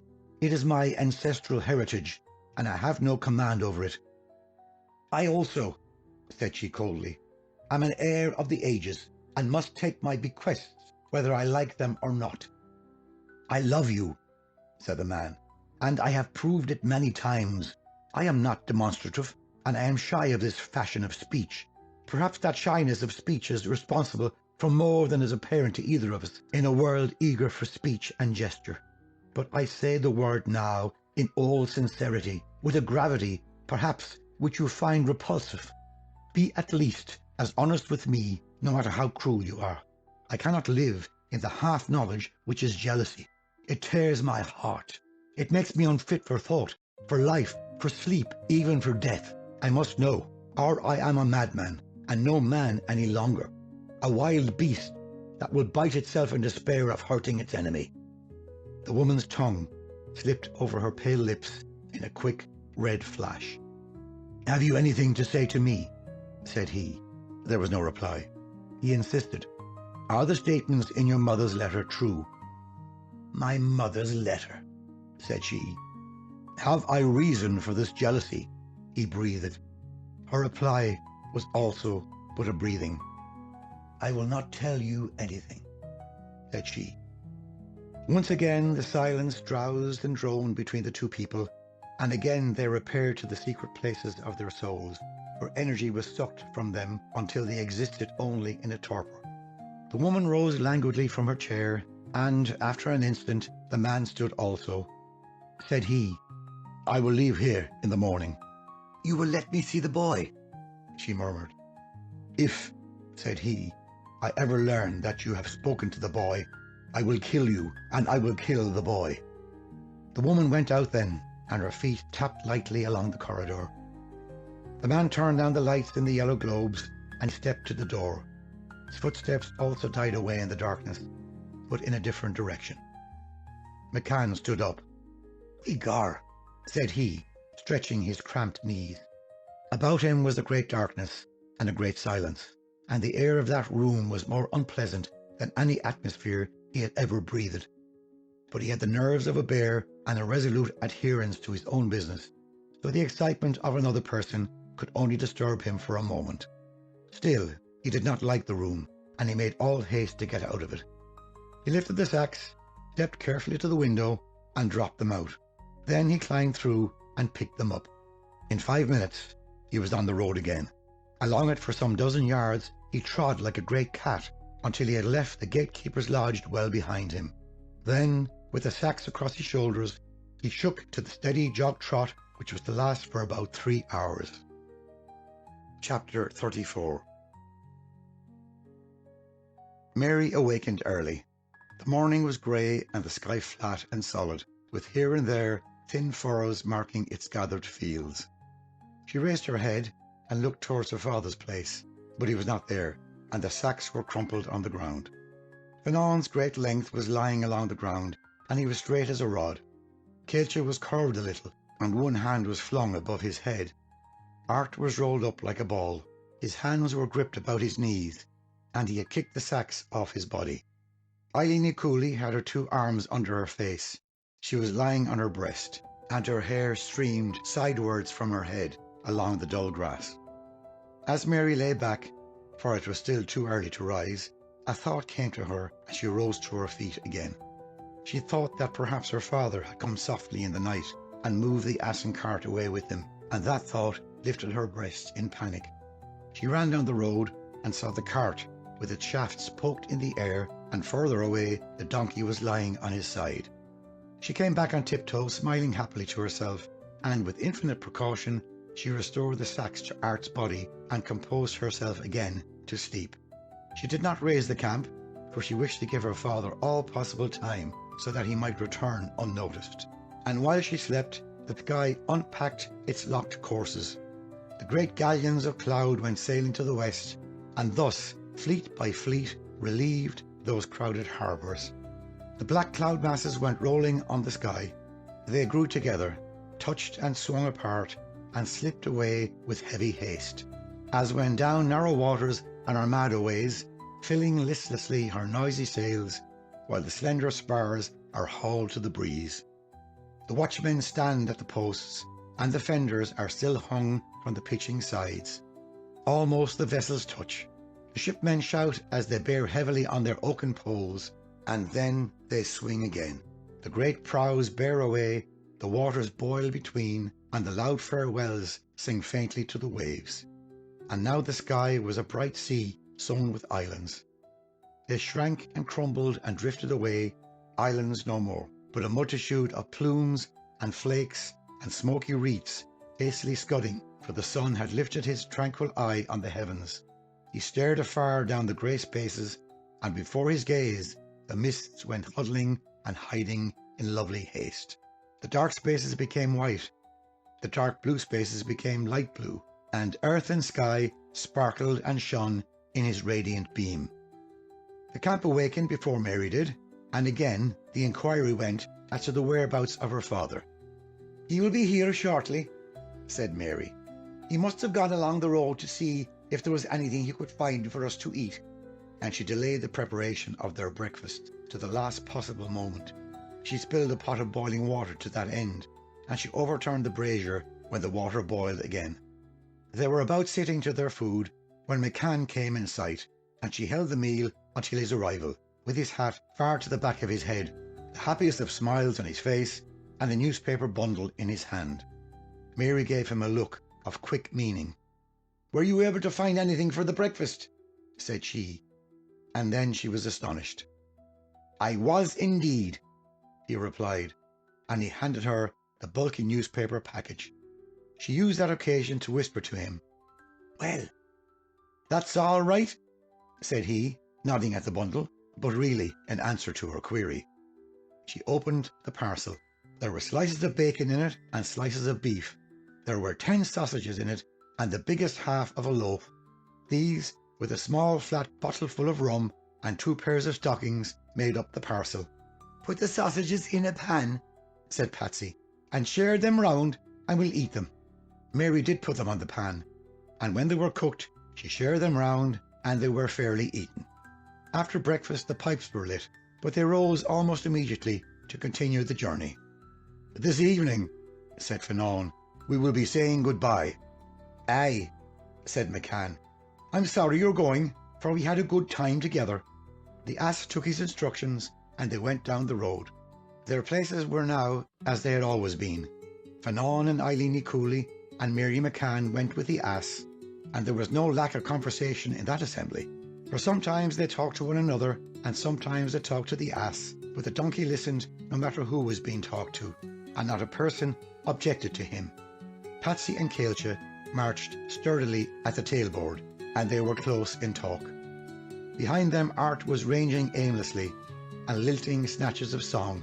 He did not know the entire of any song, but he knew verses of many, and he was able to relate the tunes of these so harmoniously, with such gradual slipping of theme into theme, that 20 minutes of his varied lilting could appear like one consecutive piece of music. "That lad has a great ear," said Patsy. "He could make his fortune at the music." "He is a musician," Caillte replied. "That is his business when we are in our own place, and as you can see, it is his pleasure also." Patsy was in high spirits. Now that he had successfully undone that which he had done, a real weight had lifted from him, but the thing was still so near that he could not get easily from it. His head was full of the adventures of the last few days, and although he could not speak of them, he could touch them, sound them, lift the lid of his mystery, and snap it to again, chuckling meanwhile to himself that those who were concerned did not know what he was talking about, and yet he was talking to himself, or to one cognizant in hardy, adequate symbol. A puerile game for a person whose youth had been left behind for 20 years, but one which is often played nevertheless, and by the most solemn minds. It was with an impish carelessness that he addressed Caillte. "It won't be long before we are there," said he. "That is so," was the reply. "You'll be feeling fine, I'm thinking, when you get your own clothes on again. I have not missed them very much. I hope your wings and your grand gear will be all right." "Why should you doubt it?" returned the seraph. "What?" said Patsy. "If they were robbed on you, you'd be rightly in the cart, mister, if that happened." Caillte puffed quietly at his pipe. "They were robbed," said he. "Eh?" cried McCann sharply. The seraph turned to him, his eyes brimming with laughter. "Aye, indeed," said he. McCann was silent for a few seconds, but he did not dare to be silent any longer. "You're full of fun," said he sourly. "What are you talking about at all?" "Fionnán and I knew all about it," said Caillte, "and we were wondering what would be done by the person." "What did he do?" said Patsy angrily. Caillte returned the pipe to his mouth. "He put them back," said he. "Only for that," he continued, "we might have had to recover them ourselves." "Would you have been able to get them back?" said McCann humbly. "We would have got them back. There is nothing in the world could stand against us two. There is nothing in the world could stand against one of us." Patsy jerked the thumb to where Art was lilting the open bars of "The Wind That Shakes the Barley." "Wouldn't the boy help?" said he. "How old is the lad?" I don't know, smiled Caolte. He remembers more than one day of a great breath, but he has no power, for he has never had being, and so did not win to knowledge. He could give help, for he is very strong. Could you have licked Cuchulainn that day? Said Patsy timidly. I am older than he, replied Caolte. That is to say, I am wiser than he. But he was up there with yourself and could learn the tricks. There is no secrecy in this world or in the others, and there are no tricks. There is knowledge, but no person can learn more than his head is ready to welcome. That is why robbery is infantile and of no importance. It fills the stomach, replied Patsy cunningly.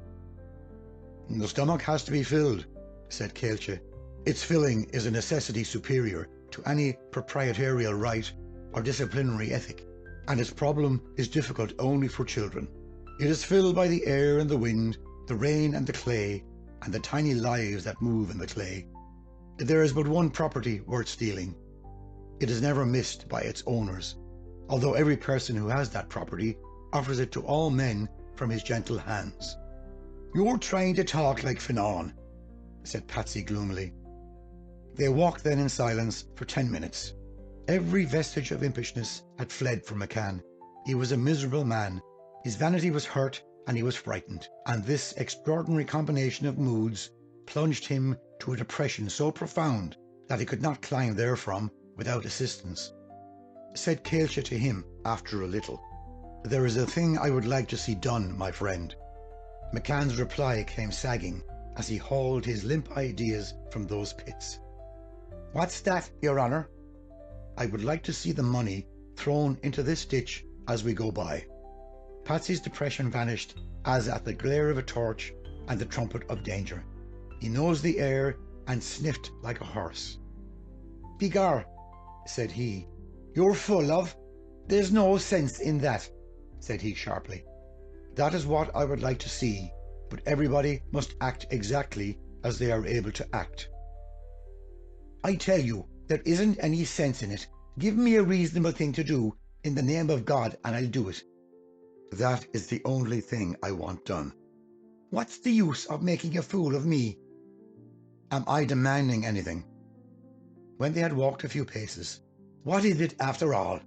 Said Patsy proudly. He thrust his hands into his pockets and exhibited them full of gold and silver. Just a pinch of my hand and it's gone, said he. That is all, said Caolte. It's easily done. So it is, growled Patsy, and he swung his arm, but he dropped the hand again. Wait a minute, and he called Eileen Ní Cooley to his side. Walk with ourselves, Eileen, and don't be a stranger. There's something I want to show you. He opened his hand before her, and it was flooding and flashing in gold. She stared with the awe of one who looks on miracles. There's a great deal of money there, she gasped. There's 15 golden pounds, and some shillings in it, said Patsy, and here's all I care for them. He flung his hand then and sped the money at the full force of his shoulder. That's all I care for the stuff, said he, and he gripped her arm to prevent her bounding to its recovery. Come on, woman dear, and leave the halfpence alone, said Caolte. There is something I must throw away also, for I am getting too fond of it. What's that? Said McCann curiously. It's this pipe, the seraph replied, and he balanced it by the mouthpiece. Don't throw away the good pipe, cried Eileen Ní Cooley. Am I walking beside a pair of wild men this day? Patsy interrupted also. Hold on for a minute. Give me the pipe and you can take this one. He took Caoilte's silver-mounted briar and he passed to the seraph his own blackened clay. You can throw that one away, said he, and he popped Caoilte's pipe into his own mouth. It will do that way, said Caoilte sadly. He held the pipe by the stem and with a sharp movement snapped it in halves. The head fell to the ground and a small, tight wad of burning tobacco jumped from it at the shock. There it is, said Caolte. He jerked the piece of broken stem from his hand, and after sighing deeply, they marched on. Eileen Ní Cooley was angry. Padraig, said she, What made you throw all the golden money away, and the silver money? Patsy regarded her with the calm eye of a king. Stick your arm through mine, Eileen, said he, and let us be comfortable as we go along, for the pair of us haven't had a talk for a long time. And Katia here wants to talk to you as well as me. That is so, said Katia. Eileen did put her arm in his, and as they stepped briskly forward, she stared at him with eyes that were round with admiration and astonishment. Aren't you the queer man, Padraig? Said she. I suppose, said Patsy, that you'll be slipping away from us sometime tonight. Not if you want me to stay, Padraig. They opened a new conversation on that. Chapter 35. That day they did not stay their travel even to eat. Fanon was urgent, and they ate from their hands as they marched. The ass moved his slender legs briskly, the cart rumbled, and the metals in it clashed and thumped as the wheels jolted on the rutty path. They met no person as they went. From the fields nearby came the fresh odour of wild grass that outbreathed again to the sun his living breath. And the sun shone, not fiercely, but kindly, tempering down the oblique ways his potent fire. Above their heads, and slanting away on wide wings, the birds were sailing, calling a note as they went, and calling again. Here were trees once more, their grey shadows slept on the road, stamping the golden light with a dye of ebony, and their grey voices whispered busily, quietly, like the voices of many mothers who fold against fruitful breasts the little children. So they crooned and sang, rocking their ample greenery on the air. In the afternoon they reached the hill, close to the top of which the angel's finery was buried. When they had ascended this hill for nearly an hour, the donkey struck work. He stood, and nothing would induce him to move further in that direction. Indeed, he slew the cart completely round, and pointed his nose and his shafts in the direction which he considered reasonable. They halted. "You'll not go up there," said Mary, and she pulled the long nose to her bosom. "He will not," said her father. "Will you leave that ass alone, Mary? Give him back his snout and behave yourself like a Christian girl." "You leave me alone," said Mary. "What harm am I doing to yourself?" "It's that I don't like to see a woman kissing an ass." "Well, if you don't look at me, you won't see anything." "You're full of fun," said her father sternly. He shrugged his shoulders and turned to Fanon. "He did this once before on us, and we going up a tall hill in Connacht, and although I hammered the skin off his back, he wouldn't move a step. He's a great ass, mind you, mister, and maybe we ought to have looked for a gentler way up this hill." Fanon was feeding tufts of grass to the donkey, and the donkey was eating these with appetite. "There is no need to come further," said Fanon. "We are almost in sight of the place, and can make our adieus here." "Oh, we'll leave the beast," cried McCann, "and we'll all go up to see the last of you." "It is better that we should part here," said Fanon gently. "We do not wish to be seen at the last." "You can have it your own way," said Patsy sulkily. Fanon stood towering over McCann. He placed his hands on Patsy's shoulders and solemnly blessed him in round language. Then he kissed him tenderly on either cheek. "Igar," said Patsy, and Fanon did the same for Eileen Cooley and for Mary, and he kissed the two of them on their cheeks. Then he laid his palm on the donkey's muzzle and blessed that beast, and he strode mightily up the hill. Caolte advanced to Patsy, but McCann was embarrassed. He had been kissed by a man, so he lit his pipe in self-defence and kept it in his mouth. "You're going off," said he to Caolte, and he puffed like a chimney. "I'm going off," replied Caolte in a low voice. Patsy took the pipe from his mouth and put it into the seraph's hand. "Here," said he, "take a last pull at that and ease your heart." Caolte did take it, and he smoked it, and it did ease his heart. "I'll give you the spade out of the cart," continued Patsy, "for you'll have to dig the things up. There it is, and it doesn't matter whether it's lost or not. It is goodbye now." said Caolte, shouldering the spade, and he returned the pipe to Patsy, who put it instantly in his mouth. Caolte held out his hand, and McCann put his own into it. While their hands were together, Patsy was seized with compunction. He drew the seraph aside a few paces. "Listen," said he, "I played the trick on you the time I was taking the money out of my pocket to throw it away." "Yes," said Caolte. "I let one of the gold pieces slip through my fingers, and it's lying at the bottom of my pocket at this minute. But I'll throw it away, Mr. Honey, if you say so." Caolte looked at him, and a smile of great contentment crept over his lips. "If I were you," said he, "I'd keep it." McCann nodded at him very solemnly. "I'll keep it," said he earnestly, "and I'll spend it." Caolte then said his adieus to the others, and he tramped up the hill with the spade balanced in his hand. The piece of gold was burning in Patsy's pocket. He turned to Art. "Well, young boy, there's my hand, and good luck be with you. Give up racing about and climbing trees, and you'll be all right. You've the makings of a good hand on you, and that's a great thing, and you've got the music." "Goodbye," said Art, and they shook hands. Eileen Cooley took his hand also. Then she and Patsy strode to the cart, and with the donkey they moved down the hill. Mary stood in front of Art, and she did not look at him. She turned her grey face away and stared sidewards, where the late sunshine drowsed in gold on the rough slopes. She put her hand out to him. He took her hand and held it between his own. He raised it to his lips, and he held it there, pressing against his mouth. He dropped it and stood back a pace, staring at her. He struck his hands together in a wild movement. He turned and ran swiftly after his companions. These two had never spoken to each other. Near the top of the hill he came on Fionnán and Caolte, and the three went together. In a little they had reached the point in the road where they had slept during their first night on earth, and where they had eaten their first meal on a sunny morning. Distant a few paces they saw the tree. Caolte dug there until he uncovered the sacks.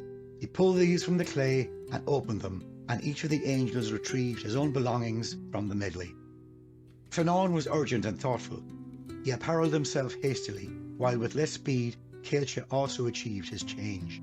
But Art sat on the ground, fingering his raiment, and seemed to be lost in a contemplation of the grass beside him. Fionnán was ready. He stood upright, a kingly figure, shimmering in purple folds. On his head a great crown, closed at the top. Across his shoulder a chain of heavy gold, and depending on his breast a broad plaque of gold that blazed. He looked at the others and nodded. Then he leaped, and at 100 feet the sun flashed from his wings, and he looked like a part of the rainbow. Now Caolte was ready, standing in cloth of gold and lovely ornaments of hammered silver. He scanned once more the drowsing landscape. He smiled on Art. He sprang aloft and abroad and sped upwards in a blinding gleam. Art raised himself. He lifted the crimson robe that was dashed with gold, the crimson buskins feathered at the heel, the wide crown of short points. He placed these on the ground and stood for a time looking down the road, while the many-coloured pinions streamed lengthily from his hand. Suddenly he frowned, and with the wings still dragging, he ran down the path. In 5 minutes he came to the place where they had left the ass, but it was no longer there. Far below on the curving ways he saw the donkey moving quietly. McCann and Eileen Cooley were going by each other's side, and Patsy's arm was about the woman. He looked around, and at a little distance saw the girl beside a bush. She was lying on her breast, her face was hidden into the ground, and she was motionless. He walked to her. "Mary," said he, "I have come to say farewell." She moved as at a shock.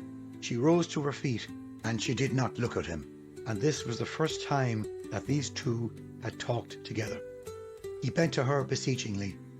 "I have come to say farewell," said he. Again she put her hand into his. "Say your say," quoth she, "and go your road." And with that she did look at him sternly. He loosed her hand. His eyes flamed. He stamped the road. He swung his arms aloft, gripping the wings, and with a fierce movement, he ripped them in twain. He put the halves together and tore again, then with a sweep of his hands, fluttered the shining plumes away and on the wind. "Now," quoth he, with a laugh. "Oh," she stammered, staring, terrified, incredulous.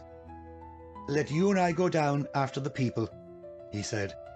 But Mary was weeping, and as they paced down the narrow track, he laid a great arm about her shoulder. End of the Demi-Gods.